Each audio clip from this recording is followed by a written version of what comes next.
Right, back by unpopular demand. I'm back. Peter de Groot versus Ben Gayo. Most people don't know Ben. That's a funny way of spelling Ben. B-E-I. But I guess that's how you pronounce it.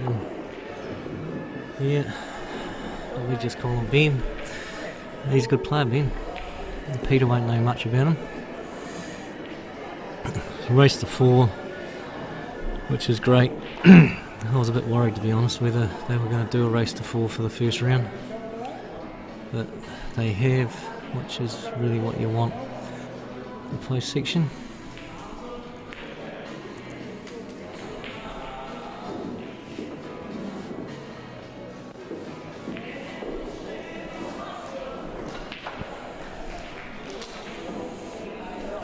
Ben's on the big one.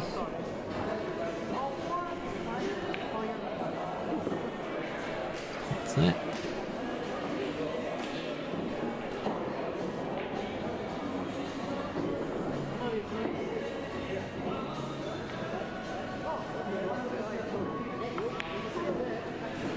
The women draw hasn't been done yet because they've still got their last round of qualifying that they're still playing. I think there's 3 games left. So they'll be close to generating that draw.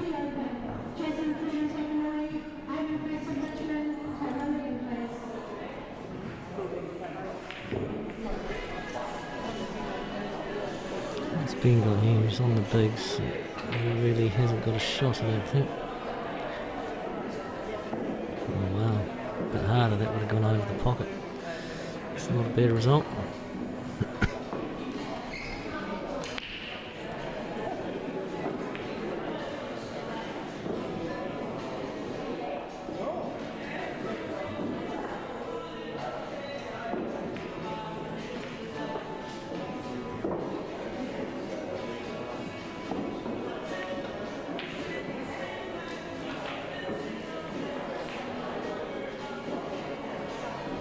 What are you going to do? Is just going to tie this ball up, mate. Oh, he might go for the one down the end. Might be on. Oh, he didn't hit it. He did play to try and pot it. In saying that, element of safety, I don't think he's left anything on for Ben. Is that? Can you go back to that? Is that trophy that one? Oh yeah, I saw Darren Pavement. I didn't know whether he'd qualified or not. And can you go to the main event and see who qualified second?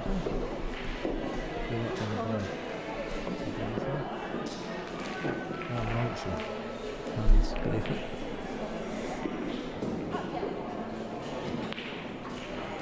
Adam Lilly qualified top qualifier. He dropped 1 frame, and Alan Robinson's down the other end of the draw. Not sure how many he dropped. I think he dropped 2 because the game that we watched, I believe it was 2-all against Hayden. Or maybe it wasn't, maybe it was a 3-1.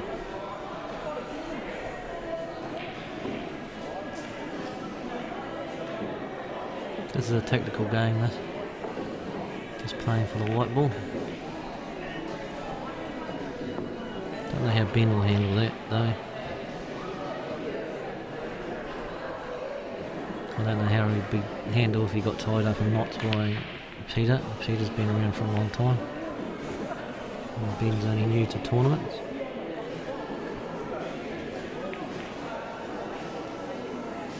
But Ben's always practising at the Hornby Club. He's down there just about every day and many hours at a time.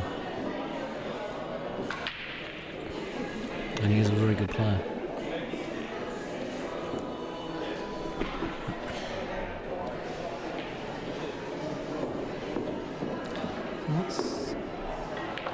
Okay.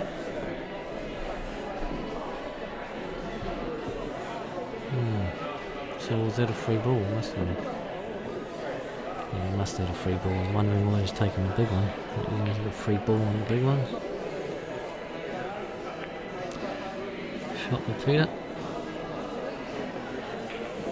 Maybe drift this down for the 6 into the same pocket. not sure he'll want to go into the bunch because they do have pockets. Oh, Peter missed it. And it's a free ball. Ben.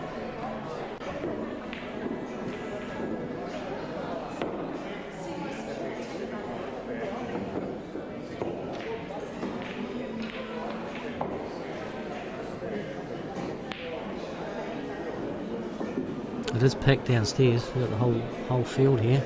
Generally in most tournaments you have half the field come back for the trophy event and then the other half come back for the main event later in the morning. So you normally clear half of the trophy players out the door. But today everyone was back, so the whole field for both ladies and men's were here, and I believe that's nearly, I was going to say 200, it's getting up to about 180 people, I think.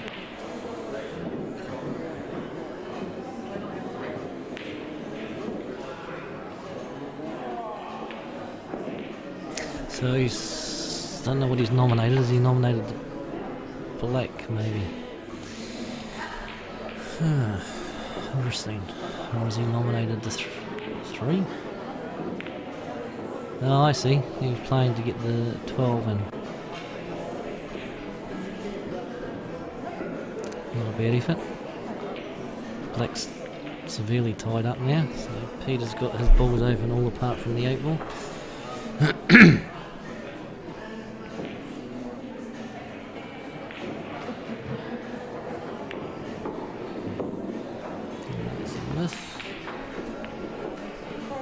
Back to Ben. Will he play the 15 ball into the centre? Then he may be able to knock that 14 on the way through. I would say possibly yes. And if he does, then he opens the whole frame up for him to win. Hit that ball. Yep, perfect. He's got the 14 into the middle here. I wouldn't take the 12. If he plays the 14 into the middle, he'll be on the 12 ball. And he just has to position himself for the 8. I think that was a good shot, that last one.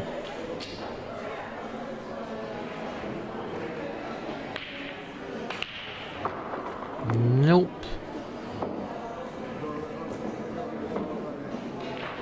I'll hand it back to Peter, and Peter's got an open table now. So can he clear up?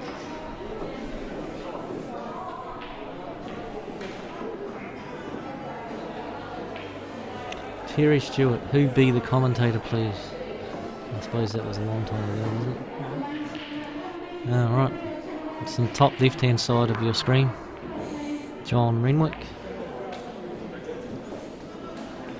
Not very many viewers at the moment, we've only got 30. Right. And climbing.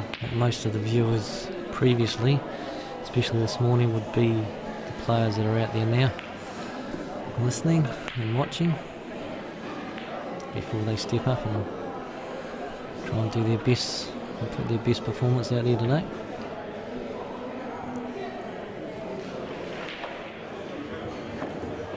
I'd say Peter will clear this table.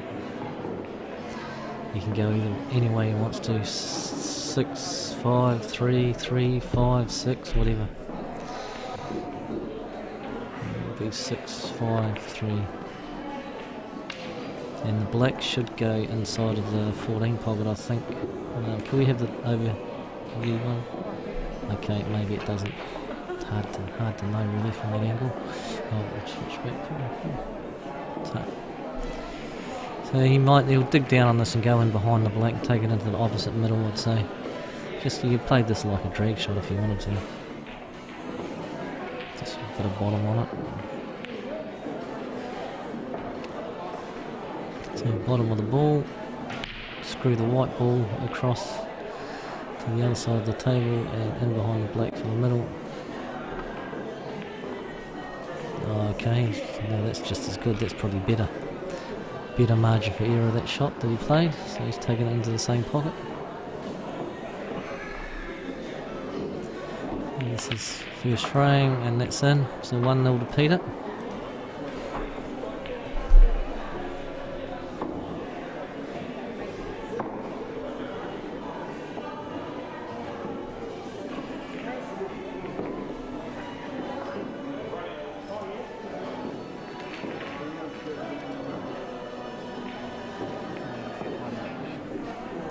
So ladies have got one match still to go before the draw gets generated.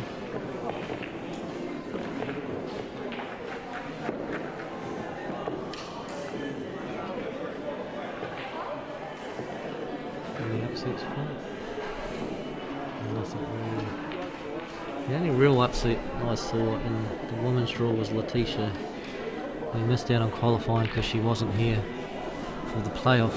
She left once she'd played all her games, and if she had a stage she would have been called for a playoff for 3rd and 4th, but because she'd left she forfeited that game, so she's in the trophy.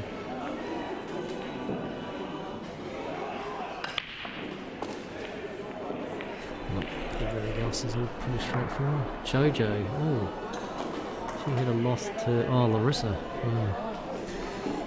It's a tough section. Jojo and Larissa Devine in the same section.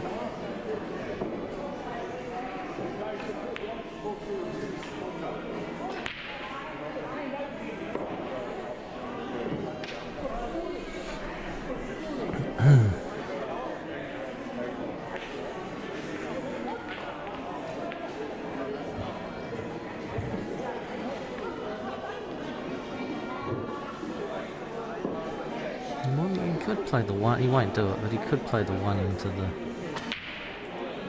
He is on the middle, I was going to say he could play the one into the 6, but I suppose he doesn't need to. The 6 goes into the opposite corner. Did he want to hold on that 5 ball to play that shot? Maybe not.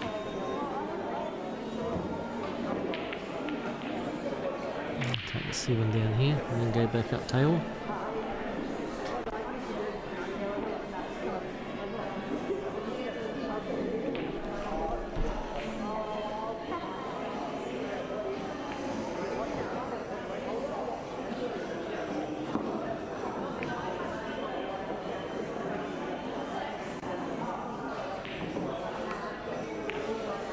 That's a good shot by Peter. He's got perfect angle there just to drop this 5 ball in, and I believe that 6 goes into the opposite corner. If it doesn't, he can stun across and break them out. But yeah, the 6 goes. Oh no, unlucky there. An unlucky kiss, he got off the 15. I would say Peter's just going to touch that and leave the white ball right tight to the 15 ball. Leaving Chinese snookered, it's not bad. Only leave the 11 ball on, maybe the 14.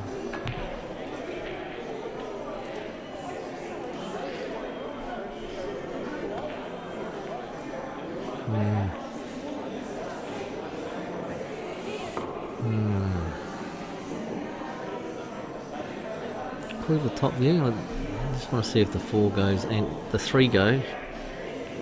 Don't think the 4 goes.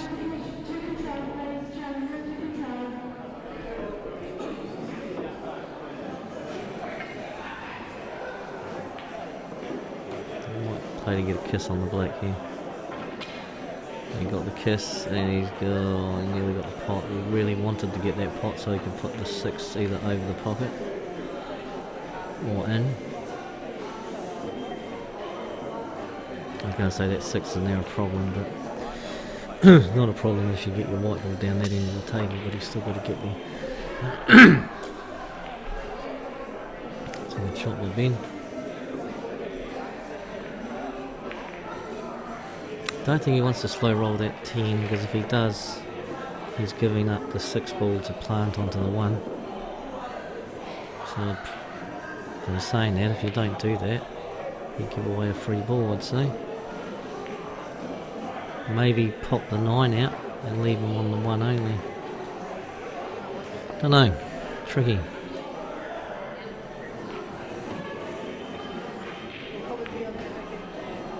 What's happening here? That's a free ball, is it? It might not be on the 1. It might be okay. Bit of a mess of a table, this one. No clear finish for either player. Peter's got the advantage.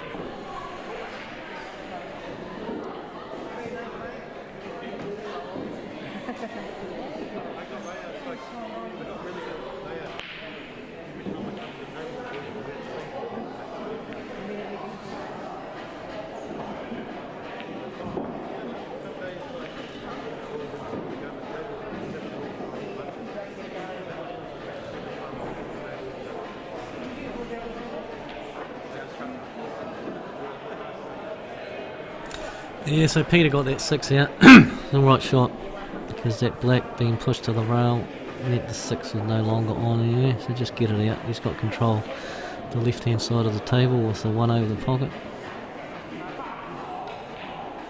I'd say if I was Ben, I'd be trying to put a ball on the black. There's no real advantage in potting that. There's no advantage in potting this. He's going to though.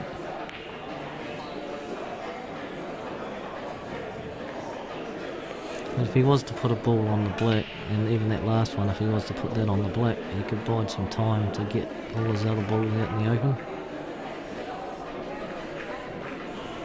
That's not a bad option that he's taken there, because he's eliminated the free ball for Peter. Oh yeah, that's a good shot. What's Peter going to do? Will he play the 4 onto the 1? No. Just push the 6 into the bunch, bring the 4 out. It's a good shot too.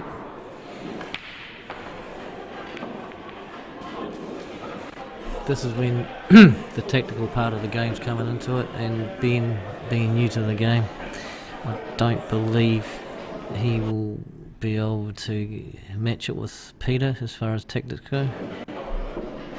Could be proved wrong, but really he probably needs to put a ball, and he doesn't want to be taking it away from him. He wants to put a ball in front of that 1 and make it difficult for Peter. And this isn't difficult now because Peter can I don't think he will. They don't tend to do that. He'll leave the 1 there, because once the 1's there, he's got control of the frame. The black's the hardest ball on the table for him. So he's going to play the 4 to spring the 6 out, is he? No, just get the...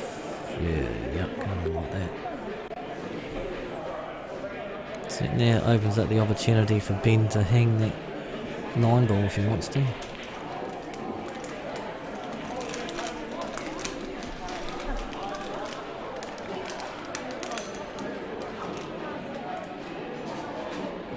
That's okay, Terry. I can see your comment there. Figure any commentator is better than none, even the potty mouth one.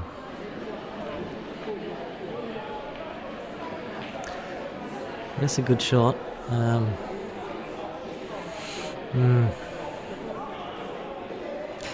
You can't hang that 9 now, because if he does, then Peter's just going to play the 4 onto the 1. So, as good a shot as that looked like, it's not really going to help him out here. Yes, he's now trying to hang it, but Peter can cut that 4 back onto the 1, and even if he doesn't cut that ball 4 back to the 1, he can get the 4 out of there, and Ben really hasn't achieved anything. So he's still got the 13 problem. He needed to get a better angle on that 9 to try and play it from distance so that the white sprung out and Peter didn't have a plant or a way of getting that 4 out.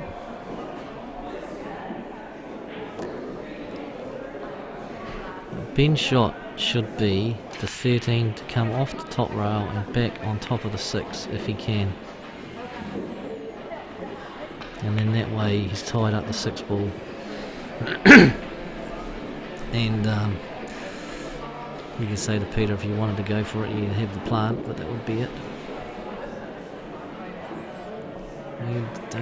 What's he going to do? Is he just going to touch this ball and then try and get the 6 to bounce off the cushion and go in front of the 13? No, that's too... Yeah, I was going to say that's terrible. That's just inexperience, that. You got to know when to tie them up, and that was the time to tie them up. Because now Peter's got no obstacles here.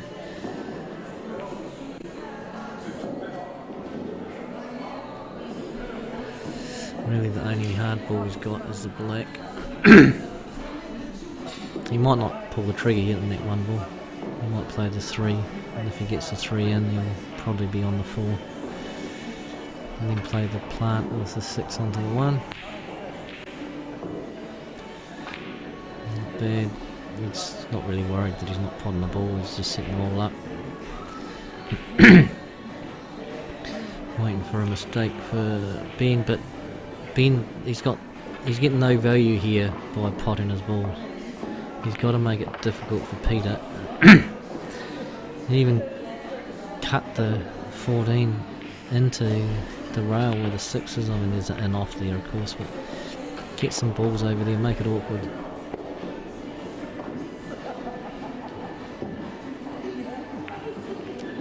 And that's not going to work. As I said, the only saving grace that he's got is where the black is. Because the black can only go where the yellow is, in the yellow pocket. If I was Peter, I'd be playing the 4, then the plant the 6 onto the 1, and then off the 3 to get on the black.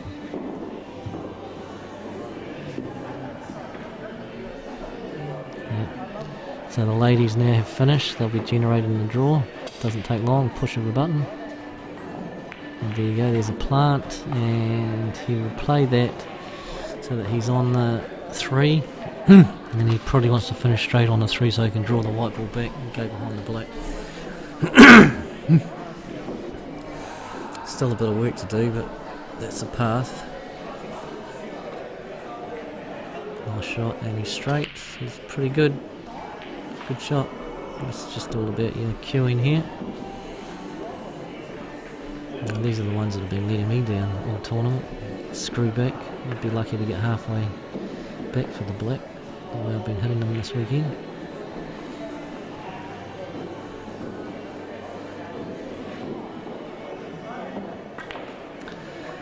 And yeah, I just think it might be the conditions maybe that he didn't get much reaction off that. Not what he'd expect. That's alright, even if he doesn't pot this, he hangs that ball over the pocket and covers up the 13 ball. Yeah, look at that. Master at work. 2-0 to Peter de Groot.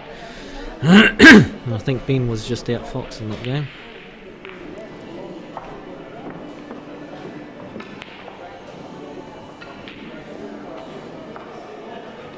A few decisions here and there he could have made it a lot more difficult for Peter.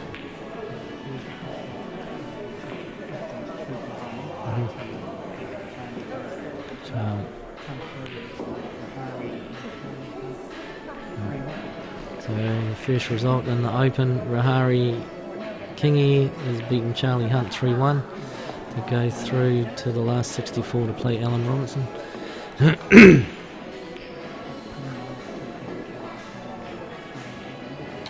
Yep, Paul Morris and Hayden are playing for the right to play the best player in the country, or one of them anyway.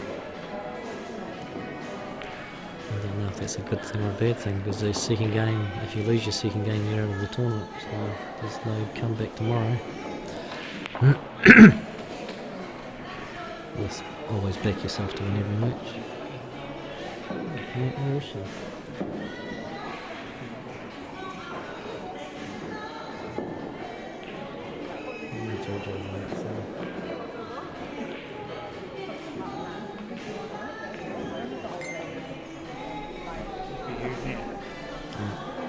You're on now, right? I'm on now, guys, so I'm going to disappear.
Just get me.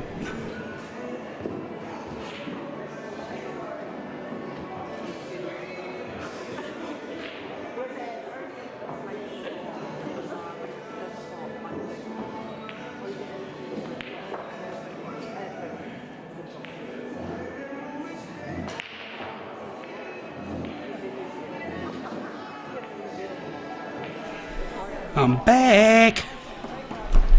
God, I like that movie.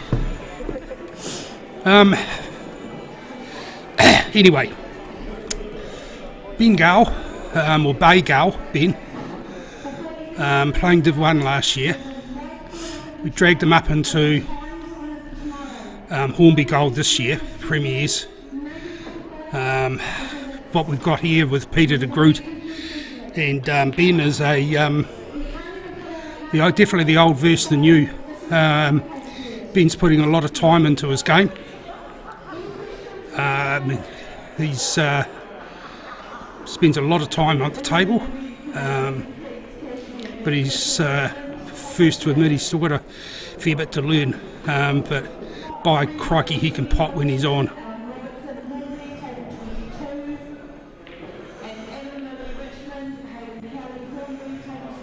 I rest my case. Well done, Ben. That stops the rot. He's certainly up against it with someone that doesn't need to prove anything, with Mr. de Groot. Yeah, I don't think there's much that Pete hasn't won around the traps, billiards, snooker, pool. I think he might struggle in the billiards against Gary Oliver, but yeah, everyone has their day, and he's a gentleman with it. Ben's the strong, silent type when you would play with him in our team at Hornby.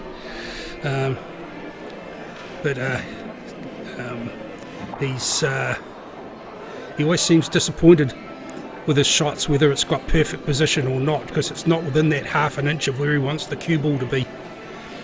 It's actually a little bit amusing, to be fair. But there's not much wrong with his game. Had a bit of time. Yeah, Terry, nice pace. Would have been in or over and caused a bit of mischief if he hadn't got it too. So well done there.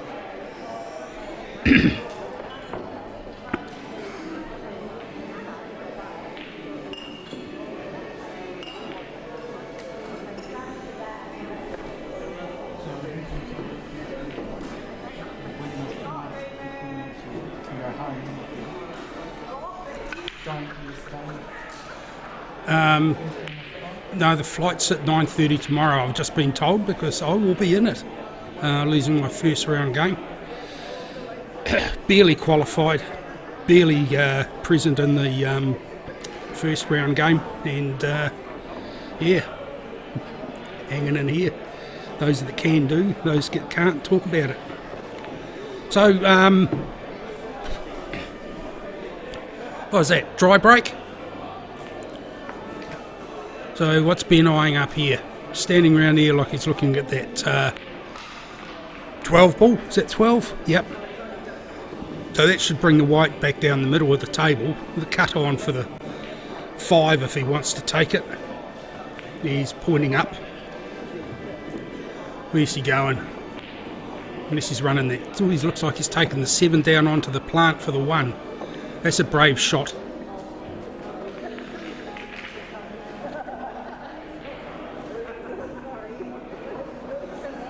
What's he doing? No, is he taking the... Where is he going? Is he cutting that 5?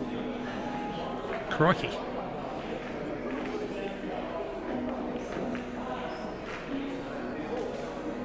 Oh, beautiful shot, Ben. Yes. So that 7's interesting now, but it's nothing insurmountable. He could stun that out of here now if he wanted. Personally, I'd be running that into the 10. Ah, okay, a bit of a high velocity discharge there. And is that a combo? Yes, it is. It's a combo to Pete. That was a bit of a larrup there, Ben, I'm afraid. That needed to be a more of a controlled wee stun there to push that 10 away. But what we've done now is we've got a whole new ball game. Pete with ball in hand.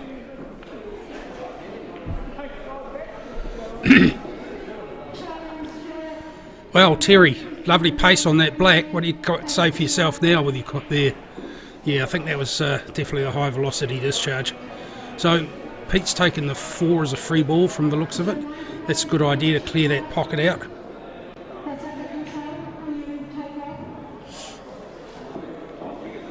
So you don't think he was playing for that 10 or the 14. So he's got these balls down this end of the table first to clean up. Oh, can he see the 13? Okay, that's good. So that should come around for the 15. Yep. Okay. So he was aiming down on that 12 now. It's coming down this end of the table. I'm a fan of clearing up one end and working your way down to the other. Going back and forth up the table is no good to anyone. It's too hard to get position, except if you're Ronnie O'Sullivan or Luca Brissell or Chris Melling. Okay, I think Pete's got a wee bit of angle here, so he should be able to push through and on the 12 go back up the table. I don't think he'll want to screw back unless he just wants to run it through and take the 14 next. He's playing high on the cue ball from the look of it. Yeah.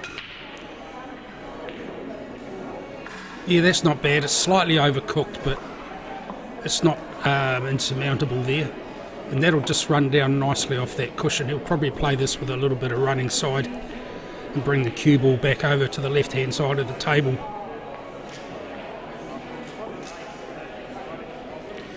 Yeah. Fair call there, Terry.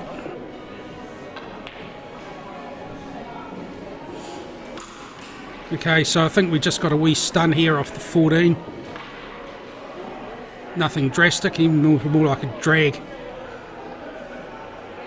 Just to hold it. The 8 will clear that 1 by the looks of it. So if he gives himself at least that cue ball pretty much in line with that 14 is, that 10 will go natural. And then he'll run the cue ball will just go natural off the 10 into leave him a shot on the 8 past the 1. If he comes back a bit too far, he can always play the 8 up the table. Hey, Aaron.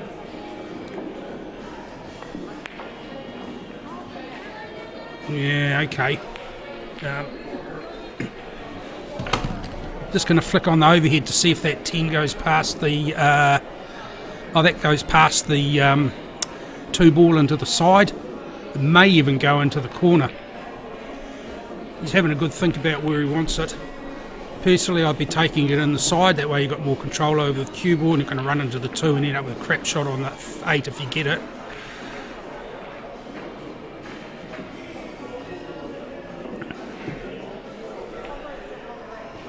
Yeah, lovely shot.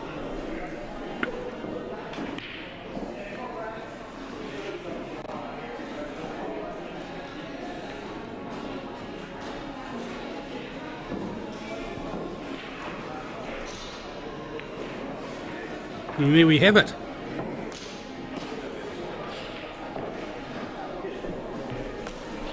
So, a bit unlucky there, Ben. Yeah, we'll talk about that later. He's definitely one to watch for the future, I think, amongst a whole lot more that are coming through that are playing really good. So who have we got here? Kirsten Uamua is playing someone.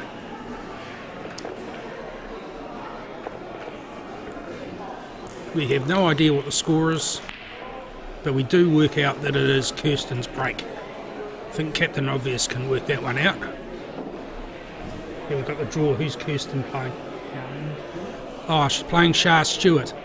Okay, good to see Shah back. Shah, name from the past.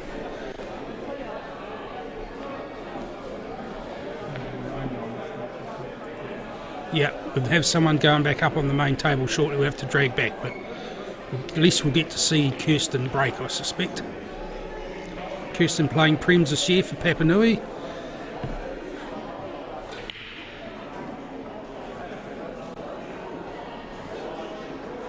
and doing quite well from what I gather, considering the number of new Premier teams this year.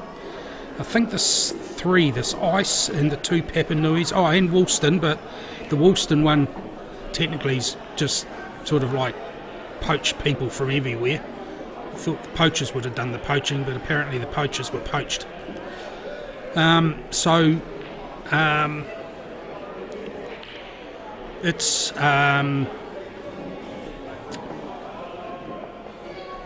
It's sort of diluted a bit of the talent in some of the teams, but I've got to be honest that it's not hugely noticeable with the new teams and with the standard in the Premiers.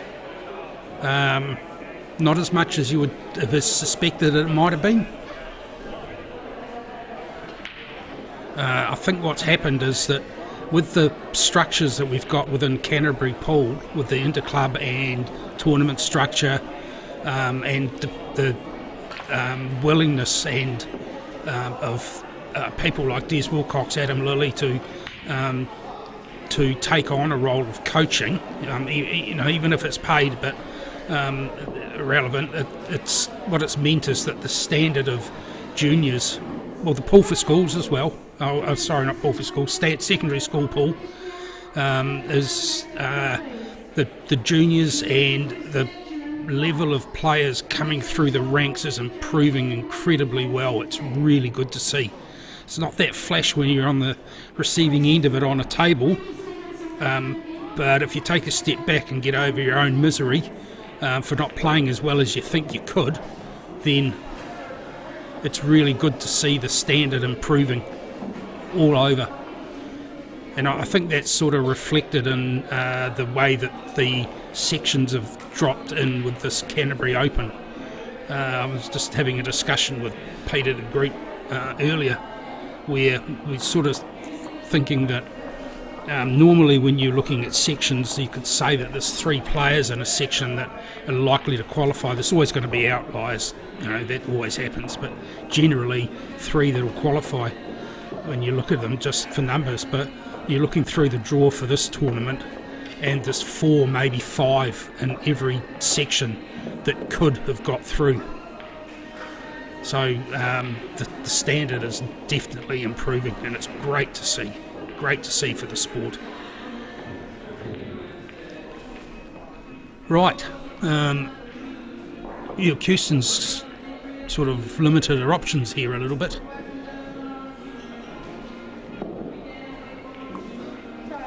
Is she taking that plant on? Yeah, she is. Yeah, she needed to play that a wee bit more to the right side of that 4 ball. To that, there was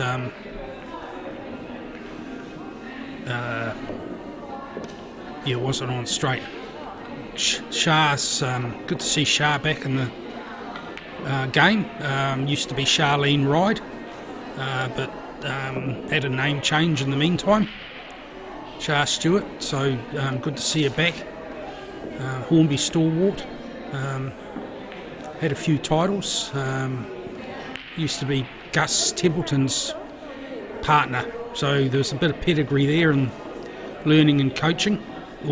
Certainly learned how to conserve energy by not wasting any on that shot. So it's actually pretty good wee shot here. She just pokes this in gentle, so now you've got the option of the 9 or the 15. Personally, I'd be taking the 15 with a little bit of stun. Okay, we'll go the other way, Shah. Maybe you're looking at the double back on the 15, if you leave yourself that.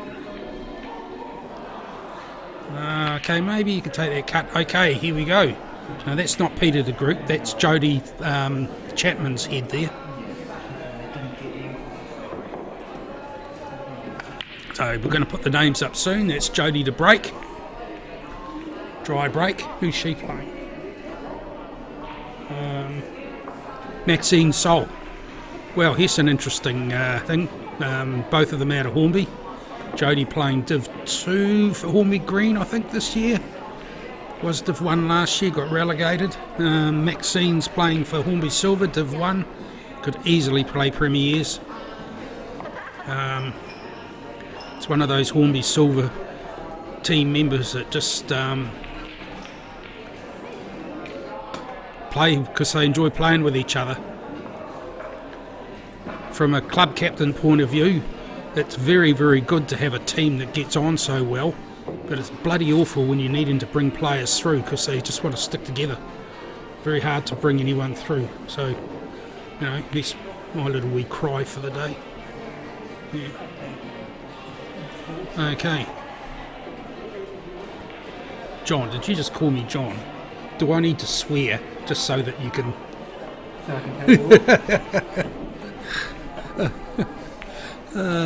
just got called John. I'm not the potty mouth. I have a potty mouth, but I don't use it here. Although if he calls me John again, we may see about that.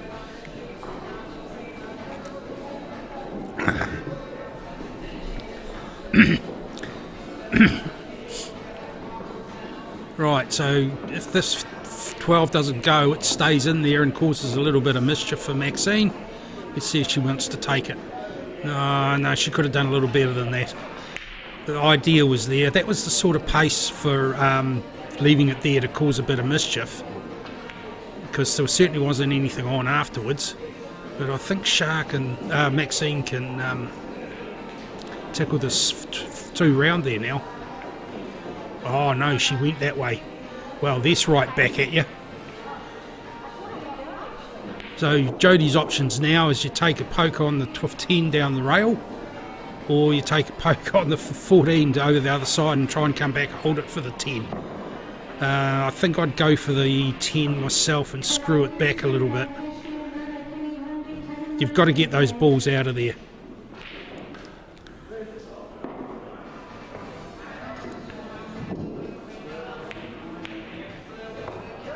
Yep, good shot. So the temptation's there to take one of those other 2, the 15 or the 13, but you really do need something to do with that 14 and 15. You're really up the creek in that corner if you don't, unless you can weasel a free ball out of it somewhere. Maybe even try and avoid giving one away. I don't think that it is. It might have, no, it will be, because I don't think that. That's a snooker there, because you can't see the 6 past the 15, and you can't be snookered by your own ball, but pretty sure that you will be snookered by the 8 on the 5, and the other ones are there as well. So let's see what she does with this. Okay, looks like she's taken the 9. Sorry, the 3. Yeah, that's a good shot. Hopefully she called it as a free ball. Did she?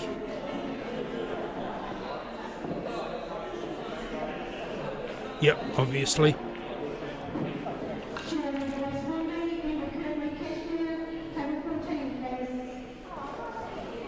Okay, you needed a bit more pace on that, I think, Jody.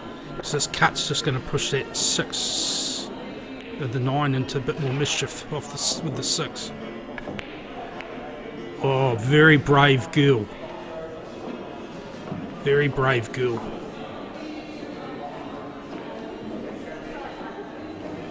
That was not the option that came to my mind, but that could be why I'm sitting here talking instead of playing. So, yeah.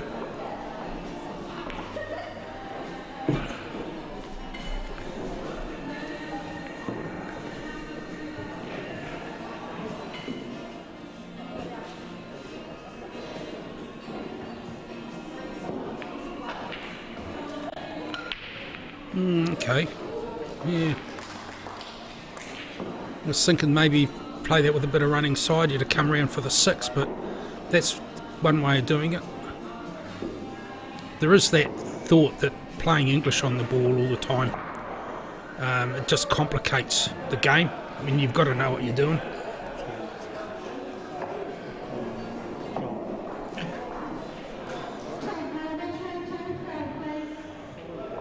I mean, I played billiards a lot. I used to when they're doing in the club, or they still do, but it's haven't got the time now. And I'm quite comfortable playing side on the ball. It doesn't always come off probably to the detriment. I think that was supposed to be a little wee snick off the 8, to be fair, which is probably not a bad option there. It certainly worked out well. So you're probably looking at maybe a wee cut on the 9 into the side. That should come back, maybe get in amongst those.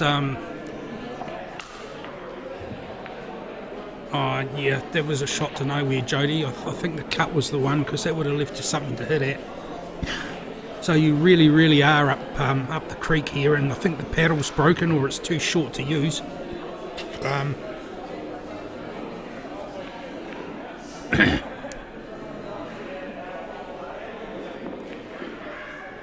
Yeah, so Max, I don't think it's going to play the 1 here. It's got to get that 4 out.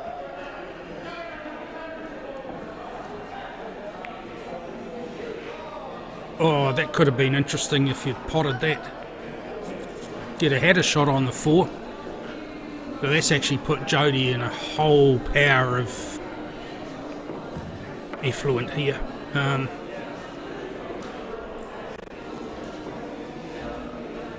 She's got a bit of work to do. Speaking of effluent,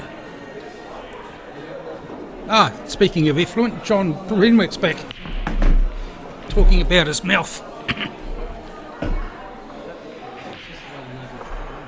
Yeah, like I was saying, those that can do, those that can't talk about it. Yeah, have you played your giant game, John? Take that as a, he used a word we're not going to use, but I'd take that as he's in the flight in the morning.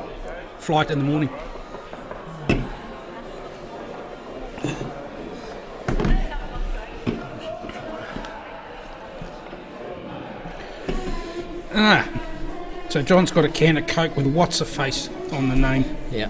What was that one you had the other day? Well, shut up your face. Shut up, there's another one too. What's the matter, you? Hey. No, don't sing, please. We've got children here. What's the matter, you? It's another. Shut up your face. It's another song ruined. As my son put that on, he says, "Dad, listen to this." Oh, Maxine. He said, the teacher played it in class, and it was "Shut up your face." We used to listen to it when we were younger. Yeah. Must be coming back in. Yeah, I hope not. It's sort of cultural. Oh, right, yeah, no, PC, yep, sorry. Another red mark against my name. It's alright though, get used to it. Yeah, if we can get you so many red marks, we'll get you banned. Yep, yeah. I think that's the point. Yeah. Take the fun out of it. That's good, Maxine's on the string. Yeah. First game. Alright, so getting on that black's going to be fun, Maxine. I don't think you've got enough angle on that 4 to run through and back down the table. So it looks like you're just going to have to take your medicine on it. The great thing about this is the ladies are playing a race to 4 as well. Unheard of, really. Yeah, it's good. Plenty of time. And I was worried, I didn't tell people that, but I was a bit worried that they were going to do a race to 3. They were talking about playing 2 rounds Yeah. this afternoon. Yeah. So the flight's on in the morning, and Well, they got so heaps of this time. cut's on inside the 8, but you don't really want to be overcutting it any. Risky, yeah. Yeah, well, that was discretion being the right way to go about it. So Could have gone horribly wrong, that shot. Yep. So let's see what Jody's got here. There should be a clearance here, but I mean, you're out of position on one ball, and all of a sudden it gets a little bit harder. Yep, if you want to watch how to stuff up a clearance, just come and watch Paul and I play. Yeah, we're really good at that. Anyone wants coaching? $50, $100 an hour.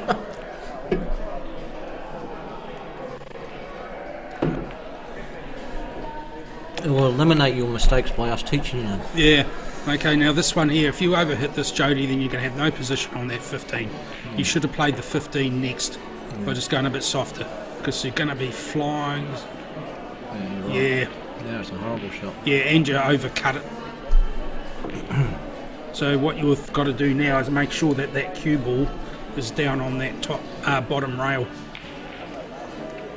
So that means just nice and soft. Don't overhit this. It's surprising. Yeah, don't overhit this.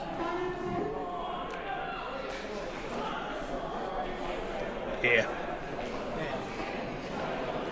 geez, we're good from up here, aren't we? Not really. We're as bad up here as we are down here, but No, someone's got to do it. I don't lose from up here. No, you don't. No. I'm a... Winner? No. Yeah, you know what I was just about to stop myself from saying. Shot match. So, John's and Maxine's in the club team. Yep, whoop. Oh, yeah, one of them. Yeah, there's nothing quite like the sound of a whole team going whoop, whoop, while you're in a noisy pool room. Yeah. But we got It's like... we got different versions. We've got whoop, whoop. It's developed. It's evolving, a bit like a virus. Yeah, that's probably a good word for it. Yep. So Yeah. it does tend to put the opposition off. And Knowing anyone that if else that's around. But of course, that's not anything that concerns them because they're such caring individuals. We got a couple of new players in our team this year, and they hate it. Good. So what are they doing in your team? One of them's old school. Well, both of them are. Well, no, the one that really hates it is G Walker. Oh, G's yeah. a bit set in his ways. Well, he's been round long enough to... Yeah. In fact, G's been round long enough that we should be doing it his way for he's survived so long. Yeah. Okay. Right. I suspect Maxine's going to take the overs here. At a rough guess. But that what has sort of Maxine. Maxine got the first frame. Oh, yeah. We're being remiss in our Yeah. digital... Not pushing the button. Yeah, not pushing the buttons. You wanted the button box? Yeah, I know. I Males are dragged good the at button that, they box. pushing the buttons. Not as good as females. Well, that's a brave one, Max. Oh, you're taking the 4. Oh, really? Okay. I suppose you left it sort of like tight as. Is that, the 14's on. Okay. Now, Paul, You want to move that over because I'll knock that over reaching for the box if you... I just want to introduce Paul to my side of the table. I'm eating a date scone, and there's absolutely no crumbs. That's because you're eating them off the table. It's like watching a pig at a trough. That's not very nice. It's all the tongue marks on the table. I'm going to lay a complaint Go on. about textile. Yeah, I will deal with the complaints. You put them on the correct form. The correct form is a small green form with a 20 in each corner. Complaints will be received in triplicate. Okay. Whatever that means. Then give me $60, I'll listen to you. Well, that's not going to happen.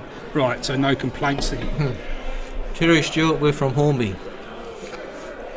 So's Paul Morris, but we don't really want to promote that. Maxine's, well, she actually lives in Timaru.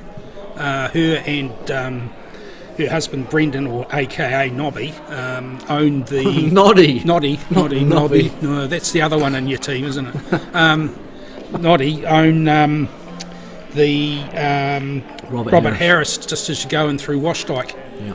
So next time you pass through there and need hydration and food, stop in and say hello to Maxine. She travels up to Christchurch Tuesdays for Interclub, travels back.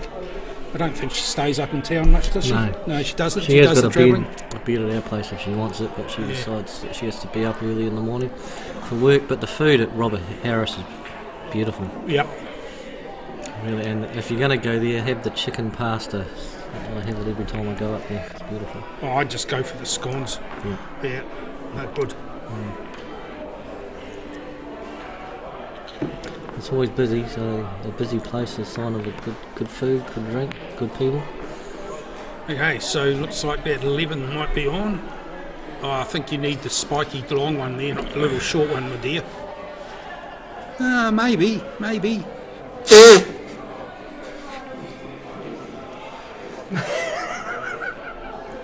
I'll get the dirty look from Paul Morris.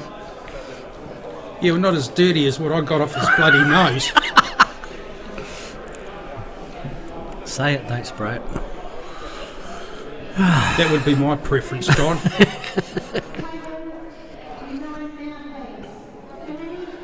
Yeah, you're right there, Terry. Yeah, it's pretty much like that. Like what? Pig and a... No, you're talking about you. No. Oh, you're not going to fluke this, are you? Yes, you are. Okay. Well, it's sort of ironic because there's not much left now, is there? No, what's your next trick? Probably just... what do? Just push the 12 in front of the 4? Yeah. Yeah, you do. You can't take the plant on. Got to get past the 10, yeah. Yeah, it's there for it.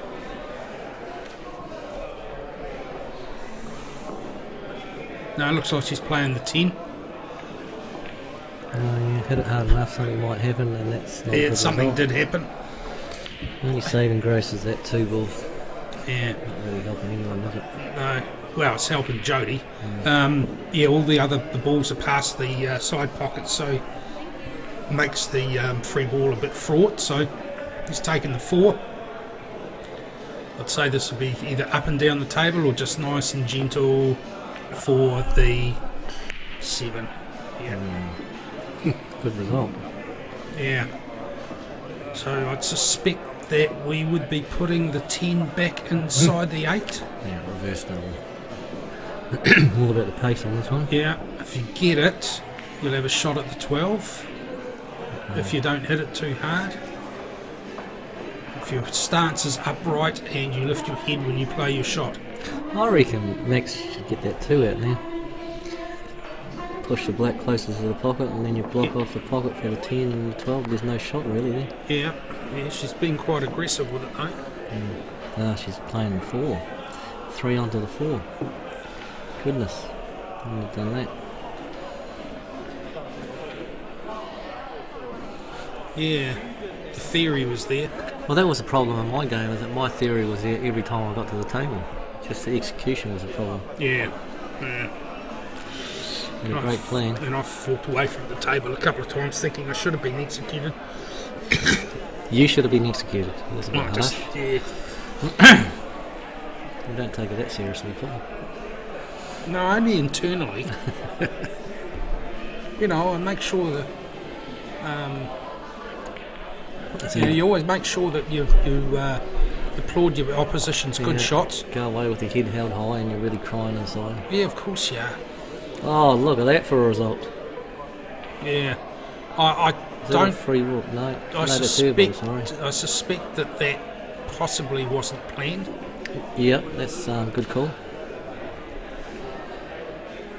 But it has turned things around a bit. But Max with that black there and the 2, she's got time to get a 3 out. She's got time to get a 4 Yeah, out. I think now's the time. Yeah, You off the wanna- back rail. Yeah. And we've got a flea in here hanging around Paul. Actually, Yeah, it's it's- on Paul's glass. Yeah, I think He's basically drinking. it's probably come to hang around the trough in front of John. Come in the door exactly the same time I came in. Look, Yeah. figure that one out. Yeah. Oh, at least you've got a friend. Yeah, that's right. Yeah. Tell me more where that came from. Yeah, there are actually. Yeah. Anyway, Max, now's the time you deal with that too. Yeah, not the 2. She's got to get the 3, the 4, and the 3 out. No, you do take the split now. The split on the 2. Yeah, Why? She was on the smalls. yeah, that's what I mean. Don't take the split now. No, not now. No. No. Well, I don't really understand what you're talking about, Paul. Have you had too many of those things in that glass? No, it's my first one. Is it 0% like Adam? No. Who's 0%? Is Adam drinking 0%? Well, he keeps telling me he is, but last time I saw a Guinness, it was 0%. Yeah, I bought him a Guinness before. Yeah, I don't think they have 0% in Guinness, to be honest. But he keeps telling me it's 0. I'm his guardian angel. Don't listen to me though. It's no wonder his life's so screwed up. No, that would be if he did listen to me. Oh, right. I knew it was one of... You really didn't listen Oh, properly, it was did one you? of them. No, it was you gotta talking. You got to pay attention. It's you talking. Why would I listen? That's the shot, Max. Get that ball out. Now the 12 over the pocket has no value, but she has got the 10 over the other side. Hard to blast out that black off the 10. Especially from here, because that cue ball's going to die on that cushion. Yeah. You're not going to get it over there with any sort of pace. No. So, Double it just no, I wouldn't bother. I'd just be touching. Touch it, don't give away a free ball. Yeah, it'll just play it dead straight. Double kiss it back out. Don't play it too hard, Yeah, don't like play it that. You haven't got a lot right in this game, Paul. Have you? Well, I'm not going to sort of like make players play the way I would, but I'd call it like I think I would do it. It's the old theory, a woman is always right, so you cannot question their shots. Is that right? No, it's nothing to do with women. It's the table, and the table's the shot. It's nothing to do with the gender of the individual. Well, you still got it wrong every time, so we'll just leave it there. No, I'm right about one thing.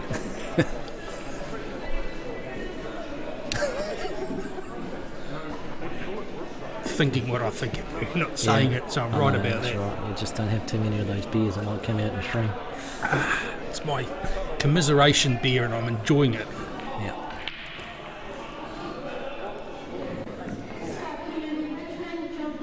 Well, that's good to have a beer afterwards. A lot of people have the beer beforehand. Yeah. And tend to need it. Yeah. I'm more along the lines of drowning yourself. I enjoy my pool more when I have a beer, but that doesn't necessarily mean I'm any good at it when I've had a beer. So, do you keep drinking? How do you mean? When you're playing, if you have a beer. Yeah, well, if I'm driving, you just have one and then that's it? No. If I'm driving, I'm very careful. No, we're starting to uncover a bit of a problem here. Yeah, thanks, Terry. Yeah, good shot, Max. You two are bouncing off each other like flies in a jar full of dog turds. Yep, that's right. Well, we're not allowed to abuse anyone else, so we're just going to abuse but if each you other. Keep going like that, Terry, we might make an exception. Yeah. Yeah, for all those people that can't see the comments, Terry Stewart's being very nasty to us. Or nasty to John, anyway. No, Terry's been good. Is he? Yeah, that pig at a trough is for you. It's directed directly towards you. I'm not the one lapping the table up to get the crumbs off, buddy. Can you see the arrow pointed towards you on that comment? No. Yeah, I can. What are you hallucinating on? Maxine one. Maxine one. Yeah. One job, Paul. That one. There we go. We got 2-0 to Max. Yeah. It's a good thing about race to 4. Jody's got plenty of time. She'll need to get this one though. Get herself on the board. Yeah, she's starting to give herself a bit of a hill to climb here. Yeah. Okay. Good break. 2 off the break. Yeah. Bit of a cluster though. But yeah. It was barely legal, that break. Yeah.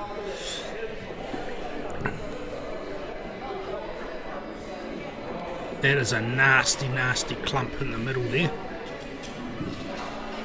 Yeah. There's nothing much you can split off. Just pop off easily, so it's going to have to take someone going into it to do some damage to it. And generally when that happens, you go into it, the person who goes into it has the bad result and the other person comes out smelling roses. So Jody's got to be careful here because she's not going to have a shot if she just plays this. She's playing this low. Yeah, she did. So not sure what she was thinking the next shot was. No, I thought she was going to follow it through. Probably the only shot she had there. Yeah, maybe chip the 12 and yeah. Here's Max. So that 6 must be 1 past 10. She could hang this. I mean, there's not much value in potting it, is there? Oh, well, you want to chip away at it, don't you? No, in a frame like this, get a couple of balls over the pocket, then start chipping. Yeah, so that 5's not on anywhere. So... Well, she had got that 6 over the pocket, that 12 and 13 become tough for Jody. I think she just wanted to be started. Yeah. That's not but bad. you're not wrong, John. It would have been interesting. Can you say that again, please? No, it's highly unlikely. So, nice to have a compliment every now and then, especially out of you. Don't let it go to your head, buddy. This is why it doesn't happen very often. We call him Santa, but you just never hear the end of it if you say something nice to him. It's actually the end. He just wants reinforcement all the time. It's terrible. It's like having a bloody needy puppy. He's like the anti-Santa. You got Santa Claus, and this is the anti-Santa sitting next to me. Looks like Santa Claus, but not really. No, you're getting back into people. Doesn't give any presents. You're body shaming people again, buddy. You want to be careful about that. That's got nothing to do with body shape. It's got to do what's on your face. What, a beard? A beard and white hair. And well, a beard here is for you only to think I'm ugly. You're clean shaven, buddy. There's no doubt about you. Now that's body shaming. How dare you call me ugly? There might be fisticuffs up here, see? You were one step above ugly. I think fugly might be more. What do they say about weight loss? Cut your fucking head off. No, they don't say that. They say at least I can lose the weight. Yes. Yeah, see, strike number 2. See what he's done to me. What he's done to me. So they say at least I can lose the weight, you'll still be ugly. That's what they say, you see. Yeah. So, well. yeah, so Paul's on to strike 2. One more, he's out of here. Go and get me a beer, John. I'm not wanting a beer. Go on. It's the devil's brew. No, it's not. No, it is. Gin's the devil's brew. No, alcohol is. Mother's ruin. Okay, that's a pretty good pot there, Max. So you're actually slowly chipping away at these. Set 7 on. Like 7 onto the 10 and into the pocket. It's on directly. Oh, yeah, it's on directly. No, it's not. Yeah, it was. Oh, she didn't pot it. No. Yeah, okay. There is on that sort of thing, but... You enjoying this, Paul? Having a laugh? Having a laugh in the background here. Yeah, that's good. Keep an eye on your language. Yeah, have you got any boxing gloves? Just one set. Yeah. Have to go one-handed. Yeah, I keep an eye on his language too. I mean, he is... Paul and John Saunders were the commentators. Paul Morris has got a potty mouth. Yeah, I'm glad that I'm bringing it out. So people get to see what he's Bringing it out. Generally, I can control my potty mouth. To see what But he's really like. John brings out the best in people. Yeah. Yeah. In your case, the worst. And worst, yeah. Yeah. Okay, where we going, Max? Oh, we were told too, I don't know whether you heard it, Paul, but they're only playing 1 round today. Yeah. So it's only 1 round of everything, so there'll be no flight, there'll be no second round. No. Which is quite good. So basically the trophy being here at 8:30 tomorrow and 9:30 for the flight in main flight. Oh, right, so, okay. Yeah. So they're not staring the main and the flight. No, it doesn't sound like it. 20 tables, 64, 32, yeah, so, Bit yeah. late in the day for trying to work that sort of stuff out. Yeah. No, it's going well. There's plenty of time with this third day. Yeah, they've done it right. Yeah. And no one can complain because they've got... What are they playing in the trophy? Do you know? Are they playing a race I to don't. 3? But if you've qualified, you can't complain about coming back for 1 game because you're getting a race to 4. So Yep. you're getting a real good Oh, game. good pot, Max. You'll turn up to your interclub games and only play 1 match. Can you see that? Yes, you can. So, a bit of luck, maybe a bit of running top, a bit of top right, top left on your take cue the ball. You 5 might in be the able to middle. take the split.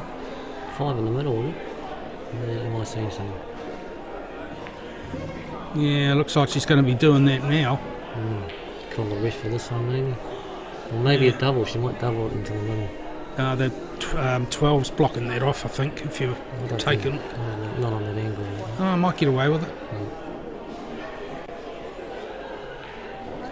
Yep, No, she went for the pot. Oh. No, Max, no. Okay, so, Don't turn out. yeah, Well, it's a hard starter, isn't it? yeah. Unless there's a Well, gap no, between well, that ball. Is there a gap there? The 12's your starter. The one over the middle, yeah. Yeah. And that 10 ball. A lot of people probably don't know this, but in our game you're allowed to play a push shot. What's that, referee? Paul Morris? The rule basically says it comes under the double queuing rule. That's how loose it is. It comes along the basis of the ball has to remain visibly in contact with the cue tip must remain visibly in contact with the cue ball through the duration of the stroke. So you're allowed to play a push shot as long as it's touching. Yeah, you can do. It's very lax. That's going to be one of the rule changes they should look at. Oh yeah, good. I think it should be. It isn't. It should be. But instead they're twinking around with bloody shark racks and Scotch pears and yeah, you're right. Our game is really the only one that you are allowed to play a push shot in. Every other cue sport. yeah, well, it's you're not allowed actually allowed to play a push shot. What it is it's The just rules the don't rule's say so we can't. lax that it means you're able to play technically a push shot. to. Which is handy to know. So if you're listening, you know that. Yeah.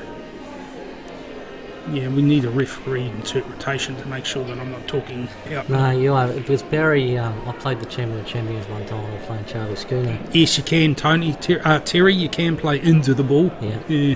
Playing Charlie Schooner, and Charlie had a shot that he could have played a push shot, and he got the ref over to have a look. He played the shot. He didn't play a push shot. Barry said to me, he said, "Oh, he should have played a push shot. It's legal." Barry should know. He's a head ref. That's going back years ago when I was quite good. Everything's gone downhill since then. It's because we get old. As we get older, Yeah. Should get older and smarter. Should do. That doesn't mean you just know when you're making a mistake instead of just... No, we've tended to get smarter with like our language. Oh, do we? Yes. Smart ass, I like smart ass. What is it? Smart I like, smart ass I don't. That explains why you have so few friends, I suspect. That's what Dean keeps telling me. Max is going to go 3, isn't he? Don't get technical on us, Terry. Straight off centre cut, miscue. Yep. Terry, do you want to come and commentate? There we go. Probably do a better job. Yeah. Yeah, pretty much, as long as you move it. If it's touching, yeah, you've still got to move it. There's no touching ball. No, there isn't a touching ball, that's right. That's all they need to bring in, touching ball. That you have to play away. That will solve the push shot problem. Yeah, if you move a touching ball, yeah. That's a foul. Yeah, it's where you've got two balls at a small gap and they're close together and you're playing into it. That's but where then it that's becomes. always going to be a double hit, isn't it? Well, not always. Especially if you hit it harder. Don't want to talk about it, Aaron. Aaron Happy, how did your game go, John and Paul? Well, Paul lost. Yeah. How did your game go, John? I don't want to talk about it, Aaron. John lost, Aaron.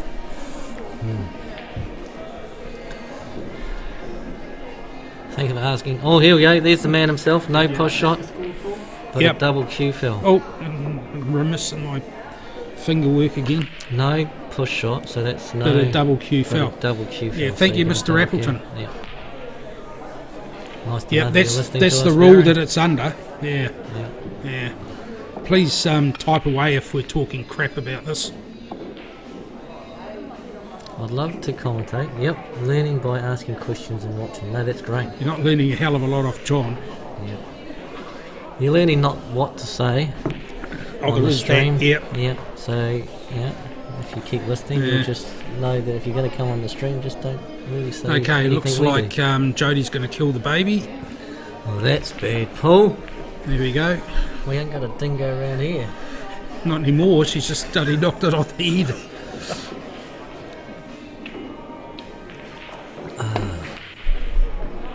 Okay. Yeah, unlucky. But, I'm quite sure what's happening with Jody. She seems to be overhitting these all the time. It's not a lot of control. She played Shirley on the screen table. Shirley said that she played really good. Yeah. I get a bit nervous. Although it's been a long day because she's been playing, so has Max. Yeah. They've both been playing all day. Yeah, but whether that's an advantage or not. Yeah. Hopefully Max has got soothing music on her Bluetooth in a car. Well, she started out first. But oh, that's good. Yeah, and what was I saying? If you played today, is it an advantage to play today and carry on? Well, in Paul's case, definitely not. Who said that? I just did. An advantage playing, you mean like with the 3 day and having the day off? Appleton, your commentary's gone. Thanks, Barry. We've had some complaints. I think he's talking about me, mate. Mainly from Paul. He did swear before. Yeah, I know. You've driven me to it.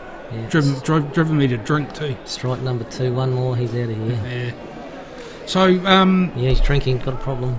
Yeah. The glass isn't big enough, that's his problem. Well, I've got to go downstairs to get another one. That's the problem. Yeah. What are you up to, Paul? Anyone out there who wants to bring Paul Morris a drink, please don't, because he has an alcohol problem. Yeah, I'm running out. Oh, okay. Nearly a very good pot.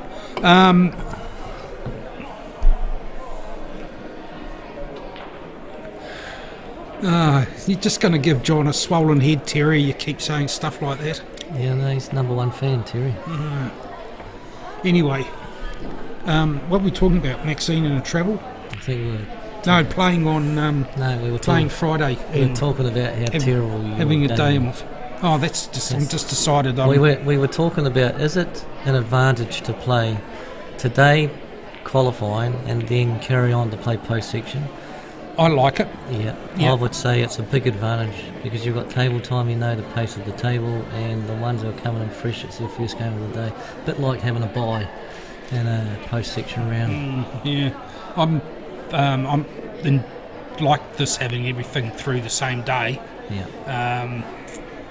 We used to have tournaments like that, didn't we? Yeah. B grade tournaments were 1 dayers, and they were race to 3 and the race to 2 in the qualifying. And you'd finish up probably at 10 o'clock at night. Yeah. If you got on a momentum during the day, you carried it on all the way through. It was good. Yeah, I think this is the first time I've played a major tournament where I've had section play, then post-section.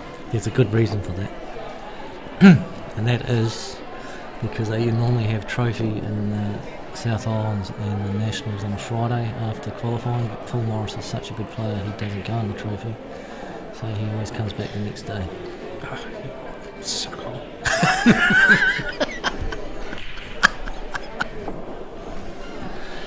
Over the last year I've been a plate pirate. I've got the lost the semi-final with the plate at the Nationals last year. Okay, well, we're just proving wrong. Yeah. I've been a bloody... So what you're telling me is that you're actually telling fibs? No. Don't tell fibs, I just, how can I put it? Mistruths. A bit of latitude with the truth occasionally. Yeah. Mistruths. Just bending a bit. Hey, good effort, Max. Lucky Max, that would have been game, set, match.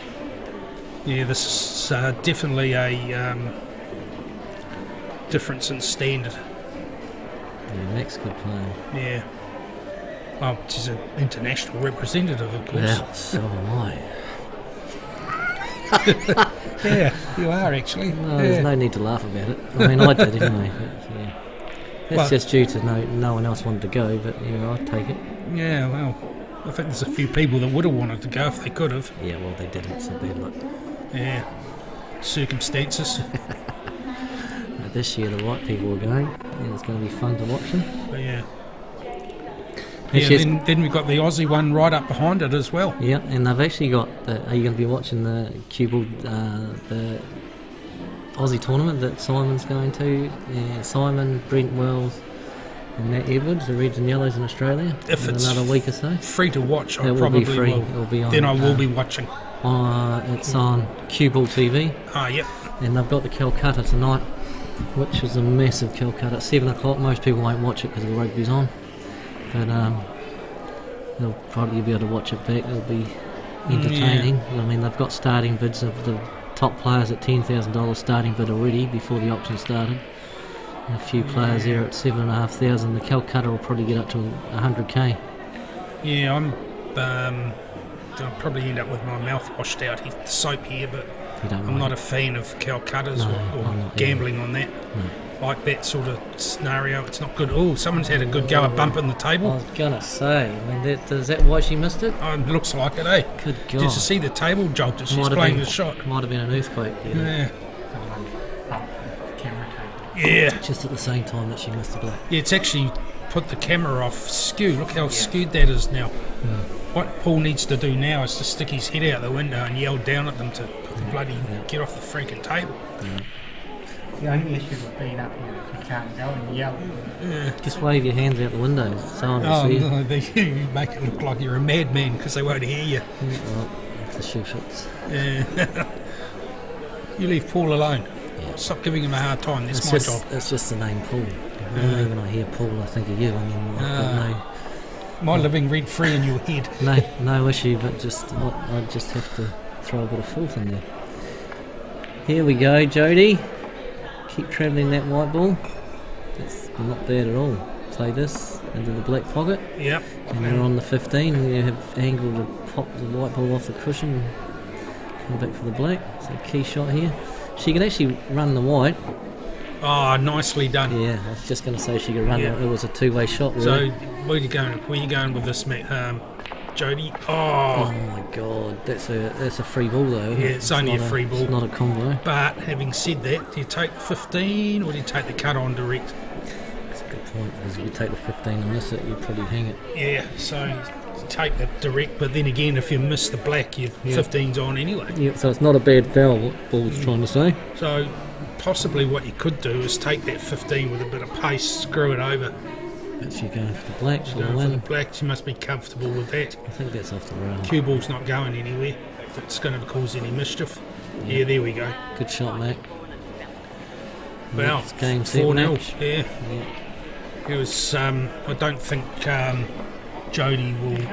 Back up, Paul. Back up. Oh, I don't think Jody will be upset if we say that there was a certain disparity in school levels there. I think she will. Oh, well, okay. I'm in trouble then. Yeah, that's strike 3. Is he out, Paul? He's going to make the decision. If he was out, if he's out, you were out a long time ago. Oh, well, that's not very nice, is it? Yeah. Not feeling the love here. What do I say? A rose between two pricks. No, I think basically Paul and I might be the. Oh, no, hang on, I can't say that. That's all I said. Were you talking about something to do with bleach before you? That's what you are, buddy. Yeah, we're not allowed to say that. That was the start of everything going down. Yeah. No, it wasn't the start. It was where it went down. No, it was. I think it's Simon's fault because I started talking about his baldness. Like, way back, and I got a few. No, I mean, it was quite funny, but not really. No, you thought it was funny. Only for him. But, you know, he can take a joke.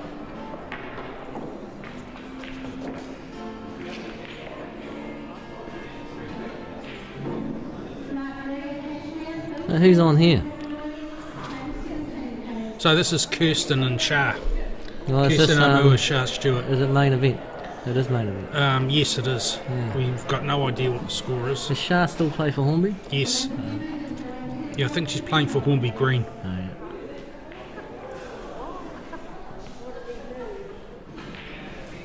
Your Kirsty was the one that should have played the playoff with Letitia. She Yeah. got through, luckily. Yeah, so we hear. I've only told her about 3 or 4 times today, Paul. Uh, Most people get the idea. that's where I heard it from. Yeah. Yeah, but I'm trying to make it sound as if I'm just sort of like originating it. First sign of madness, keep repeating yourself. I've got that down pat. So anyway, I was just saying, I was going to take it to the, was just say it as if I was saying it as I What? originated it. What? Yeah. Well, spit it out, man. Yes, Bleach, John, you did too. So anyway, John's the bleached, but that's Yeah. what I was getting at. Go down on pool history, that comment. We're not allowed to repeat it. It's adults only.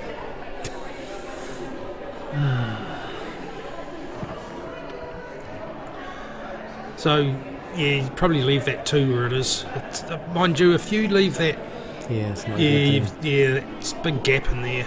She'd from where be it is. better off just to hang this down. Yeah, Just cover the pocket. yeah, nah, because Why? well, 10 off the 6. You're looking at is the the- finish. No, just saying the site. Long way to go. There is. Oh, you could be there. The Could be finish it. is Yeah. So I was just thinking if you put it over the pocket, then you block that 10 and the 15. But anyhow, yeah, well, she's that backing one, herself. the one in travel, take the 5, then come through past the 5 for the 6. So 1 up the table, and she's going this way, eh? So now you've got to go. Yeah. Tough. Yes. If she was going to do that, she needed to spring out to go back for the 1 ball. Yeah. The 1 had to be next, so you could come up the table for the 5.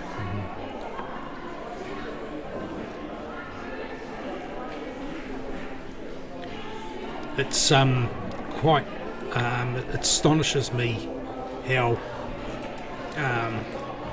different players at the table see the table from what we see here. Where's she going with this? Is she, gosh, for all love or money, that looked like she was face cutting that into the bottom right corner. When you were playing, Paul, you were playing your match. I commentated on the first round of the main event, and it was Peter the Greek versus Ben Gayo. Yeah, saw the end of that. Got the end of that. So Ben pretty much got schooled by Peter, the frames that I was watching. just Ben's been playing. He practices and practices and practices, but there's nothing like tournament play, and I think he learned a bit of safety today. Yeah. Just if he can get his safety game right, he is a very good player. Yes. But Peter slowed him down. Yeah, I hope he takes something out of this. I think Ben's got a lot of potential. Yeah, and he's practicing all the time, which is great to see. So. Yeah. So what do we got? Jojo Coleman beat Corinne Simpson 4-0. That's a tough side of the draw, there. Yeah, Anna Wood, Jojo Coleman next.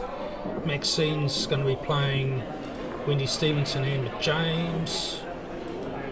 It's Helen's second qualifier. Well done, Liz. She's playing Aileen Barnes, Ellie Heath. I've got to say, I suspect Aileen will get through there. So, well, I wouldn't underestimate Ali. She's been playing really well. Yeah, she has. But I know in all likelihood it'll be a long game, whichever way you look at it. Yeah. And then if Aileen gets through, she'll play one of her best friends, and Liz Helen. That'll be a battle and a half. Yep. No, I looked at the draw. I thought Larissa and Jojo were in the same side, but they're not. They're dead in the middle, and one's on one side and the other's on the other. They were in the same section yesterday, and Larissa won there, didn't she? Yeah, she did. 3-0 or something, was it? Well, Jojo only qualified 14th. Yeah. Oh, Kat was top qualifier. She's done well. Katrina McLean. Yeah, Katrina McLean, yeah. Should be right with that. Yes. I saw her when we were walking into the club today, and she says, "One thing's for sure, John, I'm not going to be playing you, thank God." She really said, unless he puts the dress on. I only do that at home. No, well, that's what you keep telling us.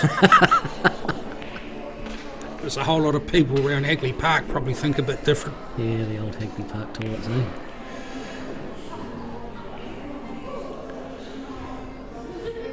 We're not saying anything. This could go downhill very quickly. Yeah, no, no, I don't even know why I brought that toilet part up. But anyway,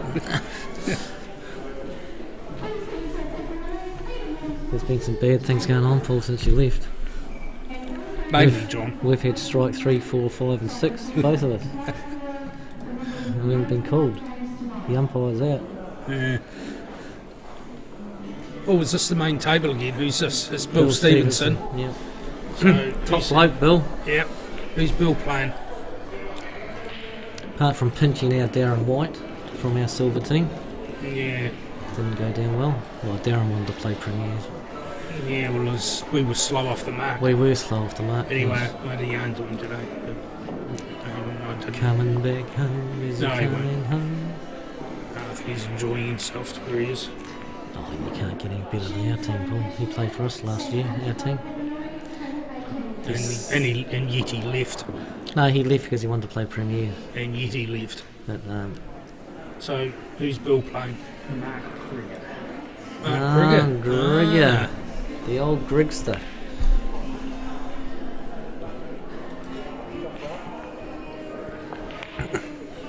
Yeah, good pot, Bill. So, say that 2's in danger of running down inside the 10 now.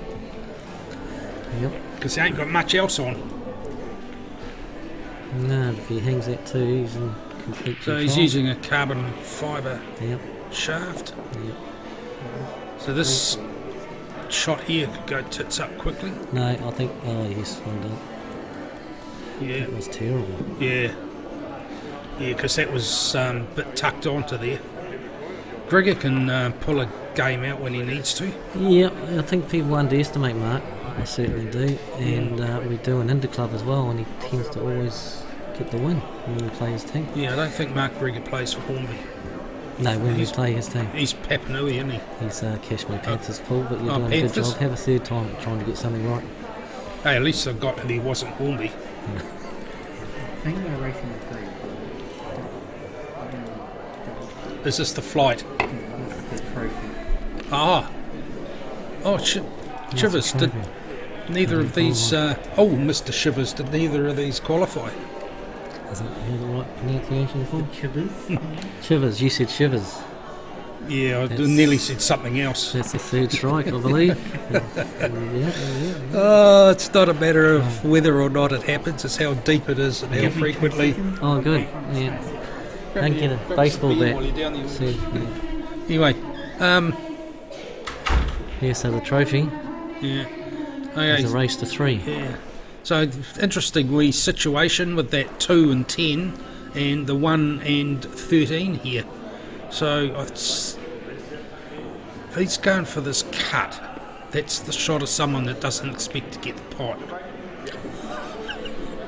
He's going to get it. Oh, no. Yeah. No, it isn't, because it's just definitely playing there now. That's a free It's ball. setting up no, it's not, because the 5's there. Okay. Yeah, so Well, it's not bad then.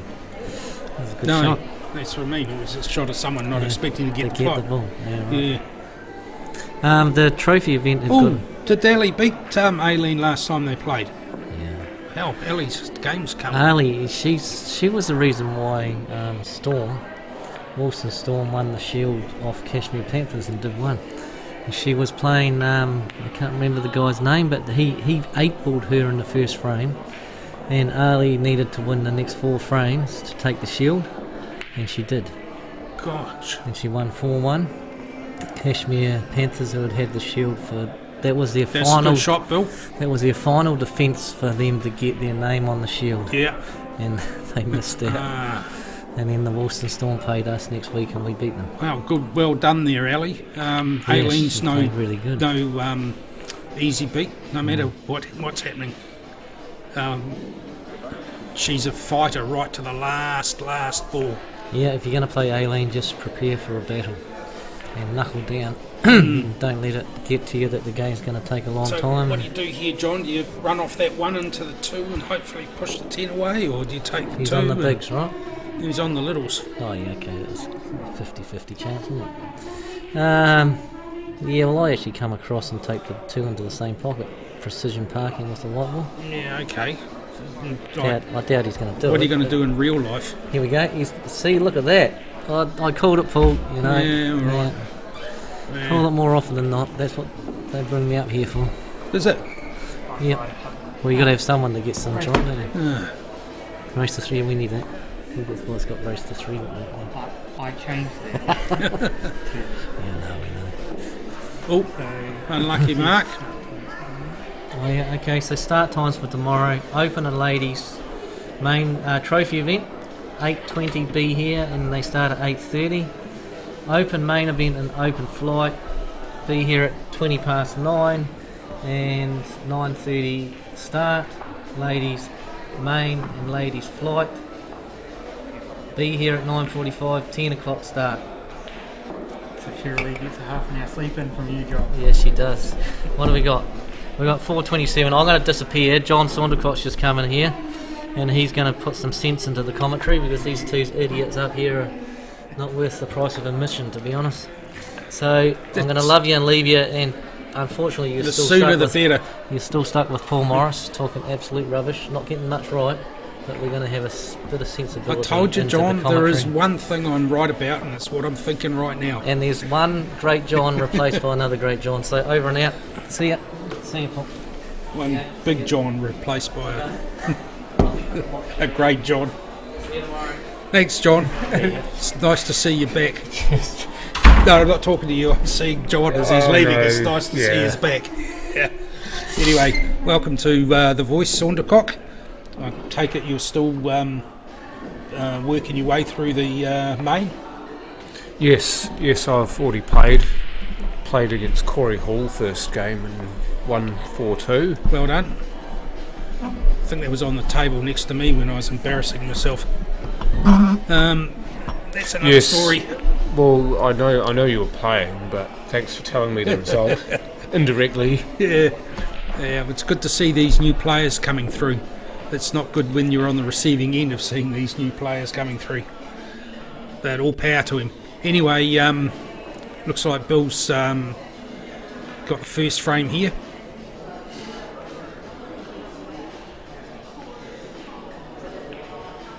Yep, there we go.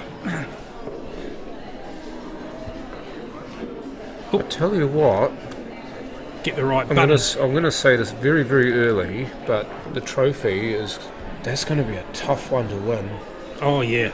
They say about the championship event being really tough to win, and yes it is, but the calibre of players that did not qualify for this event.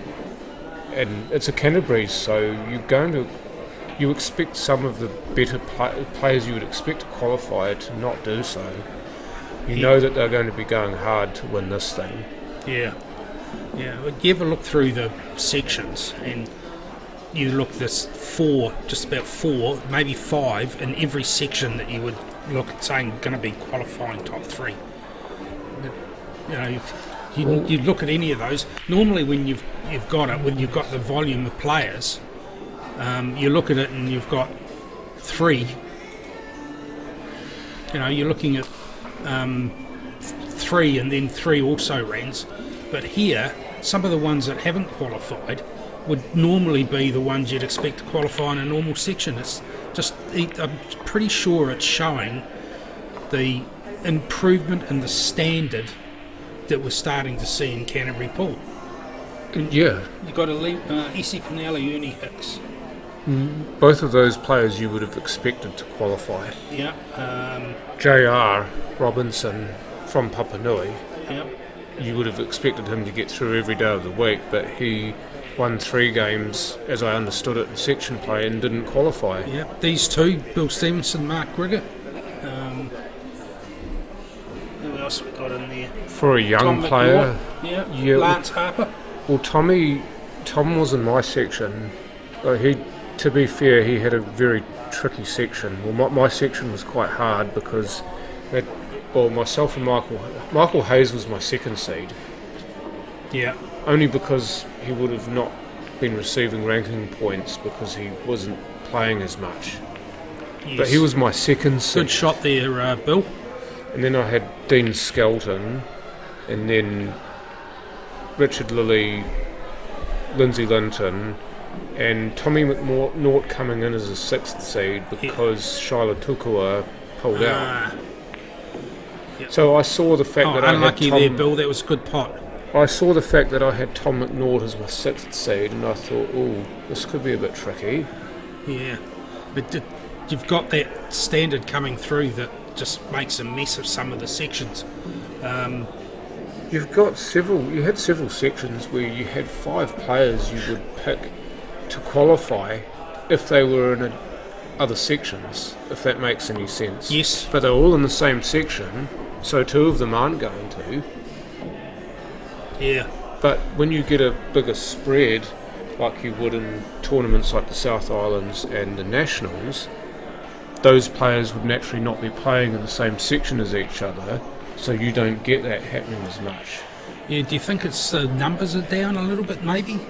Or is it just the standards lifted that you're starting to get that serious competition within sections? I think it's the concentration of talent in Canterbury. There's just so many great curists in Canterbury that what you're going to see is that many of those great and good curists are going to be in the same sections as each other, so it's going to come down to who has it on the day. Yeah, how the hell has he managed to make that? Oh, I wish I could bottle that. Jesus, you'd be an absolute millionaire if you could. Yeah. I was just talking with Ken Coleman when we were playing earlier, and just deciding that if we had to call our pockets, I reckon only half the people would play. And then he's gone and had an absolute air swing at the 15. I think if you're going to actually call anything a conscience shot, it has to be that one. After that fluke and then doing that. It's the universe, right? Equilibrating itself. Yeah, recalibrating. Yeah. Or re-equilibrating, if that is actually a word, or if I'm just talking out of my bum. Well, we know exactly what you mean by creating new words. Well, I've done it before. I have license to do so. So as long as we know what you mean, it doesn't matter. Good. Kerry Stewart, good to see that you're watching and have been for some time. Obviously you will have a wee bit more skin in the game because we've got some Hoki and Bullard boys playing in this as well. And they're doing quite well and too. Girls. Yeah. There's a lot of females from Hokitika playing, or should I say ladies from Hokitika playing. They brought a good contingent up down here this year. Yet again, I had a bloody loss to Evander Hokai. God bless him. That's twice we played. Twice he's done me 3-2 and 4-3. So we always get our money's worth. Mr. Hokai and I. I didn't know him from a bar of soap, so... Tall young chap with a moustache. Oh, okay. So not Sam Archibald. No, not quite that tall. And how can I put it? Without sounding a little bit odd. Pacific Island and Origin. He's built, but he's not built quite like Sam. Like he's not built like a brick house. Oh, okay, Yeah. so he's quite skinny. No, solid, fitted. Yeah. He's got the Athletic build. yeah. Shouldn't be talking about people's bodies. Don't. They No, come to all that bit. usually Let's doesn't just go say down so he looks, well. He looks bloody fit. It's complimentary and without being weird. He's fit. Yeah. He looks fit anyway. Looks like he could carry a sheep under each arm up a hill and not be puffed at the top. Put it that way. Best of both worlds. Yeah. So anyway, that aside. Yeah, I mean, I do like the fact that you had a fair bit of tact about that, because I know there's at least one person that I know of who hasn't in recent times done that on commentary, trying to describe someone.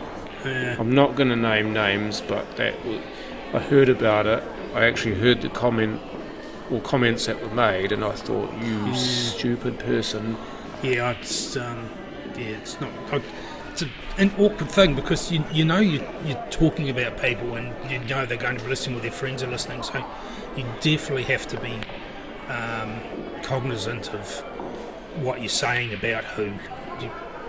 If someone's playing a rank awful shot and they're having a mare, you can't say that what you're actually thinking about the way they're playing. Well, you can say shot the to shot. shot. You can say it was a shocking shot that they played. Yeah, I'd limit myself you to can't thinking tell- they'll have played a better shot today so far already. No, That was okay. well timed. Well judged for spacing there, Mr. Grigor. Off the 6 into the middle pocket to your left, maybe. Yeah, I'm where's the 6 not going? sure if he's going to see it though. Oh, is that Bill playing? I've been Black focusing Q. Yeah, Black Q is Bill. Yeah. He's playing with the carbon fibre, I believe. Yep. Yes. You must have a play with one of those. The carbon fibre. Yeah, just to see. I've never played with one with any seriousness. I've had a hit, but never. Never clapped your hands on one for real. No, not in any seriousness or anything. Just to see what they're like. John Pitcorn let me try his one once when I played 9-ball at Woolston, Yeah. because he's got a carbon fibre cue, or carbon fibre shaft with butt shaft. He's got several different odd bits and bobs with his cues, and it actually felt really good. Okay. It's low to no deflection, so there's your first tack. Do you use a glove? No, Okay, so no, never. It's felt good with the glove? No, I didn't wear a glove. Sorry, it felt good without the glove, I mean. Sorry. Yeah. Smooth. Okay. Oh, he got top it! shot. That's a beauty. Yeah. Knowing that the cue ball was most likely running towards those balls as well, Yeah, that was well he would have held. had that half in his head that, oh, there's a chance I might foul here, but put that to bed. Yeah, so 2-0 up on a race to 3. That's an excellent double there, Bill. That'd be the envy of players in the top echelon of New Zealand pool. That sort of shot there. Yeah. That's how good that was. You see players miss those who are Yeah. way better players in terms of achievement, and Bill's just gone and knocked that one in. Almost to the point there's not much option really. You had to have a go, so it's well executed.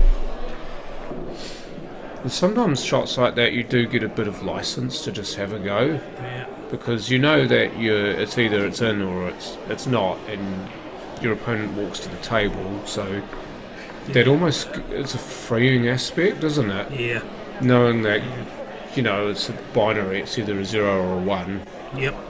But the thing is too, he played it at a bit of pace, and if he'd missed it, then it would have bobbled away from the pocket one way or the other, because with those balls clustered they were for Mark. Thank you, Jesse. Could have been just about done. Yes. In a different context, it would have sounded very suggestive. Yeah, I think this is the John Renwick effect kicking in. Potty mouth and all.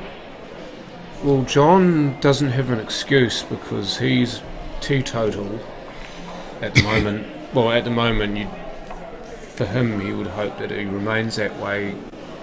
I mean, he's done an excellent job of rebuilding his life, hasn't he, from where he was to where he is now. But I've got the added effect of having my train of thought derailed, and B, the fact that I actually having the first alcoholic drink that I've had all day, I should say. Really, that looks like water. This is kidding. This cider. Gosh, very clear. I thought you were drinking soda water. The lady who refers to capybaras as guinea pigs. Just to give you a bit of context, Paul. That's actually quite clever. I thought it was too. I loved it. Still, it made me think about it for quite a long time afterwards. That's how good it was. Who says language doesn't have funny charm? That's fantastic. Now, but how can I say without... Yeah, let's go back to my standard. I think that's not the best shot Mark's played today. To be fair to Mark, he was trying to hold for a ball, so you can excuse him a little bit for the miss. Yeah, that if you don't allow for that when you're playing side on something with that pace, that's... It looks stupid, doesn't it? Yep. To the uninitiated, it looks like a genuinely bad shot. Yeah. But people who are in the know actually know he or she was trying to do something. Just didn't work. Yeah. It still doesn't make you feel any better because you know how you should have played it, but you haven't played it that way. Yeah, that's where you chastise yourself. Yeah, so he'll be walking away from the table not thinking, the people in the know what they're looking at. He'll be walking away from the table thinking something completely different. Yeah. How are you faring after that giraffe bite, by the way, Jessie? Saw on her Facebook that she got bitten by a giraffe because she took too long to feed it. Oh, was it objecting to the fact you made it wait for its bloody branches? Yeah. At the Durana Park. I didn't realise they got grumpy. Well, I would too if somebody held food in front of my face and either took it away or didn't give it to me straight away. Yeah, pulling it away. Those are fighting, not fighting words, but fighting actions. Yeah. Oh, that's a pretty good shot. He was a bit lucky he didn't clip the one away, but he's still on the ball. This is a bit Aikimo though. If he clicked one away, it'd have been on the 12. So it's not a bad result, to be fair. Well, he would have had a better look at 15 as well. Yeah, either or. So yes. So this little cut here is probably going to get a split on those. Oh, if he'd done that finer, he might have got that split on that 1 and 15. Well, so he might have lucked out with that. He jacked up on it, but so he almost took that away. If he'd just played through it normally, he would have had a better chance of getting that split. Yep. Maybe he was trying to avoid it, I don't know. So he's playing a wee bit of stun here, is he? Yeah. Mark Grigor, if you watch the way he cues, and I know a lot of other people would be like this as well, but Mark is especially egregious in my opinion. His cue doesn't go through straight as he's feathering. His cue kind of goes in and it almost serpentines. Oh, okay. You might actually see it on this. You see how it's not going through straight as he feathers? Yeah, okay. It's its back arm then, isn't it? Just not being straight. Could be back arm, could be his... It's out of alignment with his shoulder. Yeah. I know I've seen that a few times. I've probably done it a few times as well. Oh, it comes and goes. That's freaking part of my problem. So it was an ostrich that bit you. Well, they're just grumpy in the first place. Yeah. So this is quite a natural wee shot here. Yeah. Yeah, that's easy. So this will just... how straight's that? If that's straight, that'll just run through for the 8. If he's got a bit of angle, he's going to have to do a bit of work. You might have a little bit of work to do here. This is kind of in the middle between the two, isn't it? Yeah. Because yeah, okay, so... he's actually played that really well because I know this looks quite an awkward shot, but he's got the chance to either play this into the middle or he's going just for play the middle positively and put it in the corner. He's just going to stroke it into the middle by the look of it. It's big enough pocket from there. Yeah, easy. We even hit the near jaw and it still went in. Yeah, plenty of room. He obviously hit it at the right speed for it to go, if that was the case. This shows you the value of playing the shot at the right pace, because you play that any harder, it deflects away too much, doesn't go in. Yep. If you play it slower, then it naps further into the jaw and doesn't go in. So he got it. Was that Goldilocks shot? It was just right. Yep. Yeah, and just with that, even if he had, even had a bit more room, I think it would have taken it if he got a bit harder than the kiss. There's plenty of room there. Lovely. It's surprising how gobbly those middle pockets can be if you play at the right pace, because I think they take the drop. Gobbly, I like that. Add that to the list of suggestive sounding words. Yeah.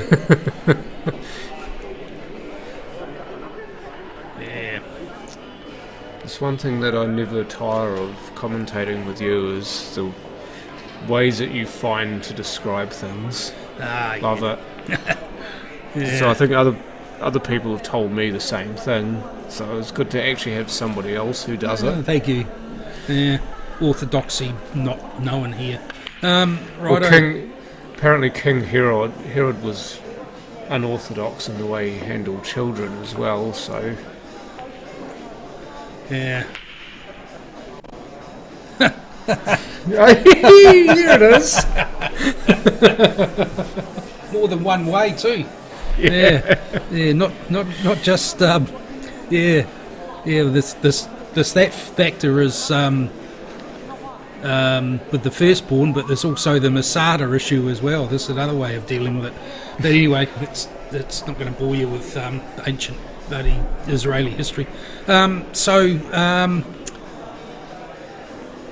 that did That's bloody completely derailed. that took the little Thomas the Tank Engine right off the rails there. That one did. Turned the 1 into an 11. Yeah, something like that.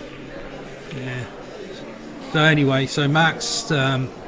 I'll put that arm down so that's stable. That jigger. Look how it's moving around. How many people? He's going to play the stroke, and that jigger's going to move. I know it is.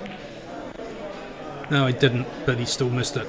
The number of people that hold them and jigger up, they don't get a solid base on it, and it moves when they play the stroke. I'll defend him. Sometimes I do that myself.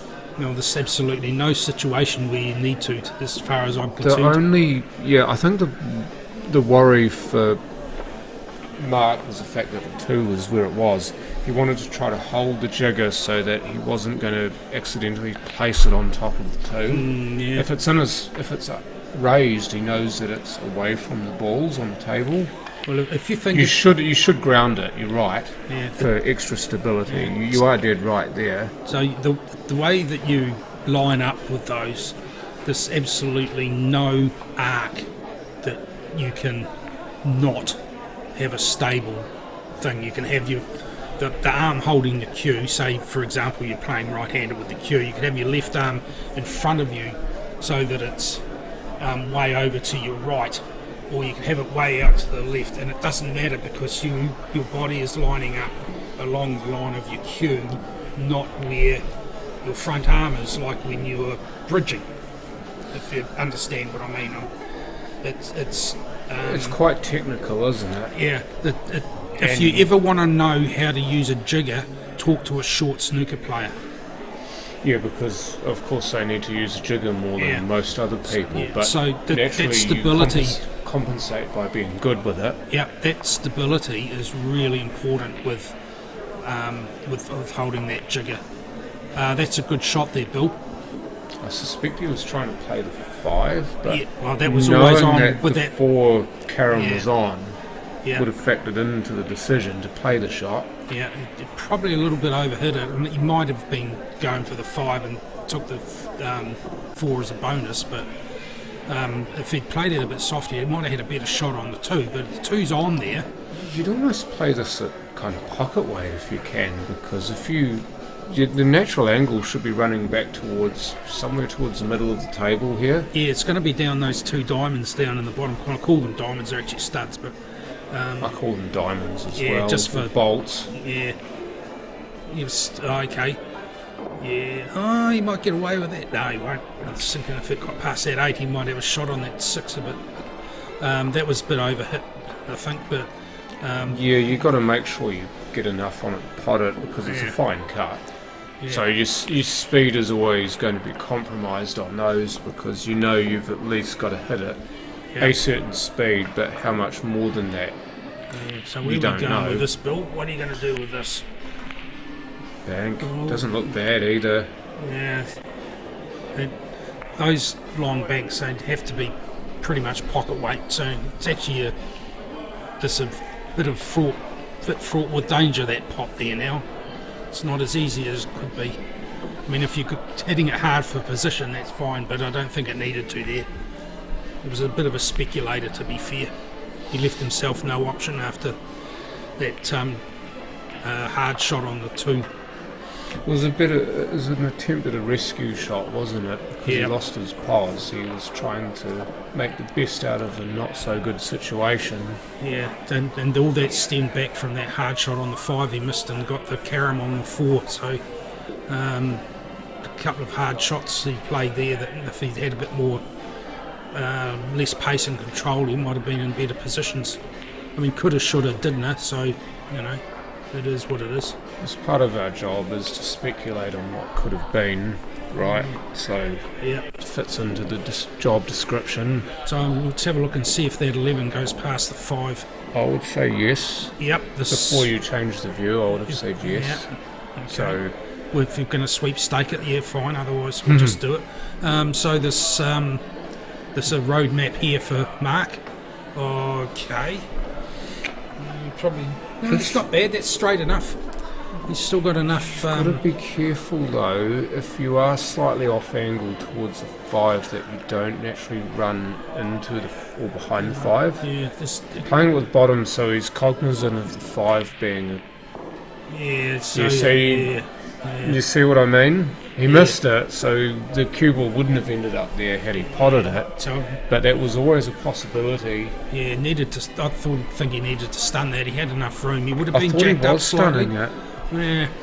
He kind of played a drag shot, but he didn't put enough bottom or oomph on it for it to actually drag. Did he drop his shoulder? Yeah, he could have done. Yeah.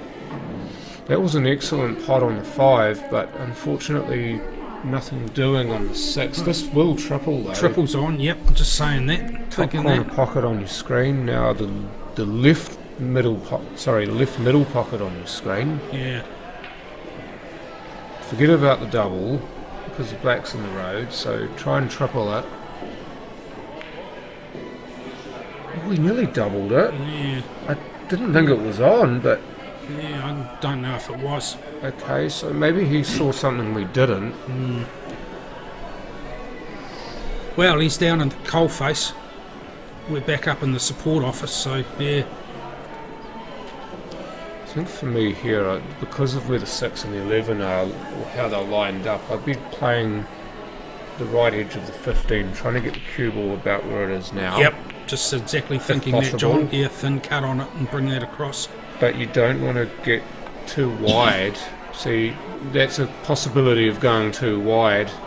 Because now look what you've done. You've snookered him. Guess who's going to be playing again? Oh, definitely. Well, would you take a cut on the 8? Barely looked at it and you said, "No, you can have that. You put it there. You get out of it." Yeah. So you go for the 11. Well, do you want to go for the 11? Well, do you have to really? Do you want to even be playing this shot? No, but you've got no choice. Well, if you're off the cushion, you could probably push that cue ball across the table a bit.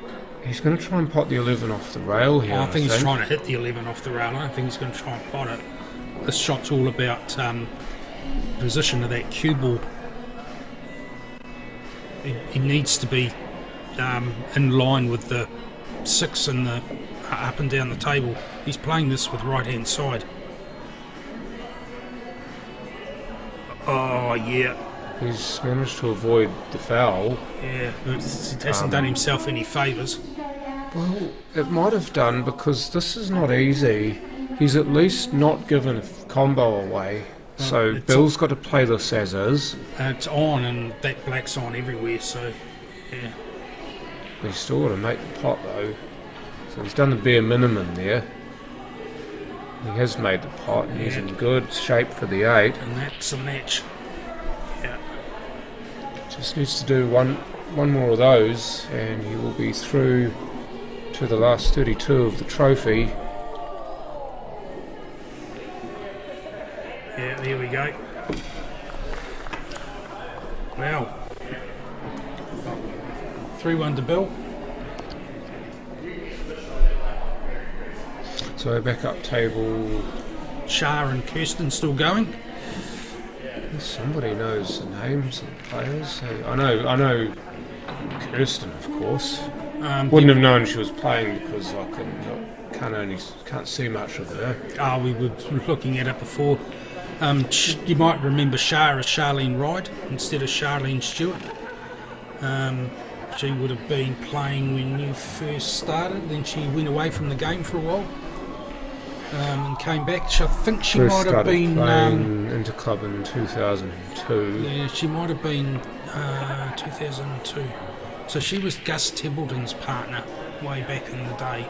That's a name from the past, isn't it? Paul Templeton's father, you know Paul. Well, I think you do. I know Gus Templeton because he used to play with Mike Bowdoin. Yep. And he and Mike Bowdoin won a few island titles, didn't they? Mike Bowdoin. Yeah. Bowdoin. But yes, they did. I think they won at least one island title, South Island title together. Yes, him and Barry Henderson as well won a Him title and Barry with as Mike. well. Yep. Yeah. Yes. Yeah. I remember when I first started playing top grade is about when Mike was playing his last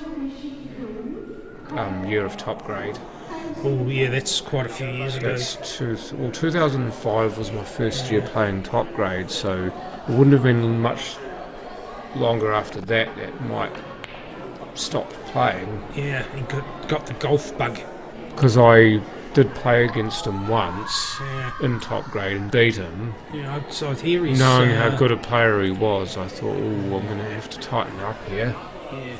Yeah, here he's not well with cancer of some sort, so all the best to him. That has napped a long, long way. Yeah, it might be more than nap there, but either way, the result's the same. Trying to thin it into the middle pocket and ended up missing the ball completely, so that would have napped more than half a ball, I reckon. It might have been finger marks if it was. And considering they brushed the tables, it's your own fault, ladies. Well, I do find that these tables, I've seen this on the main table that they have, the mainstreaming table is big nap into the corner pocket, in middle pockets tends to be the norm. Okay. If you're playing towards the bulk end of the table, the middle pockets tend to nap quite strongly into the near doors. So you almost, if you're playing slowly Yeah. If you're playing a shot, especially a shot on the angle, slowly into middle pockets, then you're almost having to aim for the far jaw because it will nap into the near jaw, so that nap will take it to the middle of the pocket. But if you aim for the middle of the pocket, then chances are you'll miss on the near jaw because the nap will take it there. Yep. But that's happened since I've first started doing commentary, though. It's an interesting discussion, especially with the state of the nap on these tables. I'm not certain that the nap has much effect as we think it does. That's a lovely shot down the rail. And here, they've been ironed well and the running quite smooth, so I'm not certain that nap has that much effect on these at this stage. If it was colder, it might have, but these are actually running quite warm. Now that is a nice shot. She does play that. She does play those shots very well, though, doesn't she? She's very good at that pocket weight shot. Right, who have we got here? Is that Paul Tamagushiku? Tamagushiku. New to the game. First year I've ever seen him play. Yes. And Carlo Reyes, who was playing for Papua Nui but is now playing for the Cashmere Cobras, which is my old team. Oh, has he moved to the Cobras, is he? Yeah. Yeah. Plays a bit of 9-ball as well. Yes. You can see with the equipment that he's got. Yep, no, he's right into his 9-ball like a lot of Filipinos. Something with... something else too, you might be asking a question about footwear. In Canterbury tournaments, you don't have to wear dress shoes. You can wear, as long as it's tidy and neat, you can wear basically any closed-top shoe. Yeah.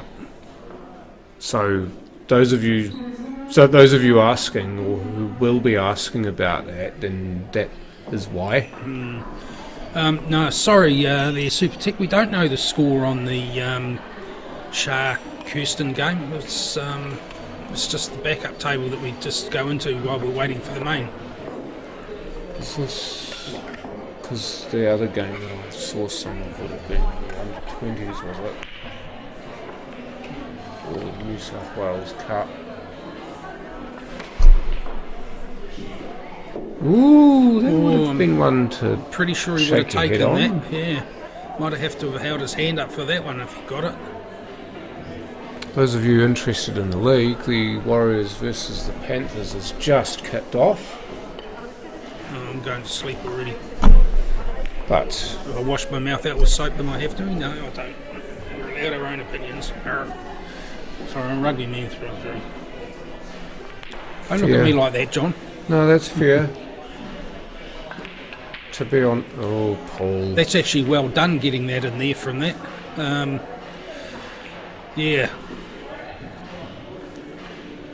Neither of these players qualified, obviously, but I'd say both of them again had tricky sections. Carlo didn't play all that well yesterday, unfortunately. The reason why Carlo was nicknamed the Screw, you'll see it on the back of his shirt, is because he works as a prison guard. He does shift work as a prison guard. I can't remember which prison he does it for. It's probably better that I don't know which prison he does it for.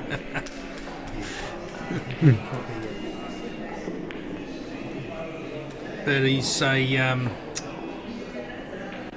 good 9-ball player, enthusiastic, and he's a gentleman when he plays. So, what else can you ask for? Second you on that second point. Yeah. Lovely man. Yes. Yes, he does a little bit in the way of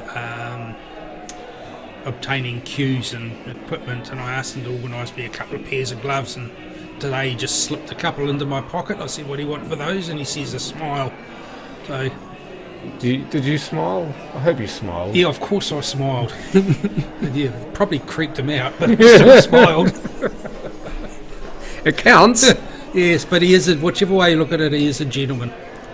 Wouldn't even take a soft drink for it, or even an adult libation. So, my See, there you go, appreciation. libation. So that's a word that not many people would have known about.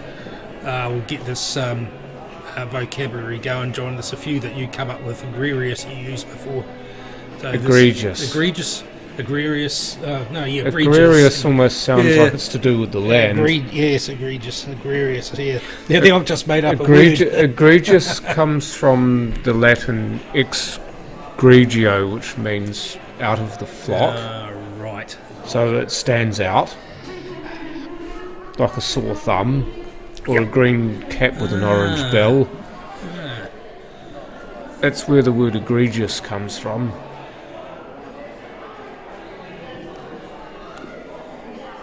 It's interesting how it's morphed into the meaning that we have it. Sort of, we're using it ourselves in, isn't it? If it's to stand out from the norm, as opposed to it has a tinge of resentment and. It almost sounds negative, doesn't it, Yeah, it when does. you hear it in normal conversation? Yes, it's an interesting one there. Normally egregiously bad, or insert other negative adjective. Yeah, okay, so what's happening here? Are they discussing whether or not he's going to be playing that... I'd say he's looking to play the 11 and he needs Ronnie to check the legality of the shot. Oh, yeah. This is obviously not for me to say whether the ball was on or not. But he missed it, so we may never know. Yeah. Yeah, it's only highbrow so long as we think we know what we're talking about there, matey. Someone's put on the comments, loving the highbrow comms.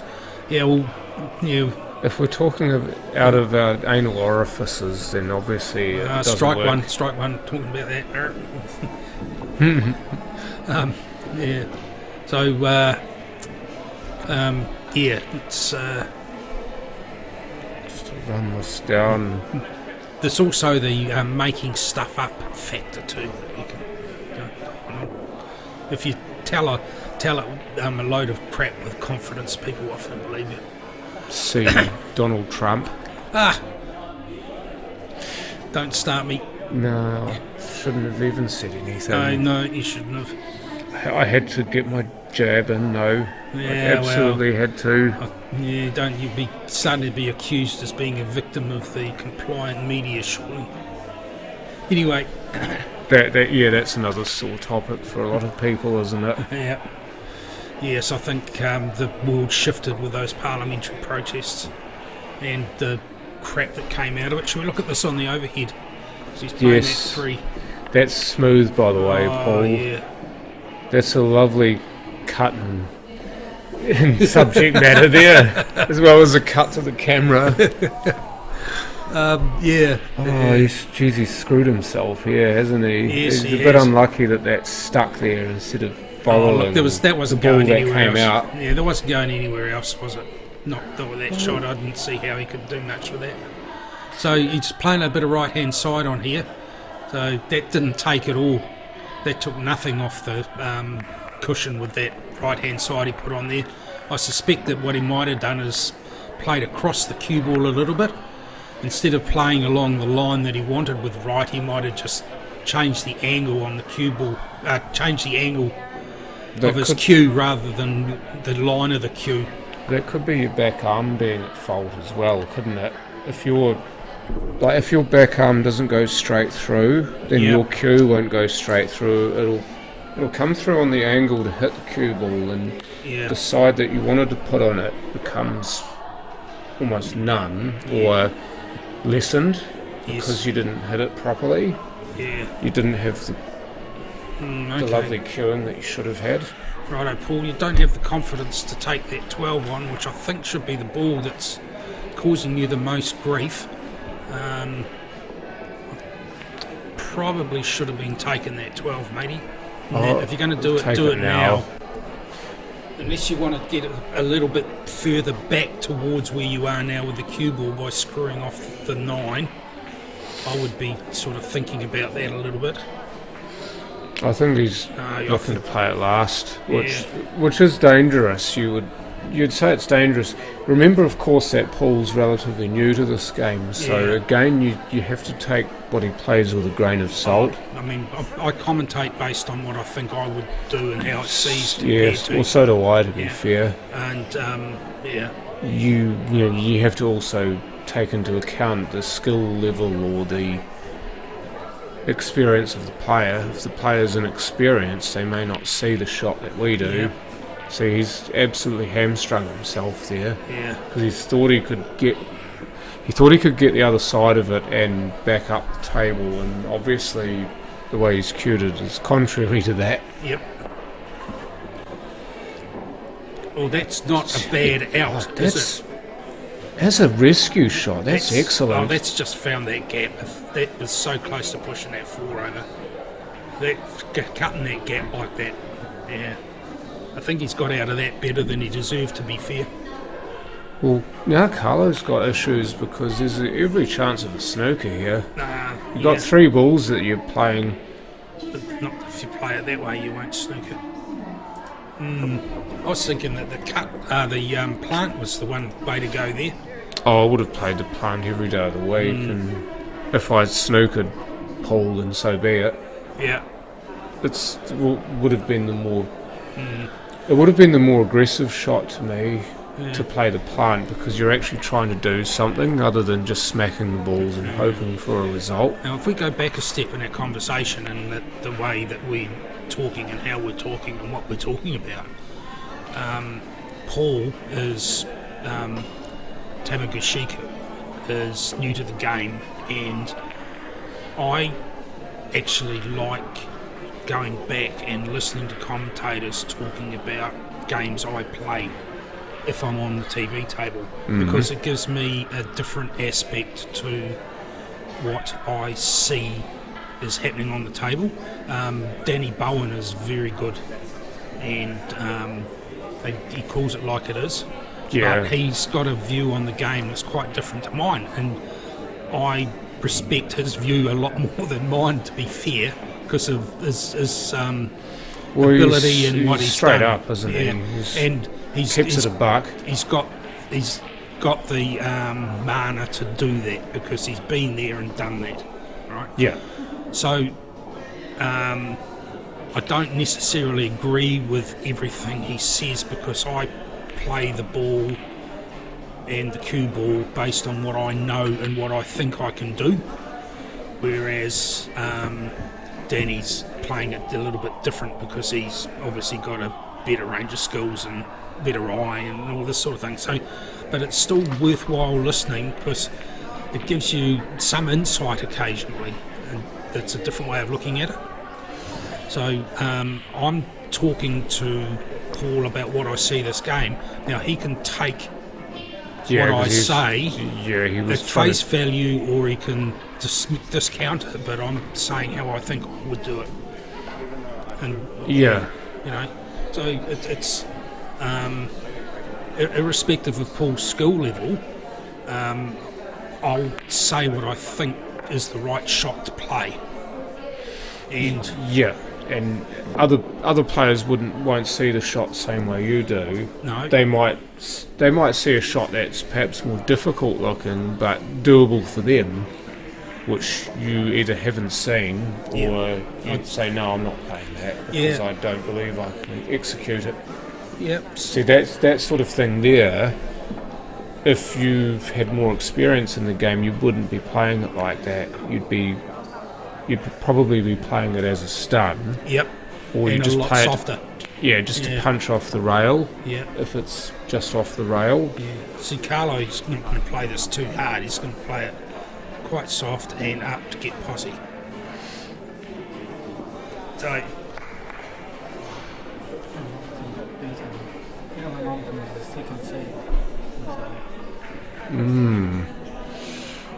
Just another reminder of how fickle this game can be. Alan Robertson was the second seed in this tournament, based on section play. There, Mr. Tamagashika. Based on section play. And Rihari Kingi was 60-30. He had to play an extra game to qualify for the last 64. Yep. And Rihari ended up beating Alan Robertson 4-1. So, just goes to show you that nothing is ever given to you in this game, even if you played absolutely awesomely in section play. That doesn't give you anything in post-section play. It's still basically it's a reset. Yeah. There you go. Charlie Hunt. Oh, great. Thank you for that. The winner played Ella Robertson. Oh, awesome. I'll probably end up giving Al a ride in tomorrow. In which case, I'm going to leave him here if he beats me. Yeah. Just remember, I'm not sure I wanted to know that. just remember, vehicular misdeeds do neither of you any good on the way here. Yeah, vehicular homicide. Yeah. Doesn't do either of you any good. Yeah. Leaving him here, however, is acceptable if he beats you. Yeah. Thing is, I'll just leave and go. I've had discussion with Alan because I'm good friends with Alan. We give each other significant beans, if you could put it that. But I'm friendly banter. Yeah. You'd think listening to us that we Trash hated talk. each other. Yeah. But That's not a we've legal rack. had, that rack wasn't legal. what did he do? Under each corner, each back corner. Has I don't know if anybody noticed it though. No. Sometimes we see that in the Australian South Island, yes, with the black, Lots. with the black one of the There's the black in the wrong place. black in the one wrong of place the in one of them. frames. Yeah. So I've had conversations with Alan about top qualifier syndrome. Oh, it's a thing. Yeah. It's definitely a thing. Even if you don't get a bye, which technically he didn't get a bye. Yes. Well, actually, he kind of did, because his opponent had to play an extra match to get to him. Yep. So, in effect, he did get a bye. But he wasn't standing around for 2 hours waiting, though. So it shouldn't have had any effect. And he played this morning, so it's not like he was coming in cold from the previous day. So it takes away. Cold, that sounds a bit like Bob Marley, doesn't it? Yeah, no warm up, or you know what I mean. So it's the mental is there a mental factor in here, but you look at the players that have the pedigree to come out as top qualifiers in sections. I know there's a lot that don't. I ended up losing first round post section twice in the same year, top qualifying in tournaments. Early Bird, Papanui and Masters in the same year. This is why Lee Hurley calls me number one, because Barry put me out in the Masters first round. So he must have had a shocker in section play. Yeah. Like, so he did, and then he must have scraped through by the skin of his teeth. Yeah, and then I came up against Lee Brady in the other one, and he was on fire because he was my partner for peers for like 5 or 6 years, and he did me over. Okay. So no love there. But anyway, he's back in Ireland now. I hope he's doing well. So he's a lovely fellow, isn't he? Yep. Yeah.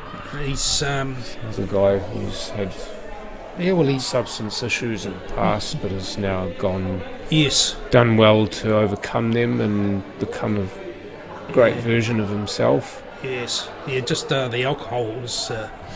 But it wasn't. It wasn't like it was a problem. He just didn't like himself. He saw it when as he a was. problem, so he decided to knock it on the head, and good on him. Yeah.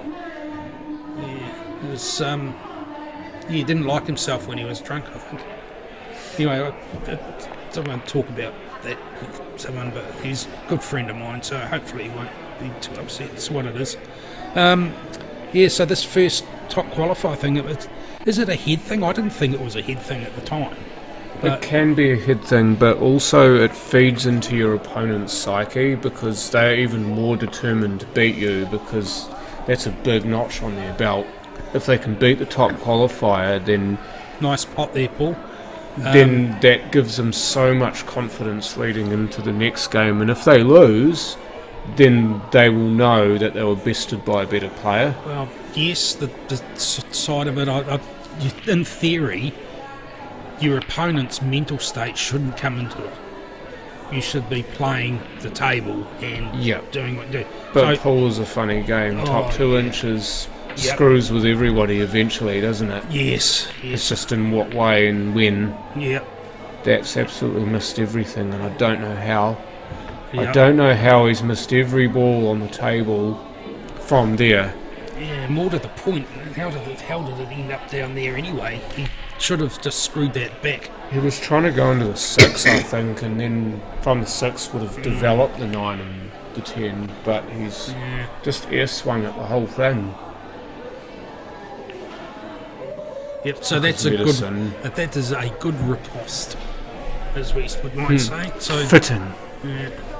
So we could probably sneak past with that 3 down into the side if you wanted to take that on. That'd, That's about the only ball I'd be Yeah. paying any mind here. yeah. I like this view. You just take what the table gives you. Yeah, that 7's going to be a bit of a nuisance. So that's gonna take the plant on here. I don't think he can't come off the cushion onto the 6, so he's taking the plant on. Just needs to make sure this 4 doesn't end up ugly, Too which hard. it has. Yeah, far too hard that shot. So I think he might have given away a snooker here, and we'll go back to the top and see if that 9's on past the 1. Yeah, I think that's a I think snooker. it's a snooker, yeah. But that could also be part of the reason why he didn't qualify yesterday, is because maybe he was just trying to do too much. Because Yeah. sometimes it happens, you go searching for shots, whether it's you're playing in a situation where you're not going to get knocked out if you lose, or even if you're playing knockouts, you try to search for your shots, because you know you can play them, but you're not Yeah. playing so well, so you try to play a big shot to get yourself back into form. Yep, agree with that. It's a bit like gambling on the pokies, isn't it? You're losing money. You keep going, hoping that you'll get a big win at some point. Yeah. Invariably, though, you end up losing a whole Yes. bundle of money. Yeah, With pool, it's similar. Obviously, not quite the same severity, but it's similar, isn't it? yeah. You try too hard, you end up with poor results. So naturally, you want to try harder. Yeah, see that shot, he should have been on that 2 a lot better than that from there. There's something happening here. I thought he was actually playing for the 6, just seeing that he played it harder than walking pace. Okay, that's not a bad result from there. That's not bad. Just want to see the layout of these balls, though. Well, it doesn't look like there's any combinations on there. No. I think Paul, if he can ugly something up here, obviously, yeah, I mean, there's a possibility. Just Off the gesturing on the top screen where you rail. guys can't see. Off the top rail into the 9. Off the top rail into the 9 and pop them both out, make them both available. Yeah. And it's betting that that combination of 2 and 7's going to stop Carlo from potting out. Well, Oh, that's not bad. It gives it's not great, though, because he's left a link ball to the 7. 7, yeah. Yeah. Because now the 6 being down there meets up nicely with the 7. So that 1's on the side. Where are you going after the 1? Wouldn't you take the 2 now if you can see it? Probably 1/6, to be fair. Yeah. That's not great. Good, So no. maybe you'll have to reroute and play the 4. Yeah. Because what you could always do is... Oh, that's okay. interesting. No, he's playing it with a wee bit of running side. Check side, sorry. Yeah, so that's a good... No, that it's is not. so unlucky. He's unfortunate. Yeah. He is unfortunate that he's ended up there. So that check side, there's a good chance it would have gone inside the 10 and off and scratched anyway. But Not if he hadn't put the check side on it, yes. yeah, That's probably why he played it with check. Well, it steered it right in there. Without the check, I think it would have come up more straight line up and down the table. But because it was it was out nearly to the diamond, so it wasn't naturally go that far into the cushion. Yeah, but it was probably off the rail enough that you cut it and the cue ball's going to run towards roughly where the 10 is, whereas with check side it goes into the side rail. Now that was sorry to change the subject because you're disagreeing with me, you might be right, and I want to change the subject. But any chance that why wouldn't he have taken the 4 as the free ball there rather than the 6? Yeah. Inexperience. Yeah, that might have been the better option because that way you clear the pocket and you've taken a ball that's not doing anything. You know, that 6 was actually not helpful to Carlo where it was because it take a bit of work to get onto it and back out. Is it far enough away from the pocket? Now you're into all this sort of bloody hide the sausagey stuff. Now, is that a snooker? Can he see that both sides of that 9? 9, yeah. I would say no. I reckon he's got a beef I would here. be calling a referee from there, to be fair. He hasn't called one. Now, again, it could be just because he's not played enough of the game or these rules to know that you should be looking for a snooker anytime you've got a few balls on the table and something could be in the way. How much doo-doo do you think Carlo's in here? So he's got enough room to play tippy-tappy on that 9. Well, the closer the 9 gets to the 4, the worse off it is for Paul. Yeah. See, he's done well there to hit the side of the ball so it doesn't go as close to the 4. Yeah, you've now also got Carlo, the 10 to come back off. because now Carlo, the closer he puts a 2 to the pocket, Yeah. is in the same position.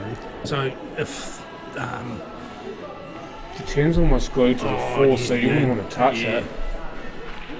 You'd be playing the 9 every single day here, and this is more difficult because the queuing's slightly awkward. Yeah, now we're left with a Chinese snooker, if you can use the term. I asked him, I'm not sure that was what he wanted. No, he tried to play off the rail because he wanted to go under the 2 and move it to the far jaw. Yeah, now there is the rule, I believe, that if you play a shot where there is no legal shot, as soon as you touch the cue ball with your cue tip, it becomes a multi-combo.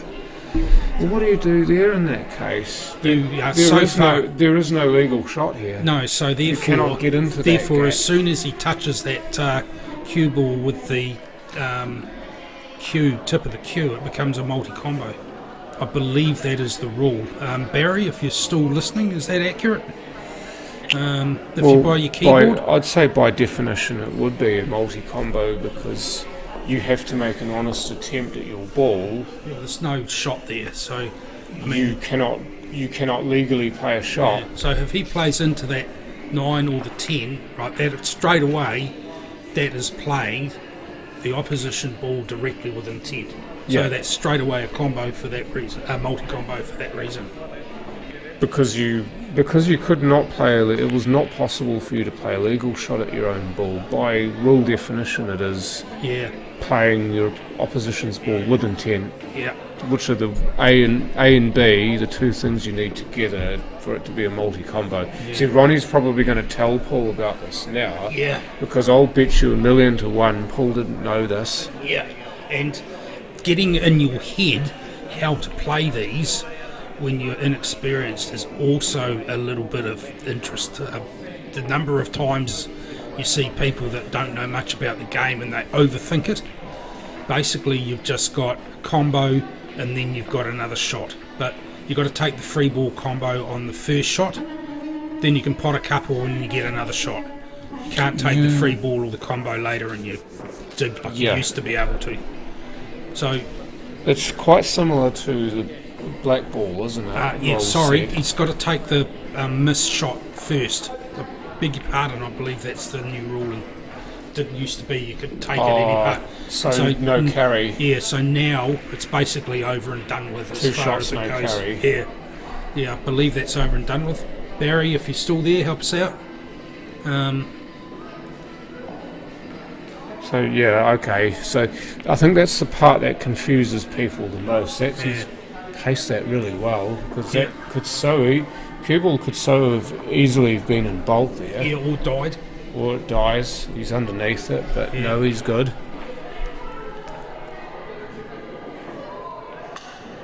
Yeah. Julie slots the black for a 2-0 lead.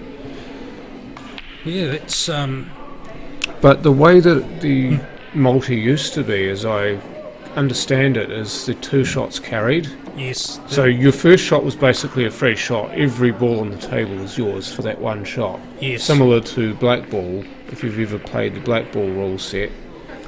But then your 2 shots carry after that. So if you miss a shot later in the attempted run out, then that's your first shot done, and your second shot then comes in, so you still remain at the table. Yeah, those... If I've explained that okay. Yeah, I think that rule change came in about 2017-18, where it just became a combo on your first shot, and then...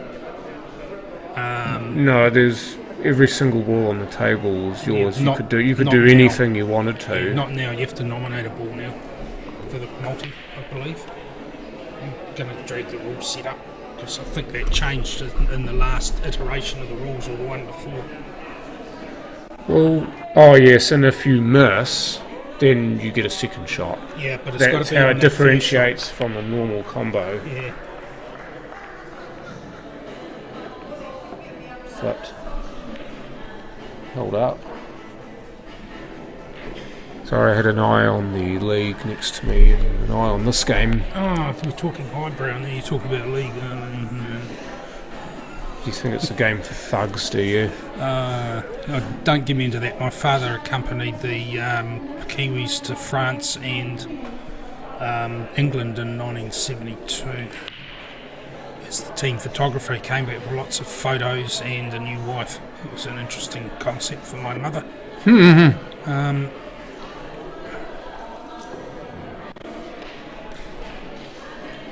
But the way that the Marlborough Rugby Union treated him, because he'd went on that rugby league tour, was interesting in itself back in the 70s.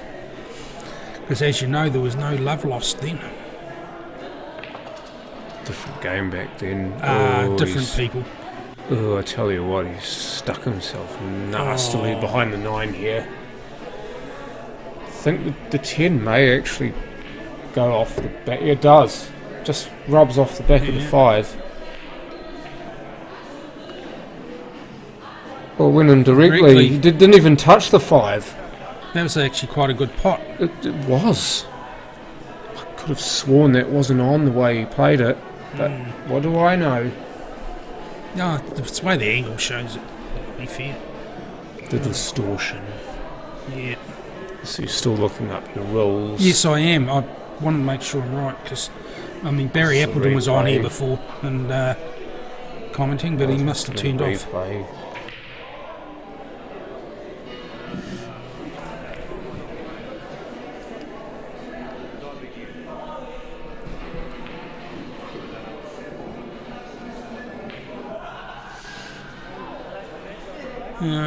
Carlo, he's looking at maybe off the rail first, is he?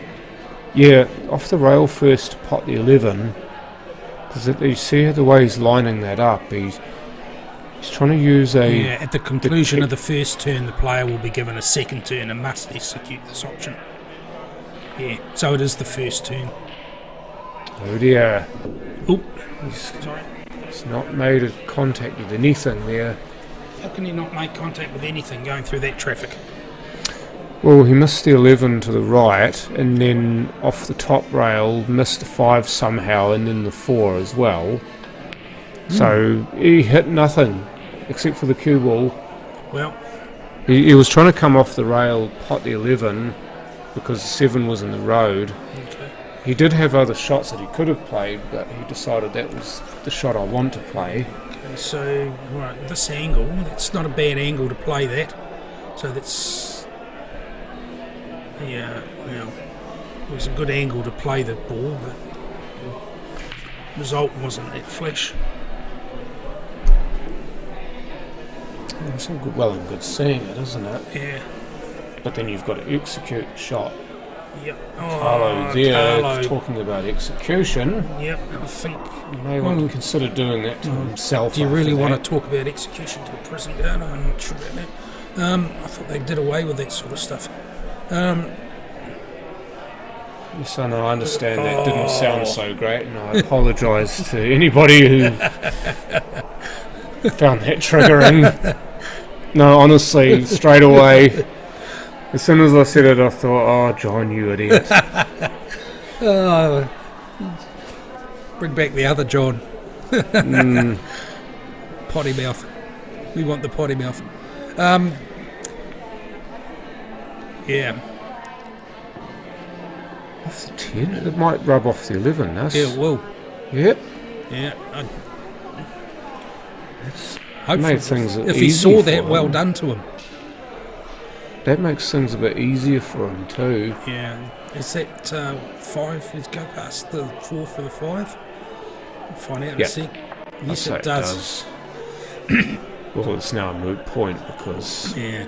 So what do 5's out of the road. Yeah. So what do you do now? Take the 7 and your medicine with the 2. Take the 1 and maybe get rid of the 11. Or give yourself positive. on the 7. Yeah, that's actually that's a good point, Ray. Turn refers to an inning at the table.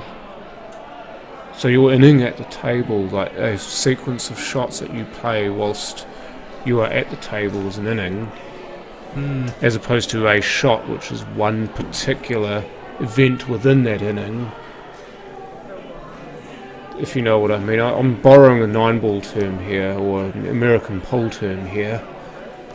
Sort of inning to describe a sequence of shots that a player plays whilst they are at the table. Is that the technical term for a series of shots at the table in 9-ball? Yeah, an inning, Because yes. they obviously borrowed that from baseball. Yeah. It's, This is looking an off here. I think he's okay. No, yeah, the way he played it, he was okay. Yeah. It's just everything else wasn't. But he played it Unfortunately. straighter than it needed to. If he played that cut, I think he would have gone it off because he would have had thinner.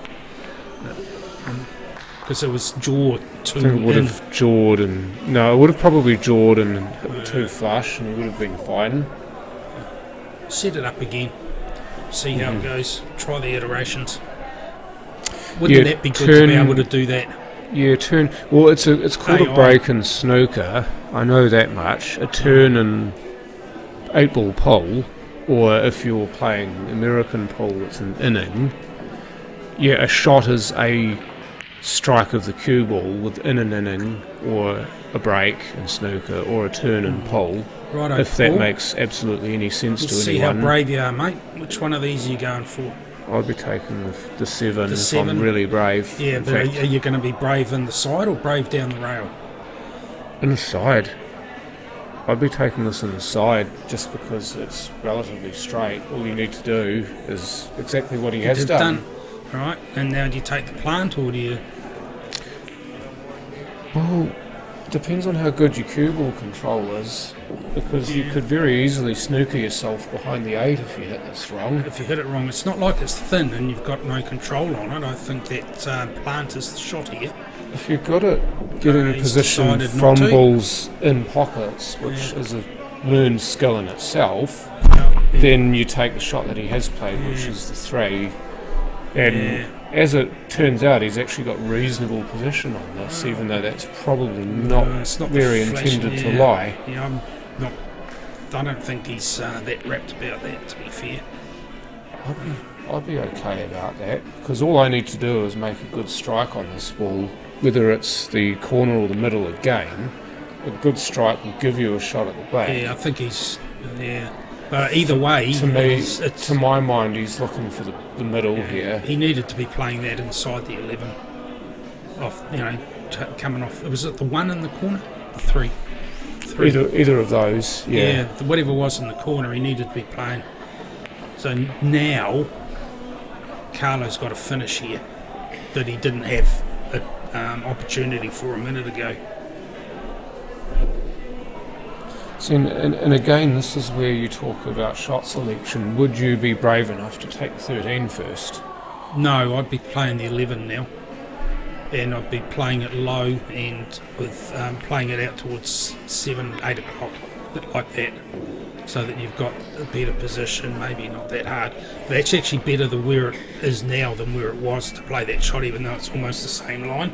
Yeah, you're Because closer, it's closer to it, so it's easier for him to control where that cue ball's going, and all he has to do is run that in, and naturally that's going to leave the 8 on.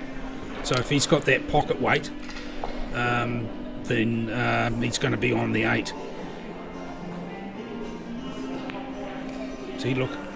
Naturally thin it in. He's hit it too thin. Too thin. Well, not hard enough to be fair. But The speed would have been fine if he'd got the angle right. Yeah, I you're love the fact that he's able to laugh about it too. yeah. Sometimes you just got to laugh. If you don't, you just cry. Yeah. So, is Paul going to come up and down on this? Yeah. As long as you don't overscrew it, you're fine. It's almost a stun into the bottom rail and out.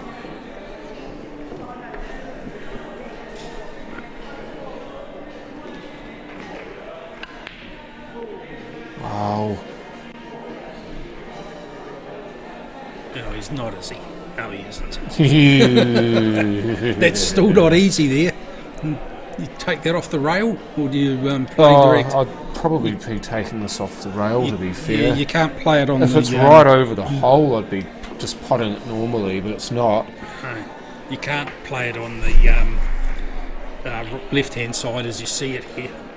Yeah, that's the way to do that. And there you go. I can guarantee you again, that's not where he wanted it. No, But you just overhit it. yeah, it's on everywhere though. That means Yeah. where it is, it's on everywhere.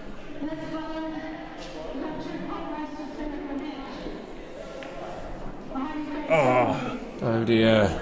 He is not That a happy sums up his camper. game. Yeah, That about sums it up for this game for Carlo, especially if Paul can nail this. yeah.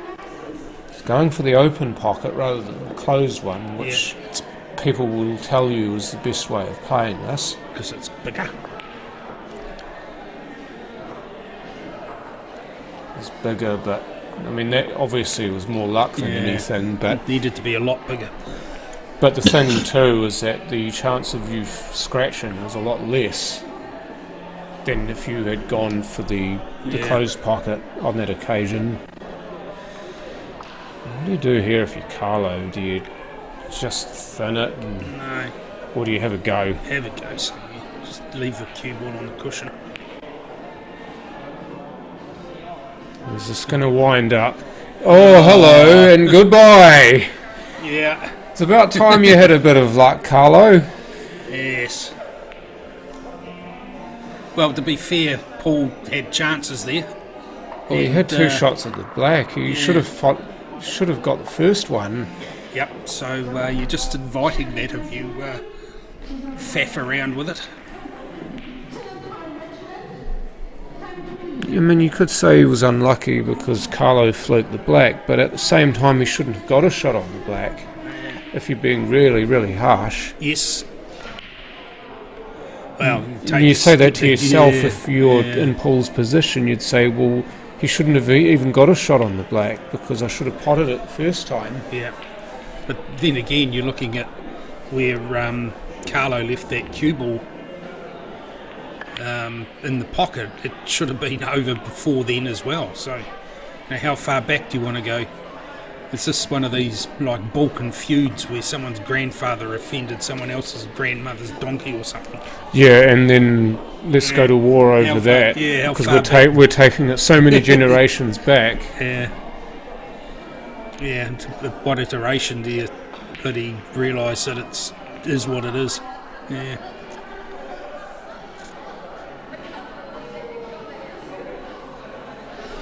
I need to step out because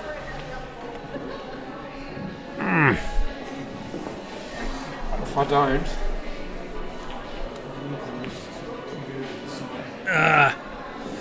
Yep, you just beat me to it, to be fair. John's just gone to,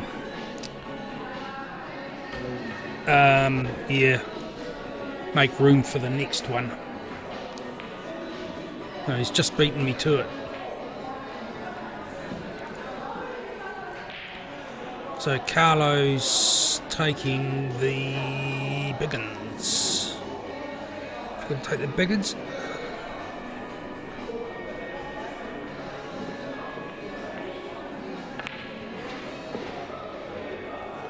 Well, that's left that relatively safe.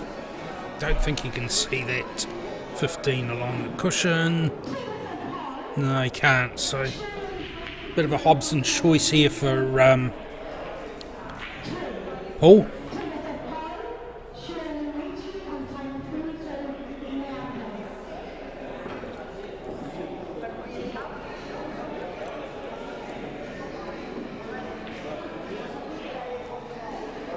Oh, he thinks he can see it. And he obviously can. Wow, it didn't look like that was on from there with the camera. So I guess the distortion and bits shows you why we, with the excuse we're using. Hang on, what happened there? He played a big one. He didn't have a free ball. There was no foul there, I didn't think. I am confused. Why did he play a small one after he potted that big one?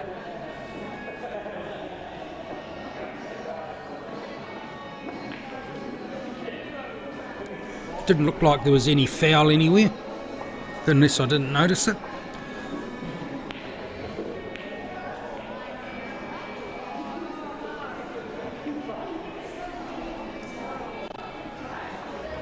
But Carlo established a set. Was I not watching? That might have been it. Bring back John Renwick. That way I won't be the worst one talking crap.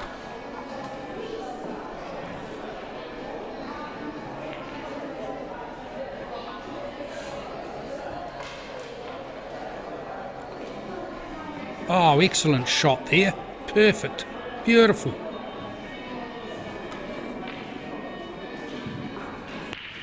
Who is this man? Aside from Tracy not being able to pronounce his name,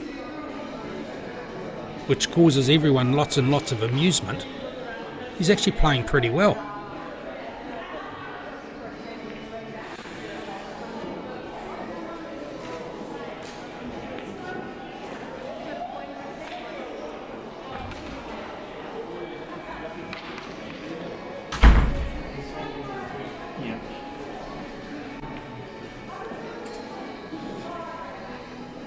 Ah. You mentioned someone's name and he walks in the room. Yeah, I know. I should mention someone I like and they might walk in the room. So John's here. Oh, John Renwick's there sitting watching out there like off the royal balcony. Using our corporate box. Yeah.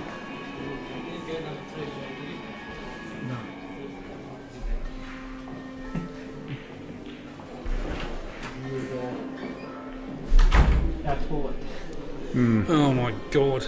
Just, yeah. Potty mouth. Did everybody hear everything? No, it's John being John. The other John being John. So,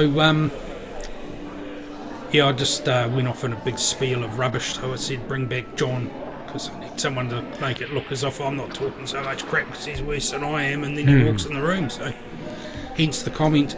So you got what you asked for, but not in the way you asked for it. Yeah, no, as I said, if I start saying people's name and they turn up, I said to John, I'll say someone's name I like. Yeah. Came in with a flamethrower. Yeah.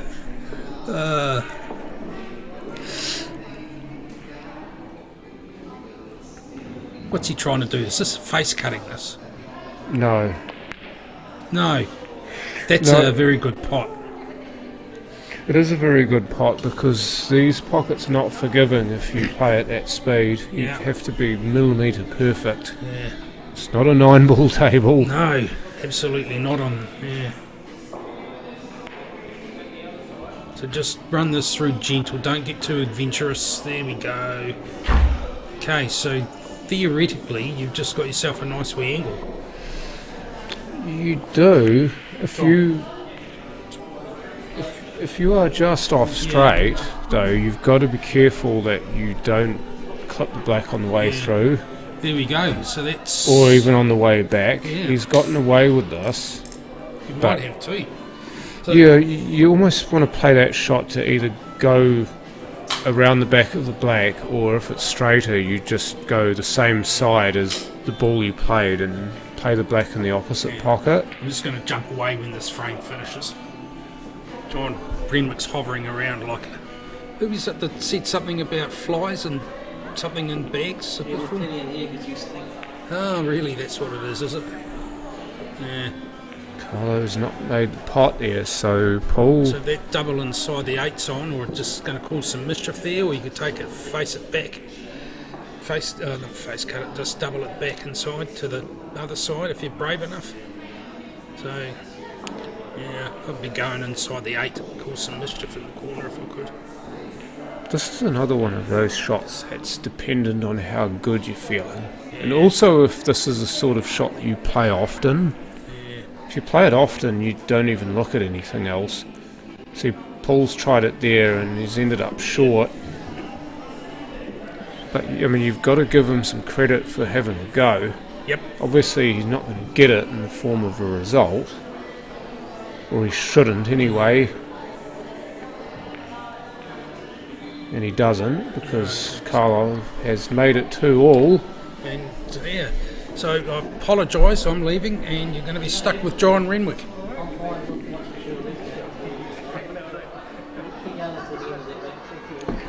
Right, you've got a stay of execution, have you? Or no, you've decided to... You've decided that discretion is a better part of valour. Something like that. Okay. Jeez, there's a big divot in the seat.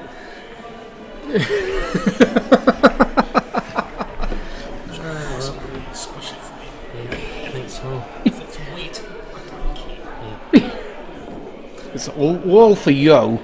Is that what you were going to say? I'm going to multitask here. I'm going to Watching the league commentate. on one screen. Yeah.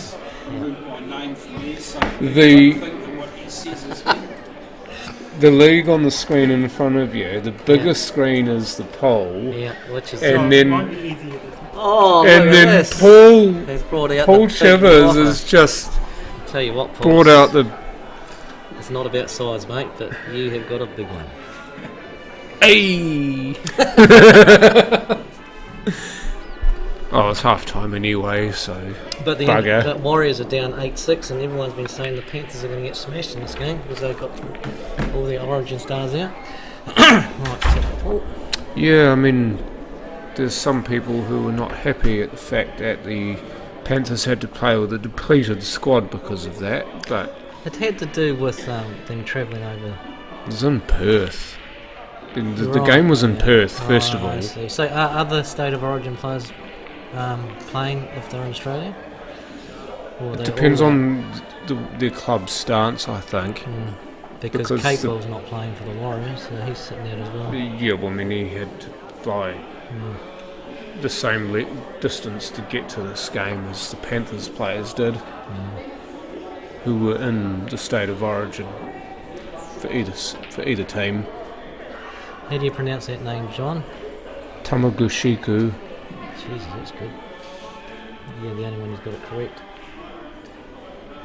We were Tamaguchi. What the? Yeah, that's what Tracy Tracy was was saying. saying. Gucci Goo. Yeah. And we thought that was a... Oh, okay. Japanese name. Sorry, Terry. We're not going to give spoilers on the league. Oh, yeah. Sorry. One black mark against me already. Yep. How many black marks have you had against you, though? No, they've run out of space on the whiteboard, John. Or the blackboard? Carlo, oh, he just about failed on the 6. Thought that 6 might just curl into that pocket there, but nope. So, Terry, you're going to be watching the pool, then the Crusaders, and then the Warriors. Is that the plan? There's a lot of sport on today. tell you what, the West Coasters do like their league. I know that much. I love my league. Because it was seen as a working man's game, isn't it? As opposed to rugby, which many perceive as being for the more privileged. I know that's been the concept that some people have gone with. The interesting thing is that you go into clubs and you want to watch the Warriors play, and 9 times out of 10, if they've got a Super 15, Super 14 game on, they put that rugby game on. So, well, that's because most people watch rugby over league, that's why. Yeah. That's the only reason why. It's a bummer because it's a bit like commentating on pool. It's so much better when you've got someone commentating. They have another TV tucked away in the corner with the league on but no volume on. It just depends on how much you want to listen to the commentary. Sometimes the commentary's crap and you don't. Are they the Australian? Oh, don't even start me. That's a sore point. Yeah. Who did you back in the state of origin, John? Queensland, every single day. Yeah, well, I was going every single day. Yeah. They had, 14 players on the field? Oh, okay, I see where your allegiances lie. I wanted them to win too. At least it ties up the series and makes for a good game 3. Well, State of Origin is in 3 more weeks. However, this is right here and now. We've done actually a good job of completely messing up this frame as the 2 players have had. This is a horrible looking layout. Yeah, this might take a bit of time. This is how the hell has the table gotten like this? And this is a deciding frame, isn't it? All 6'6" of them watching this too, and Corbin. Oh, he's massive, isn't he? Simon's Shakespeare. You might as well just stay there, Corby. It's going to be that sort of frame. Yeah, no one wants to give an inch because this is the one that decides a match. Oh, and that's probably why it's gone ugly too.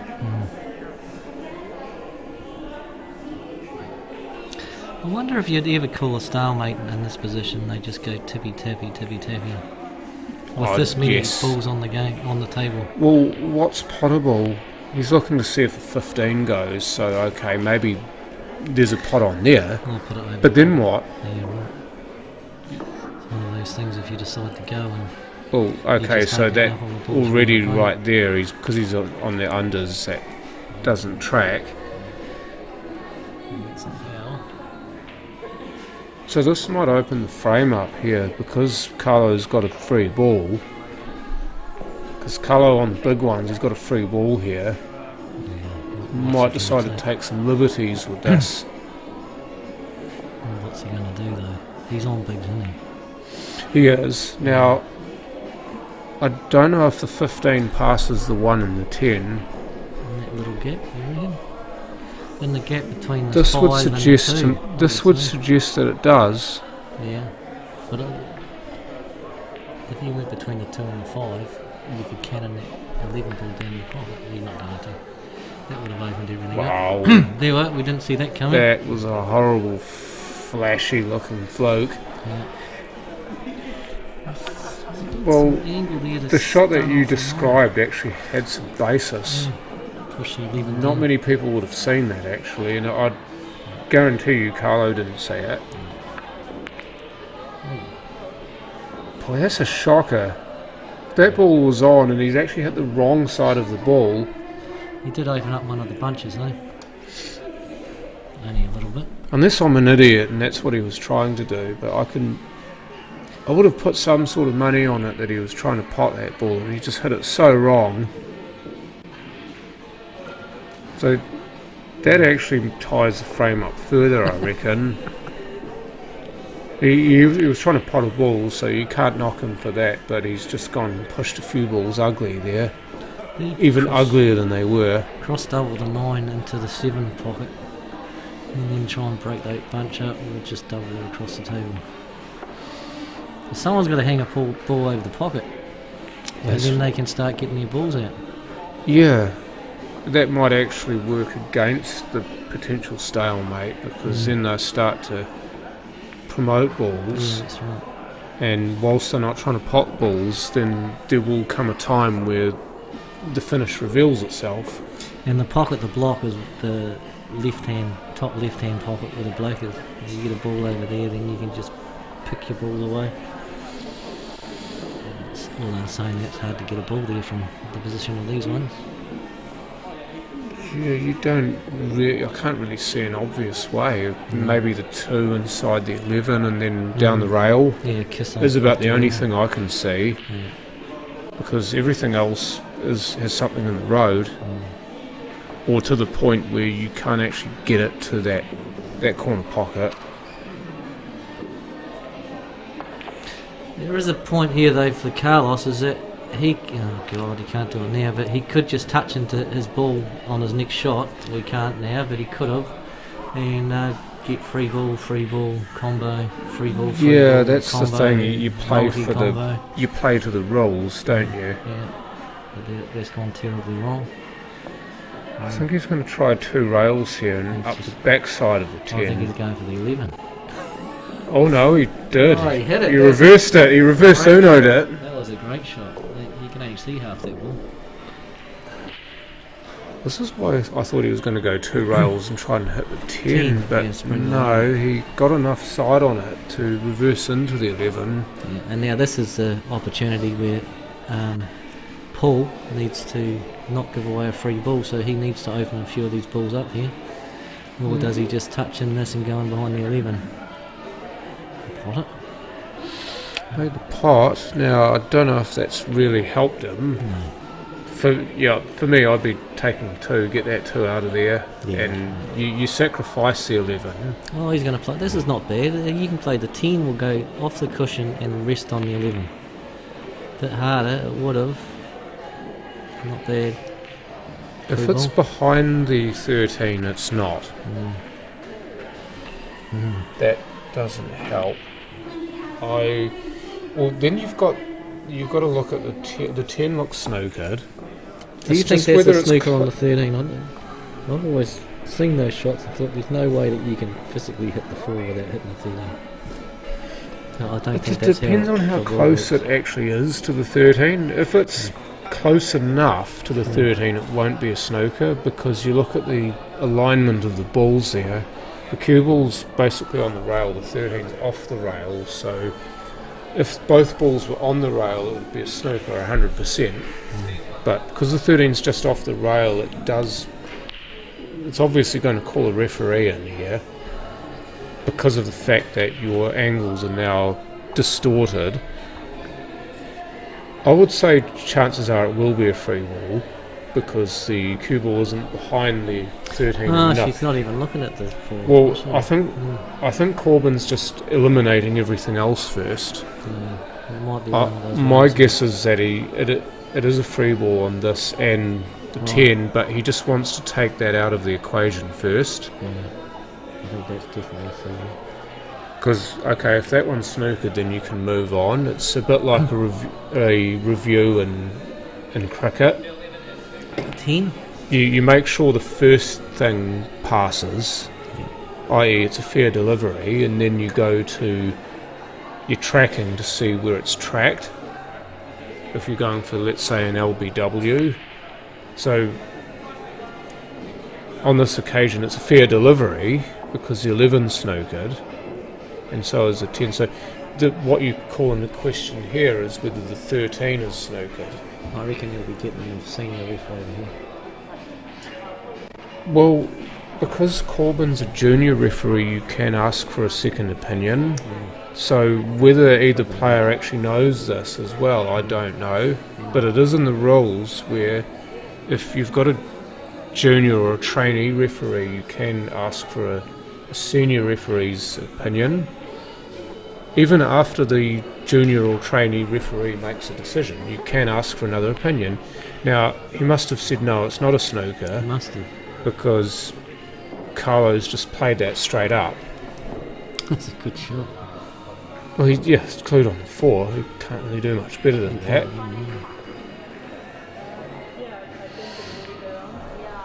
What an interesting frame. It is. I'm going to leave it on this view just because everything's where it is. Obviously, if the layout of the table changes much more. It's actually really good to watch these frames. I love it.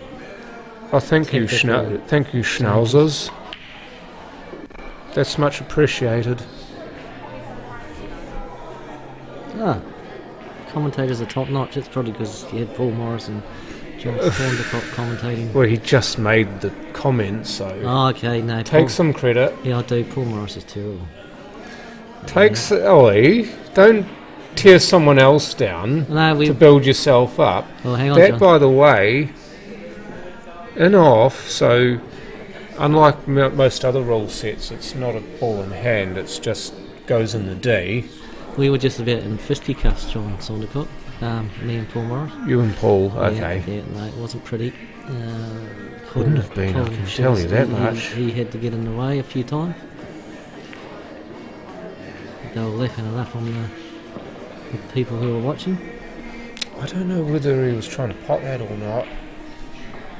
There's a case to be made there that he was trying to stack that, i.e. put it right over the pocket.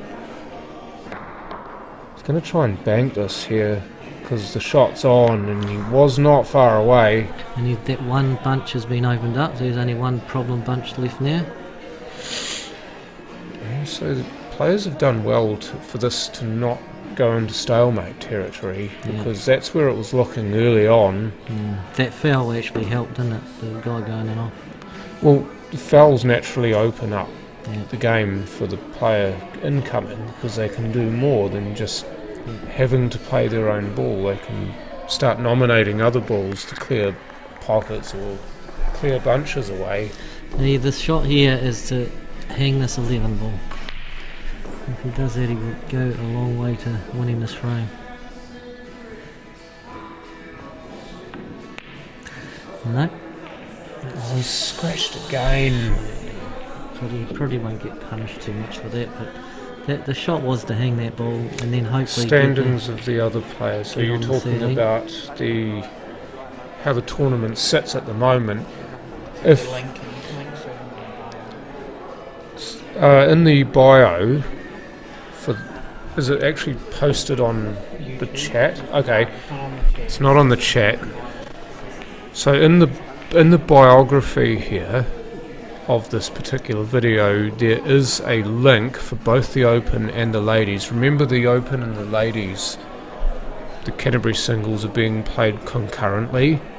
So if you click on either of those links, depending on which player or players you want to track, then you will get as up to date as possible standings on how they're doing or where they're at. That was a good pot. So you just follow your beak there, Weasel. Is that his name? Yeah. Weasel. Yeah. That's the shot. That's exactly what you need to do. Now he's going to have to open the balls up because it's going to be a free ball no matter where you put that white. I would be opening these balls up. And try and leave the 13 there. Try and leave the cue ball stuck on the 13. Yeah, between the 13 and the 8, but if you stick it to the 13... Yeah, you're right. You can go right and behind you it. He's not even doing it though. That's a mistake. Oh, Paul, this could go so wrong. Well, he's made the pot, so he's okay for now, but then the question is asked, or needs to be asked, what do you do from here? Well, he's on the wrong side, and he was on the right side before where he could have pushed the 4 out of the way. He could be okay here if he flicks the edge of the 3. Yeah, there you go. Rare possibility of a free ball still, but yeah, flick the edge of the 3, you're naturally going to hit 4 and the cue ball's going to part the gap into the 13. Even if he gets a free ball, what's he doing? You're currently incapable. I'm currently incapable. Is this due to alcohol? Oh, Terry Stewart. Adam Willie Weasel. Would this be alcohol fueled? Who? Terry, Yeah, it might be. are you at Sheldon's again? Have you been imbibing with Mr. Kirby If again? he's at Sheldon's, then it's definitely alcohol. Oh, the game over.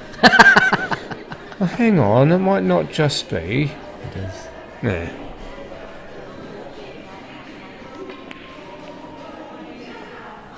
Could have steady hands here. The fact that he can't get that Right much on. further past Yeah, as it's a free ball. screams that it's a free ball. But as I said, what's he going to do, John? Is there an advantage to have a free ball here?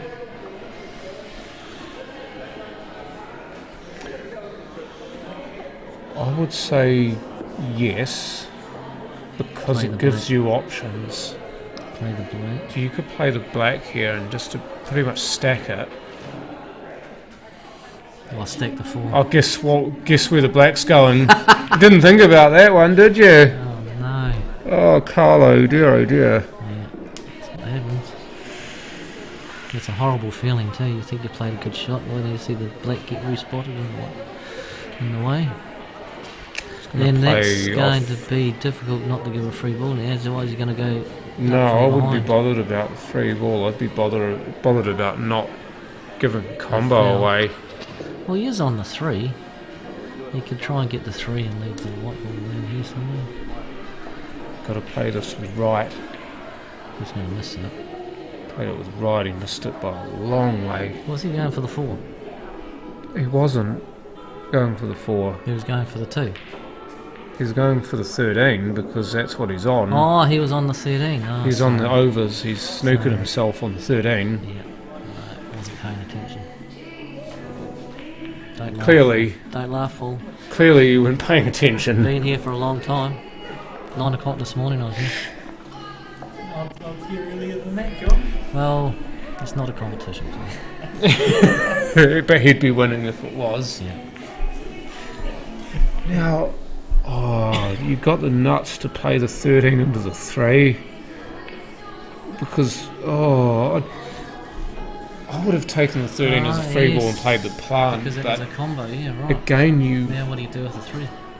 something that Paul and I were talking about is how much experience you've got with the rules and how confident you are to play certain shots. He just wants to get this out and leave the white as far up the table as he can, but just don't give away a free ball on the black. It's not bad, it's good. Well, he's Not driv- very good for the 3 though. No, he's driven the 3 near the rail, which is not ideal. Carlo can elect to try and cut this down the rail, but of course he's got to be careful that he doesn't leave a hole for Paul to pile the 3 into. I think he'll just spring it out. He could play a bank type shot here and not leave him that opportunity. Yeah, which he has, and whoa, that's a terrible result, isn't it? That's a terrible result. Snookered Paul on the 3. Black ball, I suppose, but then you're still not going to have position to get to the 3. You put a bit of stun on it and come off the top cushion. Tough. He's looking at the 13. Can't cut Oh that. dear, why? Yeah, you can't cut that in. It's cuttable, but Yeah, I think so. why? Yeah, but you're right. It's because cuttable, where's your but you position just... beyond Oh no, the he's asked him to play again. Okay. Yeah, that's So fine. there's another angle that we've not seen there, and I actually don't mind this call. Because when he gets another free ball, it's a combo. No, it's because this is such a hard shot. Chances are you're going to get a better shot than the one you've currently got, Yeah. even if you had taken the 8. Carlos are going to have it hard. Why don't you just tap it, promote that 13 over the pocket and leave Paul with a long 3? That's what I would have done, but again, you don't always know what's going on for players, do you? No. And here, I wouldn't go with a cut either. I'd be banking this and doubling this across the table. Oh, I'd be playing the cut. Would you? That's just me, though. I'm good at the cut. I'm just saying, like, if you Personal play... preference, though, isn't it? But I'm just thinking of the white ball. If you play the double across the table, you won't leave your opponent a shot on that 13 ball. You did play the cut. It's probably just as good, you're right. Well, you were going to end up on the 8 anyway. Playing the cut is just where it winds up is what shot you've got. The double looked to me like the 3 ball was too far up table to realistically play that and not double kill it, or the ball comes back and hits the cue ball. He's got to get this. Yeah, hang on a minute. Is that going to get in the way? No, I don't think so. No, I That's think he's probably okay there in terms Probably of the pull. only hope he had, to be honest. This would be just a top shot. Hit a bit of top on this and come off the top cushion. Out for the black.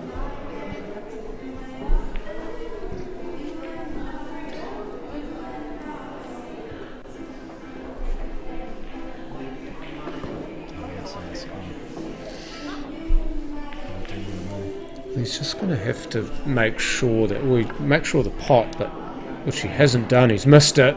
Oh my god, did he?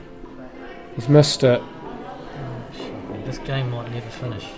Well, what's he pointed at there? Maybe he was pointing at the 13. He was afraid that he was going to hit the 13. If that was the case, then why did he not call a free ball? Yeah. So, to me, it looked like it was snookered, so you'd call a 13 and not worry about it. Oh, hello. Is this in the way? We're going to need the other view here. No, I think he's got a clear path to the 3. Oh, to the 3, yeah. Again, it may be a snooker, but he's played it too fast for me to really look at it. He rushed it, didn't he? He did rush it.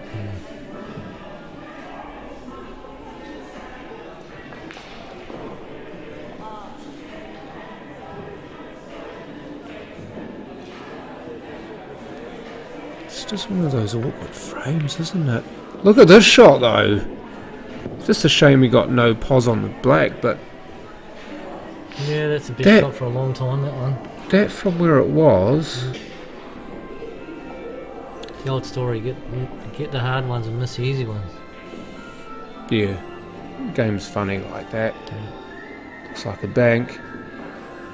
9-ball player, so I wouldn't put it past him.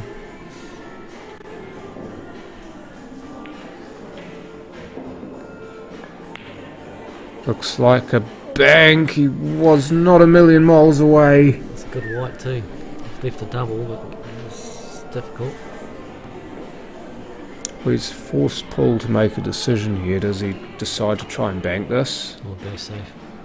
Or does he play for the safety?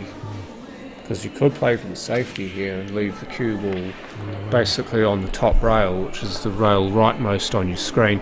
He's had a go, There's not a lot of safety going on in this game, to be honest. and yeah, I'm not surprised he went for it, to be fair.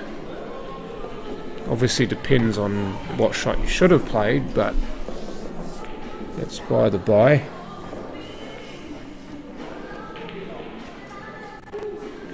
So this to win the match from being 2-0 down in a race to 3. Oh wow, was it? Good effort. Oh, you got it. And he's got it. Carlos. So Carlo Reyes has come all the way back from being in a position where he shouldn't have even gotten another frame to winning the match. Might be a little bit of soul searching there for Paul Tamagushiku. He goes into the flight. He does go into the flight because the There's this Carlo. Now, President. I'm just trying to work out who she's playing. It could possibly be Belinda Hammond, but I'm not 100% sure. Yeah, it's Belinda Hammond. There is a good game going on right now, and I watched the first frame. Hannah Wood and Jojo Coleman. Tough game for Jojo first up, and for Hannah. But Hannah took the first frame. I don't know what the score is now. There'd be quite a few people who would say that this is Jojo's to lose. Yeah. I'm talking about the ladies here. She's got all the pressure on her, hasn't she? Yes. I mean, she'd be backed by Expected. most tipsters to win this. When you're expected to win. But then again, you've got this lady on the screen here, Yep. and Larissa. also Aileen Barnes, And Larissa. and Larissa, who beat her in the final, I think, 4 years ago. So it's not as cut and dried as you might think. Sophia Pinelli, remember, won this last year. Jojo was away last year. Yeah, I mean, be that as it may, Sophia won it last year, so who's to say that she can't Yeah, well, Sophia's make a good another player. serious tilt at it again? Yeah.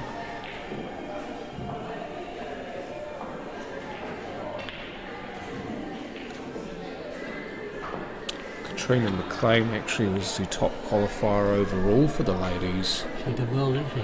so Should be it's going to have to be careful though, because we know what Paul and I were talking about, how it often is tougher for top qualifiers to actually do well in these events. Often they end up getting knocked over fairly early.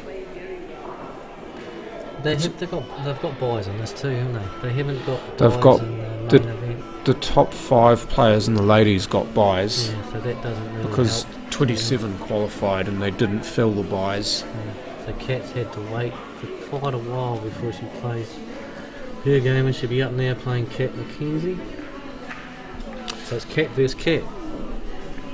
Yeah, so Katrina, Liz, Helen, Hannah Wood, Larissa Devine and Sophia Pinelli all got buys because they qualified positions 1 through 5 overall. Belinda Hammond from, I believe, the coast, the west coast. If I'm wanting to narrow it down, I guess Hokitika, which I was saying to Paul before that they actually got quite a good contingent of Hokitika players in this tournament, especially the ladies. Yeah, sure have. Something like 6 or 7 of them playing in the ladies event. Also in the South Islands there were a number coming over as well. Yeah, I thought it was great. It was great to have that extra flavour as well, wasn't it? Yeah. You got representation from all different areas of the South Island. I think it helps with their Hokitika tournament that they put on a few years back, and we've gone to Hokitika for 3 years and they're returning the favour, getting stuck into Clubs New Zealand rules, which is a bit different to what they've been playing in their clubs. Yeah, playing set and shield and 2-shot rules and having to then play this rule set. Well, we've got a game. I think we do have a game on now.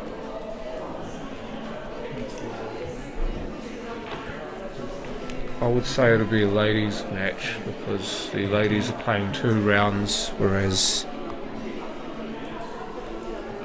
ladies played 2 rounds as opposed to the Open, which only played 1 round. Who was that? Looks like Janet McGrath. Is it? Is that Janet? Goodness. Yeah. Hang on, I might be wrong. Wearing a ring on her Yeah, ring finger. I don't think she's Painted. quite. I don't think she's quite graduated to that stage with Murray yet. No, it's not Janet. Painted fingernails. Apologies to all. Yeah. That is, however, Sue Wakefield when she's playing. I'll tell you that much. Yep. Sue's a very good potter of the ball. She doesn't really get down on the cue. She's one of those Celia ones who Kerr. lift her head up. Yeah, I've had an absolute nightmare there, haven't I? So where's she from? Celia Kerr. I would guess and say the The coast, coast as well.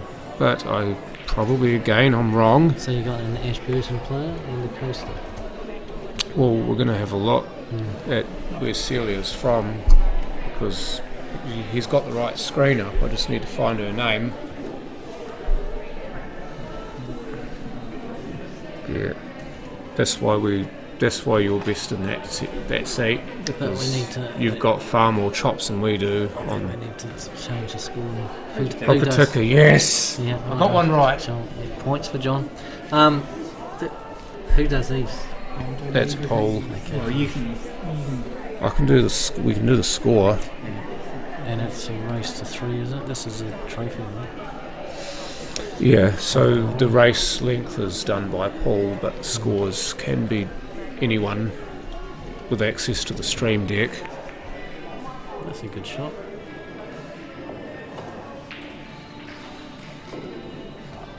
I was just saying to someone, John, downstairs, we were watching Jojo on that play. It would be a good idea, and I might raise it at the next meeting to maybe put some score, little flaps on the end of the table where you can turn them over and you can have the score of the match. So people who are viewing around the tables know what the scores are, rather than having it on the sheet. You can still have it on the sheet. It's more apparent to everyone, isn't it? Yeah, just on the. You see it when they're playing that on the internet when they're playing. This carts. Sorry, John, but this carts. Yeah. When they're playing the when they have to do 8 balls, number 8 balls. What's the international competition that they play? You play out of a game. Oh yes, you're playing break and run competitions. Yeah, and you see Simon. I think he's got them. Where he's got a scoreboard there, and it's telling you how many 8 balls he's done in so many frames. Yeah, I mean, it'd be just helpful for those people at the venue, It would be because helpful. otherwise you're asking others what the score is, and chances are they don't know as well. It would And help. you wouldn't really be able to get to viewing the card. Yeah, So if you could see it in some other way, then that saves the hassle. it would be good knowing Look at this. when a table's going to finish as well. Be a free ball, but Jesus, that 13's gotten ugly. Yeah, well, this might be a case for just push that 6 in, make sure the 13 can't pot, let your opponent. She's on smalls. Yeah, let your opponent pot that 15, and then she can't see the 13. It becomes a multi-combo. And if she knows that rule, she'll do this. But then again, you could end up with a stalemate because your opponent won't want to pot the 15 ball, knowing that they can't get to the 13, and if they pot the 15, they don't want to be giving away multi-combo. I mean, this is What's your problem? it's a free ball, so taking the black.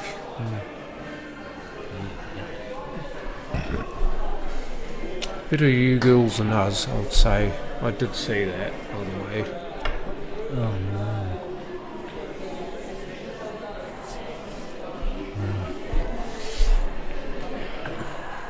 I'm guessing. I was going to say this is going to get blasted at. Yeah, I was expecting that 13 to be travelling. I tell you what, I reckon the way she played that, she didn't even look at the ball.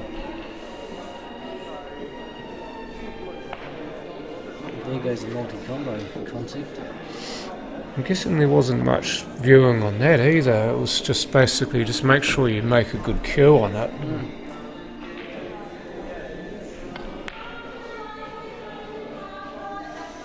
I think there would have been a little more on that, knowing that she had to hit it off angle to not pot the 13. Obviously what happens after that you're not in complete control of. I'm going to come back out here for the 15, which she's done well. And just put this in nice and slowly.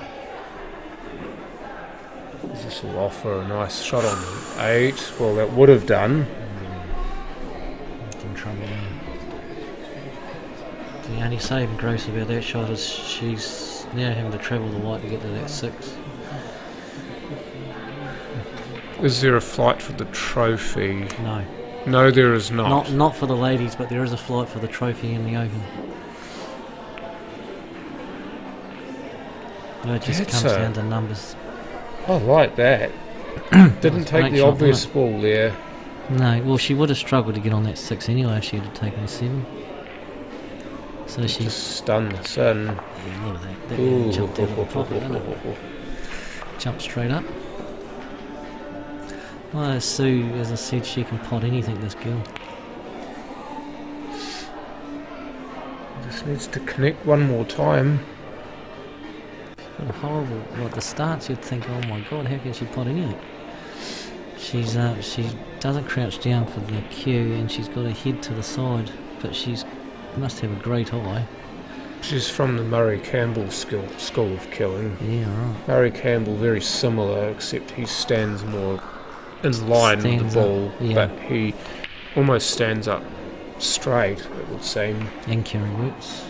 Kerry Wirtz doesn't get down as far on the cue ball either.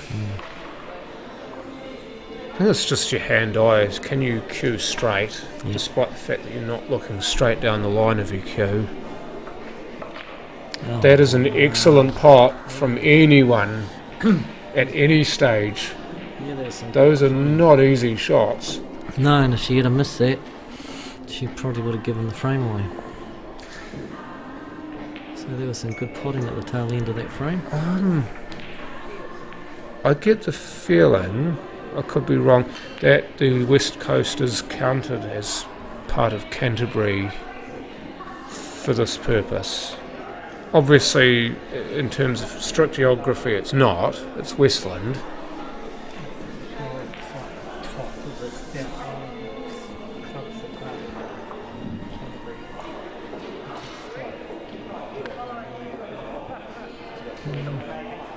Queenstown. I'm sure that Simon can play in this. Yeah, but he comes and plays for... Out of Cashmere, yeah. Right. Yeah, it could very well be that, for purposes, the Nelson Tasman area and Blenheim plus Westland are all counted as being, if you're from those clubs, you're eligible to play in a Canterbury. The problem is it's a Canterbury Open, and the word open is open to anyone, as I'm concerned. Well, does the Canterbury part preclude that? Not really, because we talked about the South Islands, and you could have Australians coming over here to play in it. All they need to do is be a member of the club here. That then asks a further question: is which clubs, if you are a member of in a Canterbury tournament, do you have to be a member of for you to gain eligibility to play in a Canterbury tournament? Yeah. Because you could, in theory, if you belong to, let's say, Hokitika or Waimea, you could get secondary membership at a Canterbury-based club, couldn't you? Well, you could yeah, get actually, one for Cashmere, I have for got example. the answer, because they pay an affiliation fee to Canterbury Open. So have you got an earpiece in and I haven't seen it? He's a treasurer, so he should Yeah, know yeah. that. Oh, okay. Yeah. So they do pay an affiliation fee. You got Buller, you've got Westport, you got Hokitika, and Waimea. They've all paid affiliation Dobson fees. Brunner, I think, as well. It's the Brunner, club yep, that's right. the club that There's one Tomo player. Young plays out of. Yeah, so there's one player for that. So that answers the question, doesn't it? And you're right, so if Simon wants to play because Queenstown haven't paid an affiliation fee to Canterbury 8 Ball, Well, he'd they don't play- have a chartered club in Queenstown, No. so he would So he probably would play just out of play out of Cashmere. whichever Christchurch club he's got membership for and be eligible to play in this. yeah. So he should play for Hornby and play with me in the Canterbury Peers, but he doesn't want to, so we'll just leave it at that. Bugger. Thanks, Simon. He'll be away at that point, won't he? No, he's here, but he just doesn't care. Not very nice. No, he did. I asked him, he said that he was going to just put his stick away and only concentrate on Reds and Yellow, so I said, okay, mate. And he has got this big tournament coming up in the next couple of weeks. Trying to play the 5 there, and it looks like she's not made contact with it. Yeah, right. So, if I've been following this correctly, it'll be a combo to Sue. She's Being about on to the pick it up. overs, just trying to work out which order she wants to take these in. Probably wouldn't have gone this way, but if it does give her a shot on 14, then it's not horrible. Would you have taken the 12 out? That 12. Have we got the top shot? Can we put that up? Let's see whether that 12 would go. Does the 12? It does, doesn't it? It goes into that same pocket. Well, she could possibly play the 13 now and crash into a few of those balls and move them so that the 12 is on. I don't think she's got a choice really, is she? What's she doing? Doubling? Oh, no. Can't see that coming. Well, we're not there though, are we? No, I'd correct Super Tech, but as you've seen in the South Islands, you could actually live in the North Island, be a member of a South Island club and be eligible to play, which brought up with it its own positives and negatives, of course, but that is what is allowed to happen. So that's players take that opportunity, and fair enough. That's the only criteria, is you've just got to be a member of the club.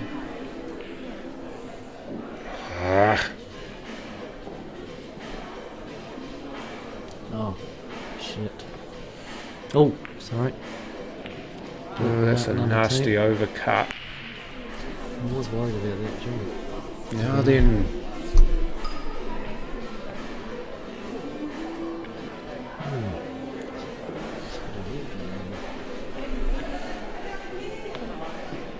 this is going to be some black. Where's it going? Well, the only pocket I can realistically see this going in is top right, but even then, it's such a fine cut. Don't want to hit the 12, I'd be getting a ref for this. Oh! Did she hit the 12? I reckon she hit the 12. I would say that was 12 first. Yeah, and because there's no ref watching that shot. And Yeah, I would have been calling a ref for that. If you're looking to play the black to the left of the screen, I'd be looking for that every single day.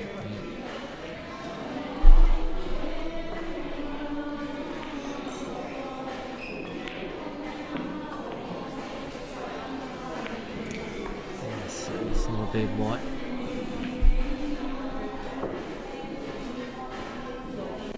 Just struggling at the moment with her potting. You're saying how good her potting was before, but at this point she's not having a good time of it.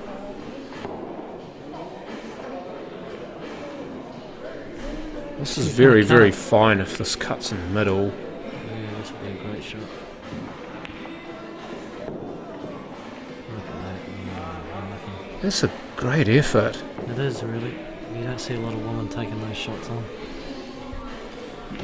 What sort of shot do you see them play though? It's I don't see possibly them. the double. Yeah, I don't Whether see or them. not it goes inside the 14, you see the double as a possibility. Yeah. I don't see the woman taking on those fine cuts. I know Shirley has trouble with middle shots. She doesn't like them. Anything like that. Here we go. We've got another cut. This one's a wee bit easier because the ball's closer. Yeah, she'll get this. She's not going to crash into the 13 ball, so she'll be fine.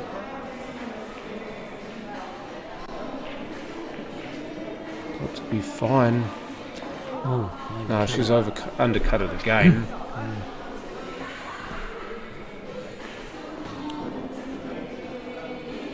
Oh, she set the 13 ball up. It must be super tech, as John was explaining earlier, that because it's because they have an affiliation to Canterbury 8 ball, that they are considered as Yeah. So, yeah, once being within that sphere, so they are eligible to play in Canterbury tournaments. Yep, that's dead right. So they can play out of Hokitika in a Canterbury 8 ball. Ooh, unlucky. It looked dead to rights, that, didn't it? But just the ball being away from the pocket, it just jammed into it. Here's a third cut, John. She'll get this one. Well, you'd have to think so. Geez, she tried her best to undercut it again. That was the easiest of the three. She goes up 2-0. That was a bit shaky, that one. However, 2-0 the score.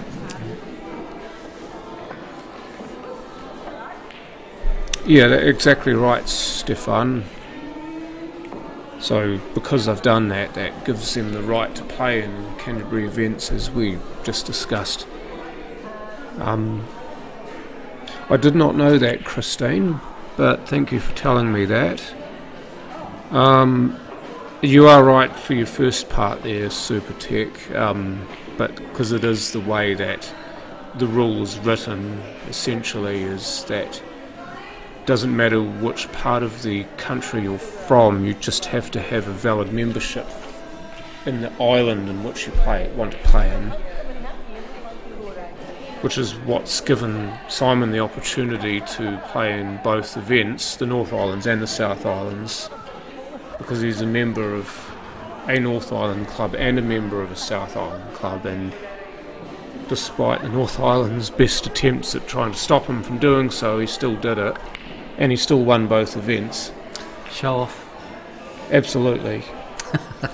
best part of it's the best kind of show off though. I rated him 100 to 1 to do it, and he did it. He did it quite easy, you know. Oh, maybe not so easy. I would have rated him probably 10 to 1 to do it. Yeah, the final he had against Jack Biggs in the north. We didn't get to see those first 4 frames, but Jack was up, and Simon just had to slow him down and tie him up. So I think the South Island was more convincing. Who did he play in the South Island final? Jason Martin. Jason Martin, the North Island. He's the guy who beat me in the last state. Oh yeah, he did very well on that tournament.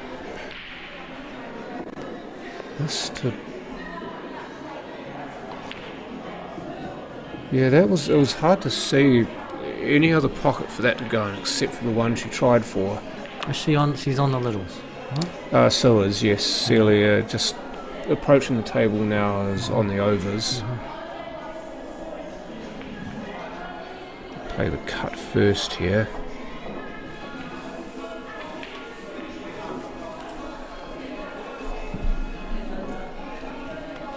11 off the 5 over the pocket. She won't play it. She'll play the 15 or the 13. If you play the if that 13's on, then you can go into that bunch of 2 balls. But I think it's a 15 ball. 15 ball. Yeah. Don't know what the next one is. 13 into the middle. If you get this shot, as I said, 11 onto the 5 ball and hold the pocket where the 5 is, would be the next shot after this, or maybe cut the 9 to the 5 pocket. I've got to get this one low. Well, I was about to say if that shot's even 9. It's hard to tell, isn't it? Yeah. It's also hard to tell because of the fact that the ladies often do not see the game the same way. Yeah. Don't tell them that though, John. You might get in a bit of trouble. Well, I'm just telling the truth, so... Oh, look out. No, rule number 1, always give them what they want. And always tell them they're right. That's rule number... You should know that, you're married. I am, but I don't subscribe to that line of thinking. Oh, good man. Well, I subscribe to the line of thinking that ladies and gentlemen are both people, so you shouldn't have to very politically appease one of them. Yeah. One of them to essentially to get what you want. Yeah, no, very well said. Totally agree. It's got to go both ways, doesn't it? Yeah. I know I'm going to get absolutely excoriated by some people for this, but whoever came up with the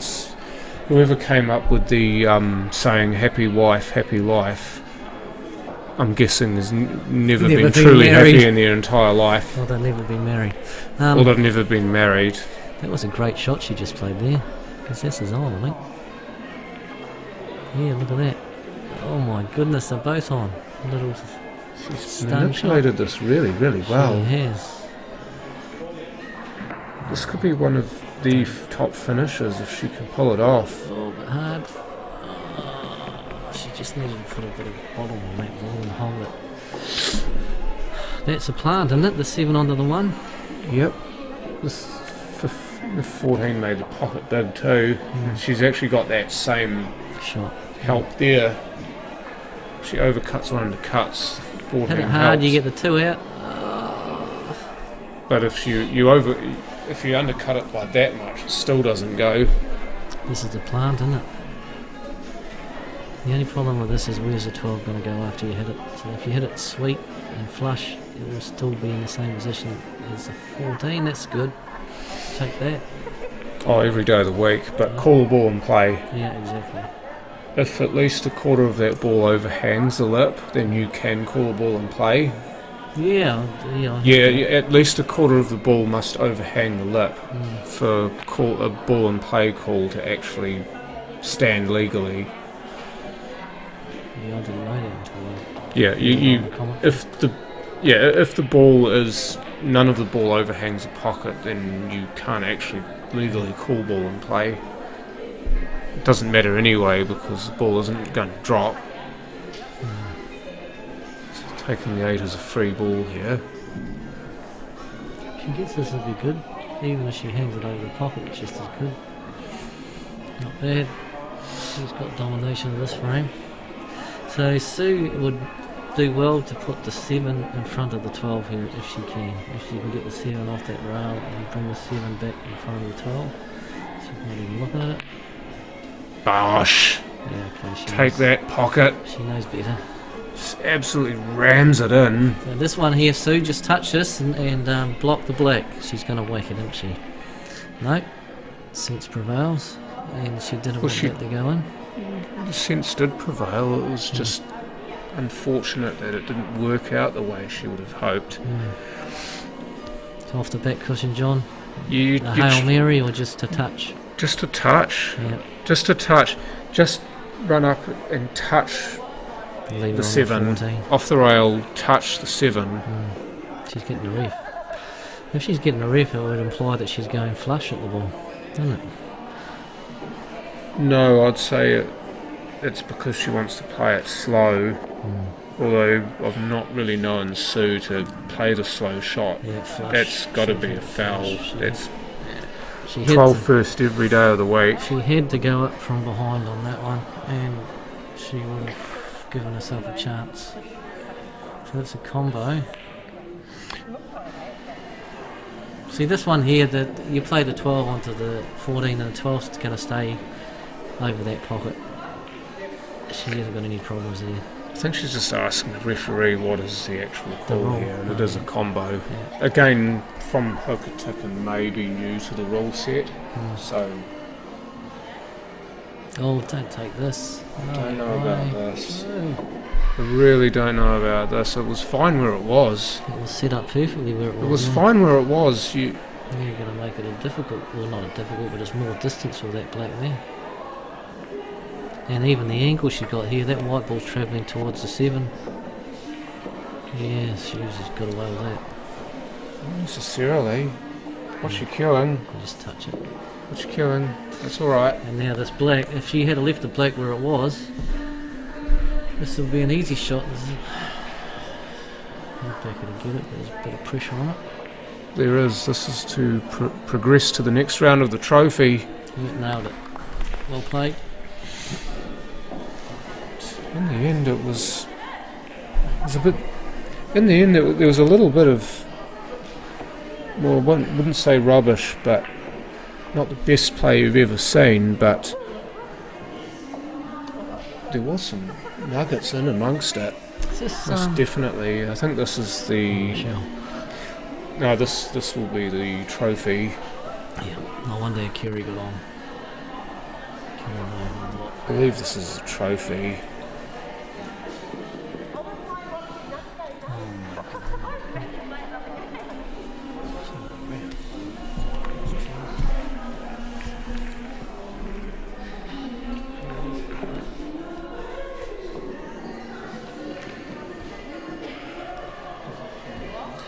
Yeah.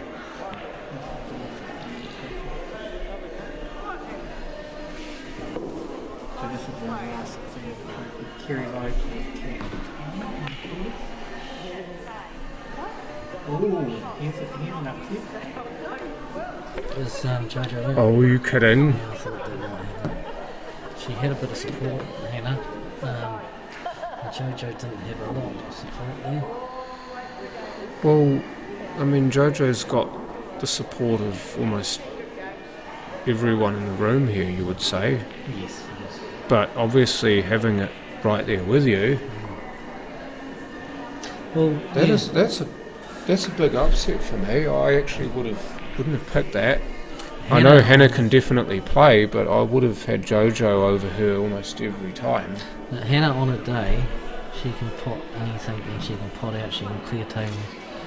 She just has to have a day, that's all, and she obviously had a day today. And Jojo will be kicking herself. It was 4-3. She goes into the flight. No, she doesn't. No, She's out. Yes, she I don't know. There is no flight for the ladies. there's no trophy flight. But no, Jojo doesn't go into the flight because she came from the last 32. And Hannah was the one that had the bye. Yeah. So Jojo's out. So it'll be Hannah Wood versus the winner of Maxine Soul and Wendy Stevenson. There'll be a lot of people, players. Maxine, Wendy. They'd probably rather verse Hannah than JoJo. This is not a get at Hannah, by the way, it's just the way it is, isn't it? It's like when Simon Singleton gets knocked out of a tournament, everyone's Breathe a collective sigh of relief. a sigh of relief because the tournament's now open for someone to win it rather than himself. Your Honour, King Simon. Well, it's a bit like how when I was saying when I was looking at the draw for the Open that because Des wasn't playing, Des Wilcox not playing because he's away in New Plymouth this weekend. Nor Steve Denton, who wasn't playing. Yeah, I mean, somebody like Des Wilcox not playing opens up the field for people because he's, in my opinion, would have been one of the front runners to win it. Steve Denton again is another player that you would expect to win the event. And I can only say that those two would probably be practising for the Reds and Yellows and decided not to play any Clubs New Zealand tournaments until the Worlds are finished. Not necessarily. Maybe not with Des. Des tends to only pick and choose his tournaments. And same with Steve actually. He picks and chooses what he wants to play. Des is away in New Plymouth for a wedding, for his father-in-law's wedding. So that will do it. Steve is either working or he's away, so got his own reasons for not being here. Doesn't pass the 2 this black, so that's exactly what it needed to go. Left it incredibly hard for herself. She right in the pocket there and didn't get great position on any of those balls really. She couldn't manipulate an angle. This is a terrier. Oh, is it T? Yeah. Oh. T's a good player. She didn't have the best day yesterday though, by the look of it. She puts a lot of practice in T. I remember when she started a few years back, and she's just got better and better and better.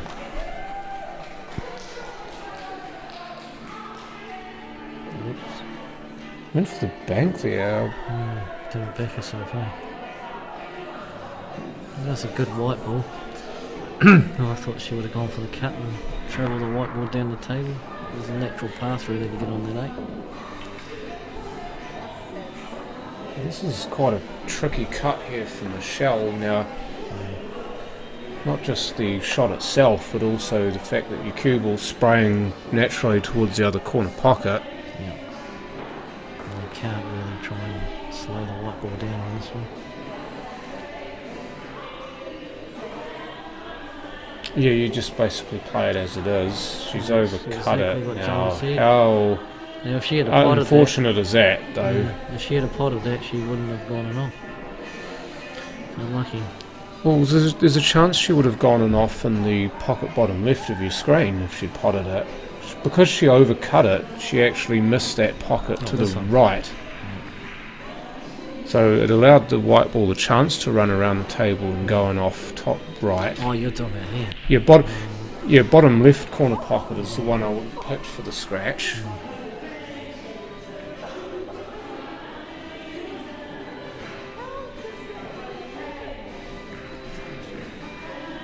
Got the music blaring away downstairs. I think Mabel was downstairs, or she was when she was playing, singing a few tunes.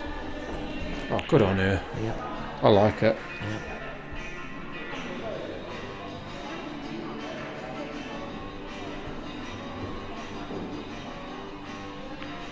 I'm just going to bring my wife. Yeah. Bring the boss, John. That didn't go down too well. No, it's okay. I laughed. Yeah, that's okay. Does she ever listen to you on the stream?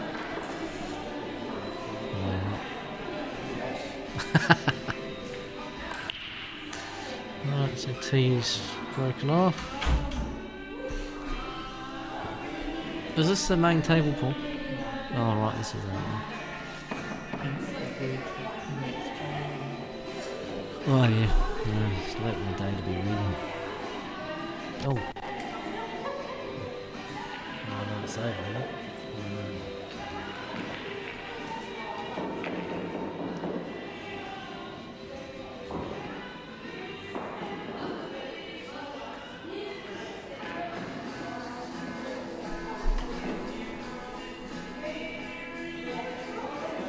He's going for little ones. It's a good shot. A really good shot because she's developed the 4 ball.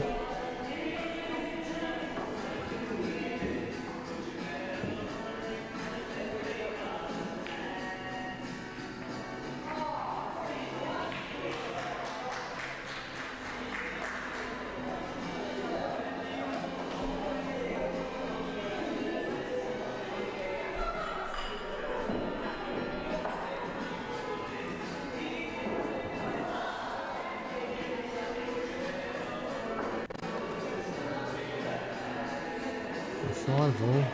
Might come in for 13 here. No. Oh, that's a great shot. Awesome tee. And this one here, if you can stop the white where the 1 is, or maybe push through a little bit to get a bit of angle to go down for the 7 into the same pocket.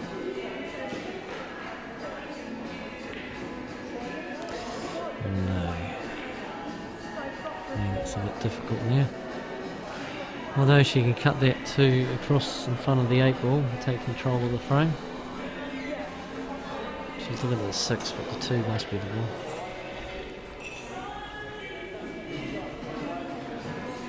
Have you missed date night, John? No.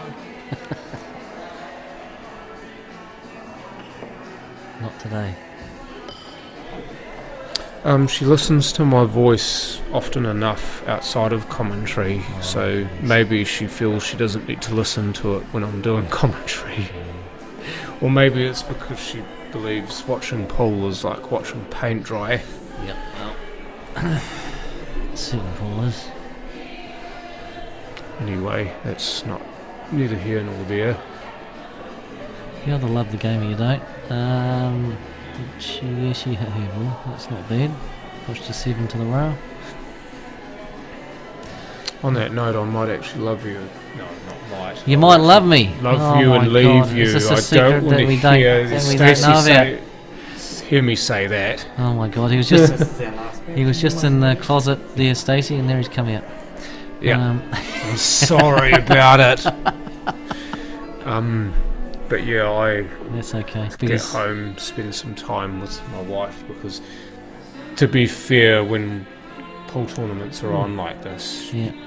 we don't get a hell of a lot of time together. No, and it is a long weekend. She And tends playing, to become a pool widow at this time of the year. Yeah, playing 3 days in a row, and you don't get one day to spend fully with her. Did you play Friday?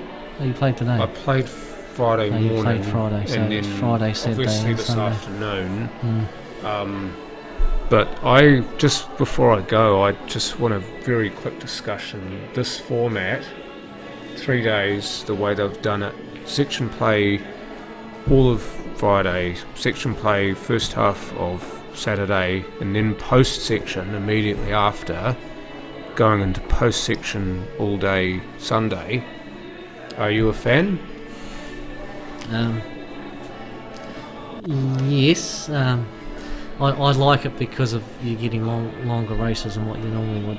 Because I'm sick of turning up to a Canterbury tournament and on the post section day we have a race to 3 because of numbers and tables. So Race that to way, 3 is race to 3 is too. in my opinion, you're ripping players off. You're doing the hard work qualifying the day before, and then you get given a lottery ticket basically the next day, because that's what can happen. It's not so much a lottery ticket, it's more that you are not giving the tournament its due respects. Yeah. Or the players their due respects. I know that you're constrained by time and tables and what have you, but I still believe that there needs to be a way to make it better for the players. maybe that's something like this. Obviously, you've got Matariki, so you can play 3 days, is the answer. Maybe you make this tournament on Matariki weekend every time. I think that it really has to, because when you got the ladies and the ladies and the open at the same time, it's always going to be a long couple of days. And no offence to the ladies, they do take a lot longer than what the guys do. And there's only some venues that you can fit 24 tables in as well. But if you're only playing over 2 days, it is very hard for Tracy to put a race to 4 for the first round of the main event on the Sunday. Good effort there from Shell, but not to be. Yeah, that's the biggest issue, shall we call it, is the fact that you're playing the ladies and the open together. So the ladies, obviously, there aren't going to be as many of them playing.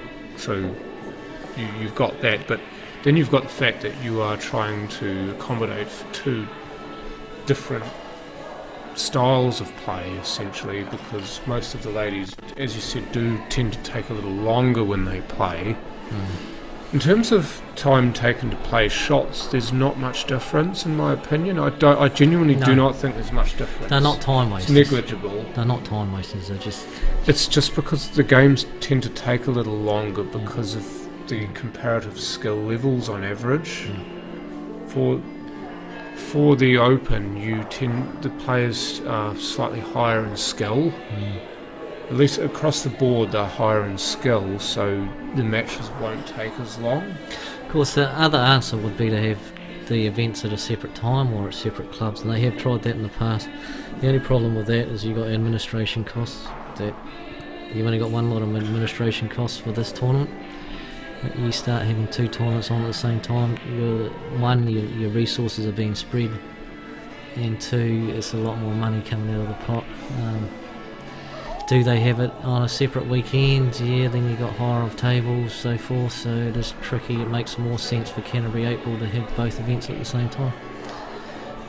The same thing will happen with the pairs. The pairs won't be over 3 days, but the same thing will happen that has happened in previous years. That maybe the pairs will be a race to 3 as well, because the pairs will be played at the same time as the ladies. Yeah, that could be a... And you're playing in a venue with fewer tables available. I think the other thing with playing the ladies and the Open at the same time is it does not allow the ladies to play in both. Because I know that was a sore point of contention for some people, is that the ladies can play in both, because I know for the South Islands, the South Island ladies and the Open South Islands are not run concurrently, so the ladies can play in both. Not the case for the Canterburys. No, because they're played concurrently. Which is probably a good it eliminates the ability for the ladies to play. That was a great effort of Bank. It eliminates the chance for the ladies to play in both, and therefore it's seen as fairer by a lot of people. Tell you what they could do is they could have the Canterbury Open singles in a weekend, a 2-day tournament, and then the Canterbury ladies could be played at a club like Cashmere, which have got 10 tables, so you're not paying a table hire, you'll be paying a top table cost, and you'd be paying for referees, which wouldn't be a lot. That would get away from the idea of having to play race to 3 the next day, because we are restricted by time. I think they have done that a few years back, but yeah. Oh, but then that's 2 weekends on the calendar too taken up. I didn't realise that straight. Yeah, that's horrible. I didn't actually. It didn't look straight to me. What do you do here? Do you hand it back to her? Oh, there's a mine too, isn't there? That's not in the D, by the way. You're going to need to move that T. And I think you go right over to the other side of the D and cut it in, but this is... It's one of those ones that... It's a funny one, isn't it? It's a 50-50 shot. You either give it back... Yeah, but if she misses it on the right side, she's going to spring the black over to the... Oh, didn't see that. Jeez. Might go in the middle yet. No. I didn't see the double. I didn't either, but obviously... we're not there. So he's going to, would say Shell would just try to run this into the corner, but there'll be some players who try and cut this in the middle, and that some players are very good into middle pockets. So every day of the week. Shell, unfortunately, has kind of gone in between the two of them there. So that leaves T a reasonably easy shot on the black. I'd say reasonably easy because I've seen these missed, but Nothing's a certainty. no, it's not. I mean, you've got to get the pace right, which she has. But she got the line right, which was the more important thing, and that is the game over. And the Chiefs are hitting the field. Oh my God. For those of you following the 15-man code, the Chiefs versus the Crusaders is just about to start. And on that note, I believe that is the end of the day's play.